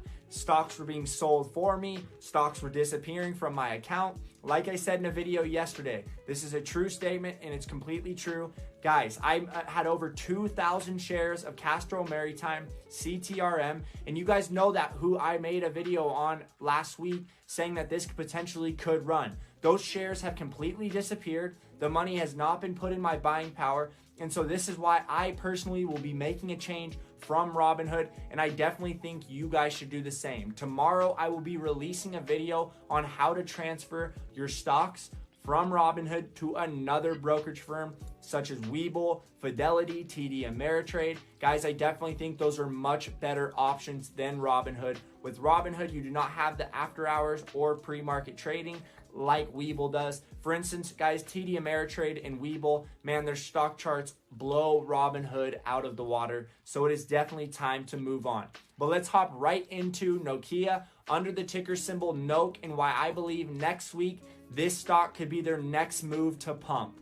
With everything that is currently going on, guys, I want beginners to be especially careful. Guys, there's so many investors who have never invested but now are hopping into GameStop and AMC just because of the hype. This is attracting people, guys, who have never invested a dime into the stock market. We do here have some news about Nokia. I know a lot of you guys are wondering, well, what did push this stock up? Pure hype, pure meme stock is the reason why this stock is going up. Guys, come on, let's be honest. We haven't seen Nokia at $10 since 2010.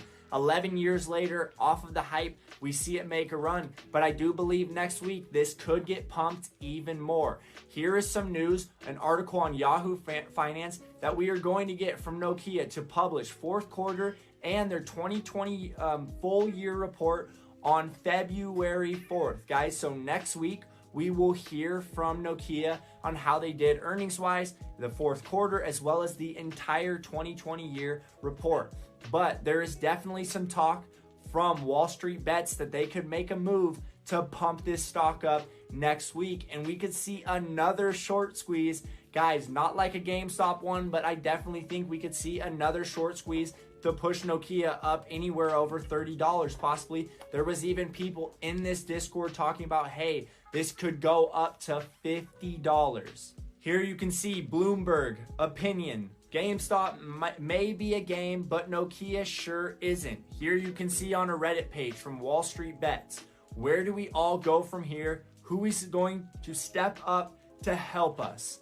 Who is going to step up and help them, guys? Like I said, there's so many new investors who have never even invested, but this is just trending on TikTok, Twitter, Reddit, Yahoo Finance. Guys, it's everywhere. It's all over the news, and this is why I think you should buy into the hype. Seriously, though, this is why I'm also being cautious with the beginner investors. But hey, if you have a little bit of leftover money and you want to make a play on it, make a play into one of these hype stocks, as you could see a big return. The one thing though that I do say to be careful about when investing into these stocks is, guys, if you're on Robinhood, you really don't even have control of your own portfolio right now. Last night with Dogecoin, as it made a run, people were putting in pending orders. They weren't getting placed later. Guys, there was a lot of technical difficulties with this. Right after we saw the CEO on CNN, and all I heard was, he was just completely confused and was really just kind of crapping his pants. In all honesty, guys,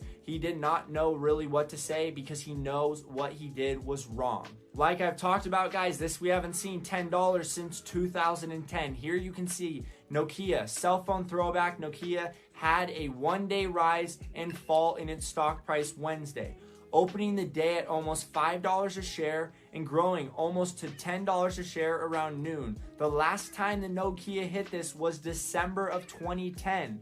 The Finnish electronics company released a statement this week saying that it did not know what caused its stock to surge.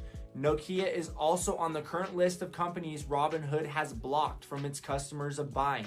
Guys, I cannot believe that Robinhood is blocking their customers from buying these stocks. Hey, a lot of people are like, yeah, it's good for Robinhood. They're protecting their customers. They're not protecting their customers if they are selling stock without the customer's permission. This is illegal. This is not protection. If the stock, like for my experience here with AMC stock, it was sitting at $14.99 and Robinhood automatically sold AMC for me. I didn't put a sell order in. I didn't have a stop loss, didn't have a limit order. I didn't have anything on it, but just that I bought shares into it. It automatically sold 350 shares at $13.56 when it was sitting at $14.99. And so this is why I'm saying, if you do decide to buy into the hype stock Nokia with a possible short squeeze next week, make sure if you are on Robinhood, you are very careful, as you could lose complete control or your stock could be sold at a very lower price than what you even bought it for. So be careful with this. I know some people recently have been asking me, well, Johnny, where do you see the market going from here? Where do I see the market going, guys? In all honesty, I don't know if anyone can really predict this right now. Is this a new wave that this is going to continue to ramp on and we're going to see even other stocks get pumped and then them have a short squeeze? Are we going to have a free market? All of the billionaire hedge fund owner, managers, all those guys are losing their crap right now because they don't know what to do. Now they have small retail investors trying to take them over. And so this is something that is exciting for the younger generation as we are trying to make a move in the stock market in a different way that they have never seen before. Those people have always benefited off of us when people have been in poverty and short selling things. They have shorted the stocks and made the most money. And now we are doing something about it and they are losing money. The only real news we have is that they deployed some 5G network trial. And this is one thing, guys, that is exciting news, but hey, really, what is this going to do for Nokia? We know that they're competitors, guys. They have global competitors, not just in the United States, all over, even in China with 5G. 5G is growing very fastly, so I don't really want to predict that, oh, Nokia is going to be a front runner in 5G. This is solely off of hype, and that's what I want you guys to know. There's no news that significantly could make Nokia stock double other than it just being completely pumped full of a ton of retail investors to push the stock price up. So that is why I am saying to be careful with investing into this stock. In the comments below, let me know, guys, what you profited on GameStop. Let me know what you profited on AMC or even Nokia. Guys, there was a lot of plays. SNDL, BlackBerry, CTRM. I was up almost $2,000 at one point on CTRM, and then it completely disappeared. But I want to know from you guys what you profited from all these huge hype stocks and what a crazy week it was. Thank you guys for watching another video with me and all the way through. I hope it kind of starts to settle down after maybe next week, after we see what happens on Monday with GameStop, AMC for the people who are holding through the weekend. But definitely make sure, if you have not yet, to leave a thumbs up on this video, subscribe to my YouTube channel, and turn on notifications so you are notified every time that I post a video. And if you have not yet, check out my Discord. Join the Discord. We have so many challenges going on right now. A penny stock challenge to $1 million, a 500 to 10K challenge. We have a Sunday Stock Talk Zoom call. If you're a part of the Discord, you will be able to join on to that. Guys, there is a lot going on and a lot to be excited about. And so I definitely suggest you guys check it out. Stay tuned for more videos. Wow. Yeah, I don't know about Nokia, man. I think Nokia It's been left in the dirt. I mean, I could be wrong. They could have hyped it, but I don't know. I think it's just AMC and GameStop.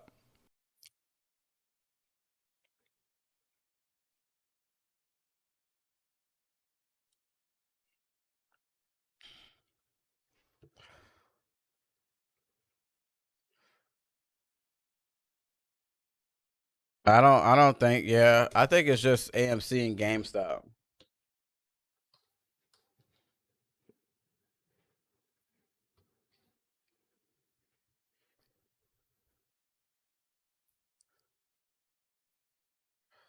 I'm scared for AMC. Why do you say that?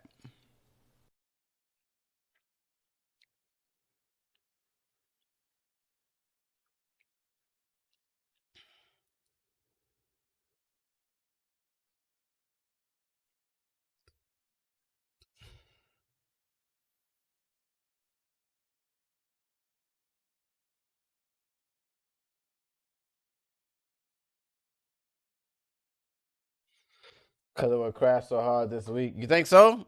I don't know, bro. I mean, we could be. You could be right, but I like this only dropped because of the them stopping the trade, but really it's been going up. To be honest, bro.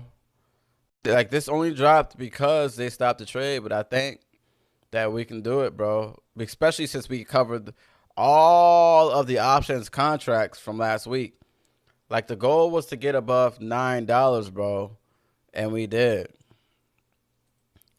Let me see if I can find those options contracts. Hold on.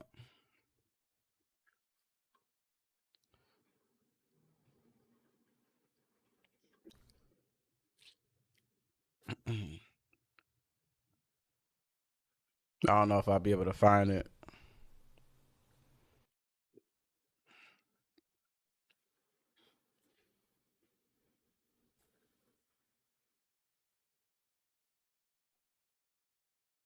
Yeah, I bought at $2.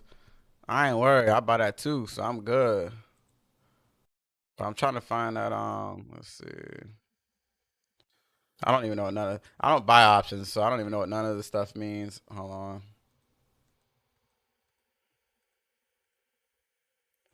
I want to find the puts.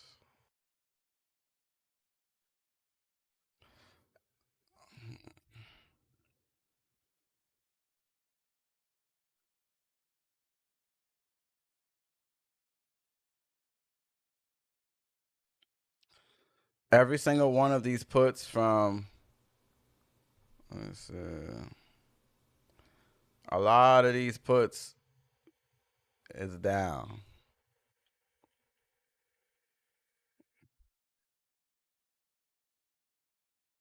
What up, Zeus? How you doing, bro?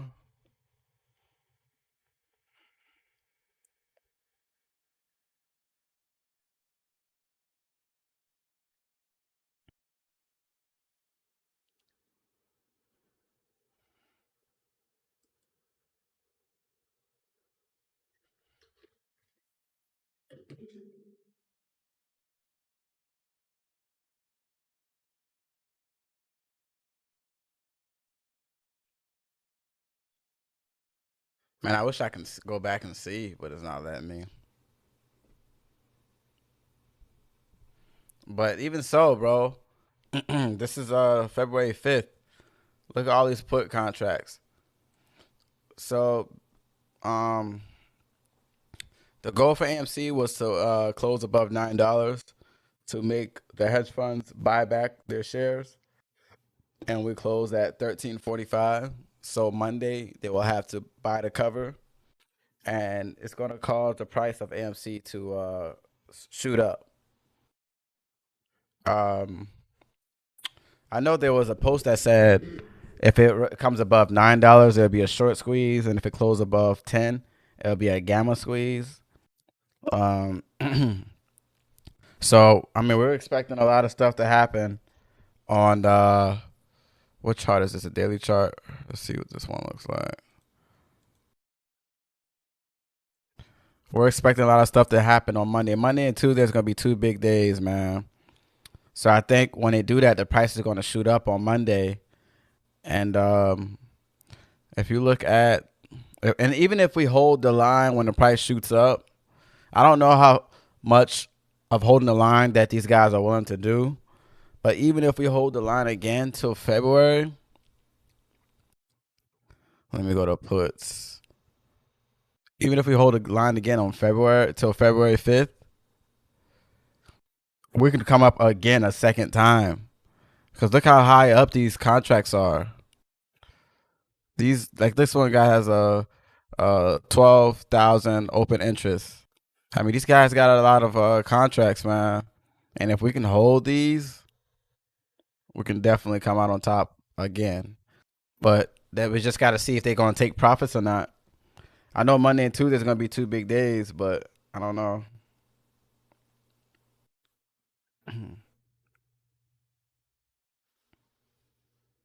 If it shoots to $30, I would run out.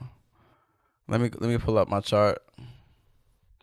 I gotta see, man. What I really was thinking though was let me pull up my weekly chart. Actually, I'll pull up the monthly. I think if it comes around here, the 33, I think a lot of people are going to sell it. So I think I might sell it here and then wait for it to dip and probably buy back. Just depends. I don't know how it's going to go. I mean, I've never experienced one of these. The only thing I can do is pay attention. The only thing I can do at that point is pay attention. I mean, even if I do sell it at 33, that's still a good bit of money. But I really think it's going to go higher because you're going to have people that FOMO into it too.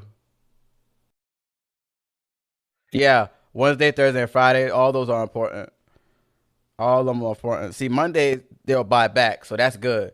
But they said that they got 2 to 5 days to buy back. So yeah, it's gonna go up Monday, but the longer we wait, the more it's gonna go up. And then Friday, another contract is gonna expire.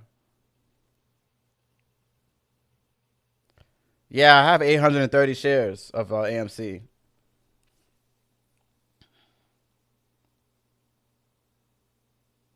I don't think. Well, I mean, I wouldn't buy at 13 either because it's not good for fundamentals. I wouldn't buy at. Hold on, let me fix that chat real quick. Like I wouldn't buy at $13 either because it's not good for fundamentals. But I feel like the hype is just there. I don't trade hype like that, but I think this hype is a different kind of hype.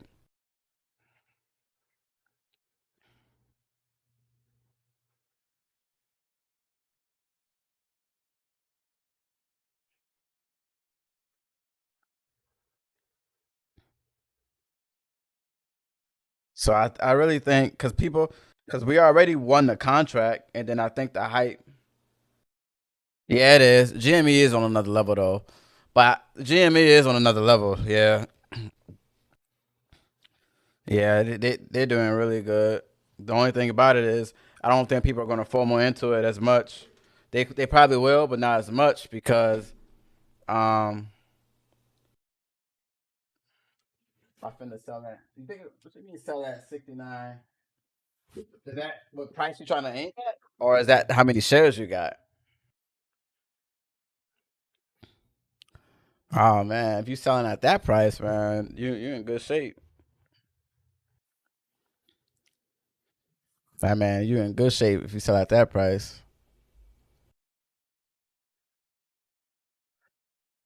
It ain't gonna go that high. I mean, I could be wrong, but damn, I don't see it going that high. They'll probably stop the whole market if it go that high. I won't be surprised if the feds come to the house, bust down your door, get in the ground, taking that kind of money.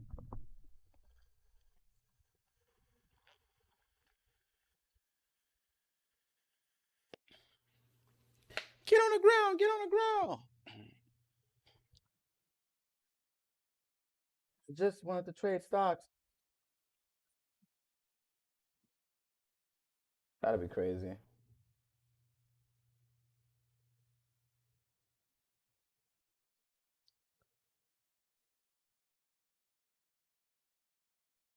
That will be crazy, man.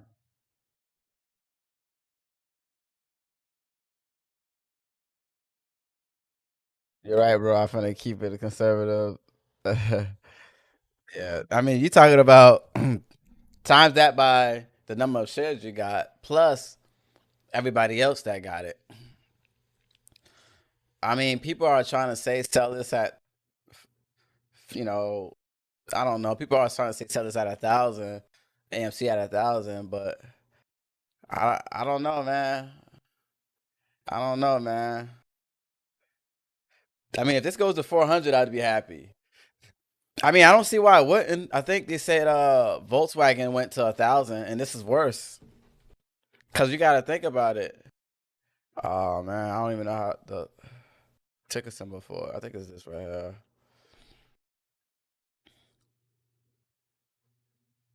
You got to think about it, man. More people got computers now than back then. What's up, MB? Anything drastic happens? That's when all the hype happens. After I was pre-market and post-market, that's when all the hype happens, bro. Like, look, I'm gonna pull up my hourly chart for you, just so you can see extended hours. Hold on. Let me pull up my swing trade chart. So each one of these dark things that you see right here, those are extended hours. So look, boom, and then right here when it consolidate, and then boom, and it would have kept going up. You know it would have, but this is AMC. This is when they stopped trading. So if they didn't stop trading here, then obviously it would have kept coming down. But they stopped trading, so it came down, and then it's just sat here for a bit. Yeah, all the hype happens, man. That's when all the hype happens, bro.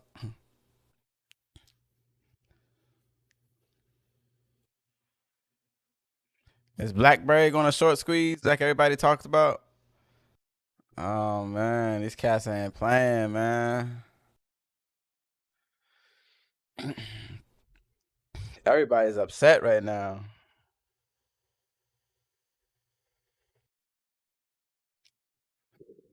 Don't bother me now. I want me some money.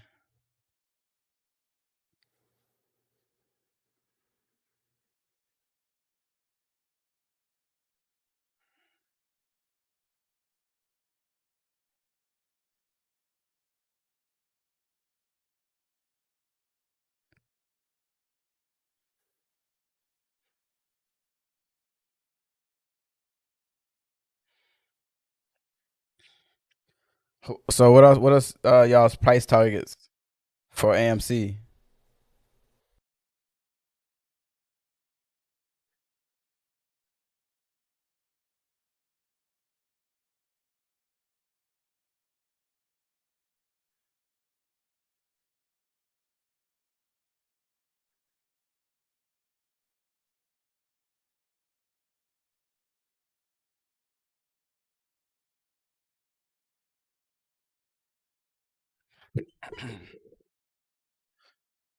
To be honest, I already made back. Yep, 600% of my GME waiting out for me. Just wish I had more capital to buy more shares when I did. I know what you mean, bro. That's how we all feel because they've been cheating, man. So we didn't know who was gonna do what. You know, no one knew what was gonna happen. I mean, I wish the same thing, but no one knew what was gonna happen.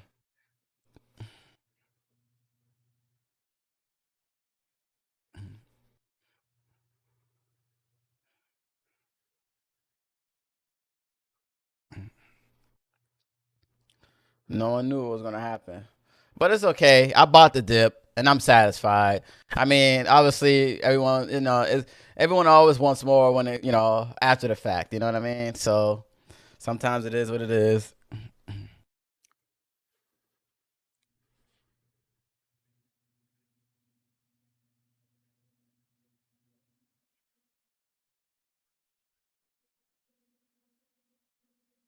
Yeah. Yeah. I'm switching out to Weeble. I have Robinhood, and I also have Merrill Edge, or which is partnered with Bank of America.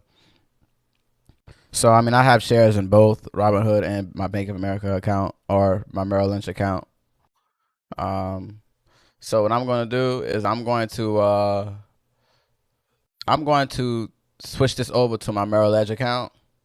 Well, switch my Robinhood over to my Merrill Edge account but I'm gonna wait until I sell the shares though, because I don't want it to hit a good take profit, but I can't take the profit. You know what I mean? Because it's in the middle of transition. I don't know how that works. I never did that before. So I don't want it to hit. Let's say it does hit 1,000, but I can't say sell because it's in the middle of transferring or something crazy like that. And now I'm mad. So I'm gonna wait until I sell it and then deposit the money to my account. Is it a fee to deposit in Robinhood? Let me see.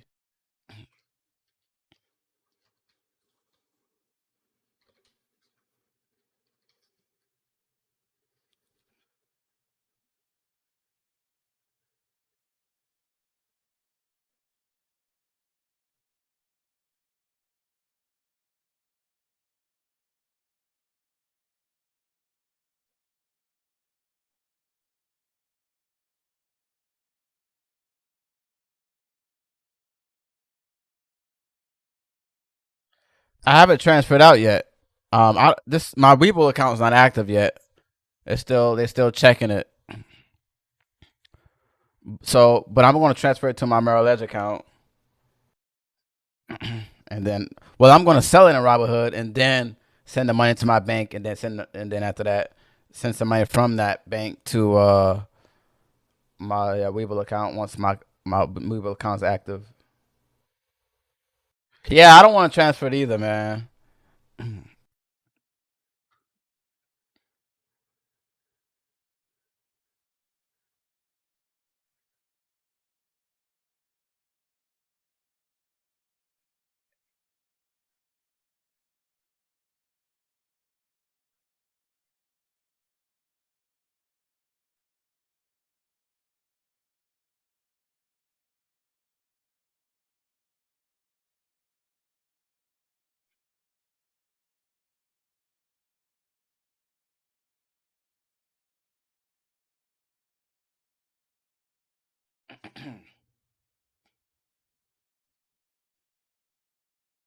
Like, I just don't want to miss anything, man.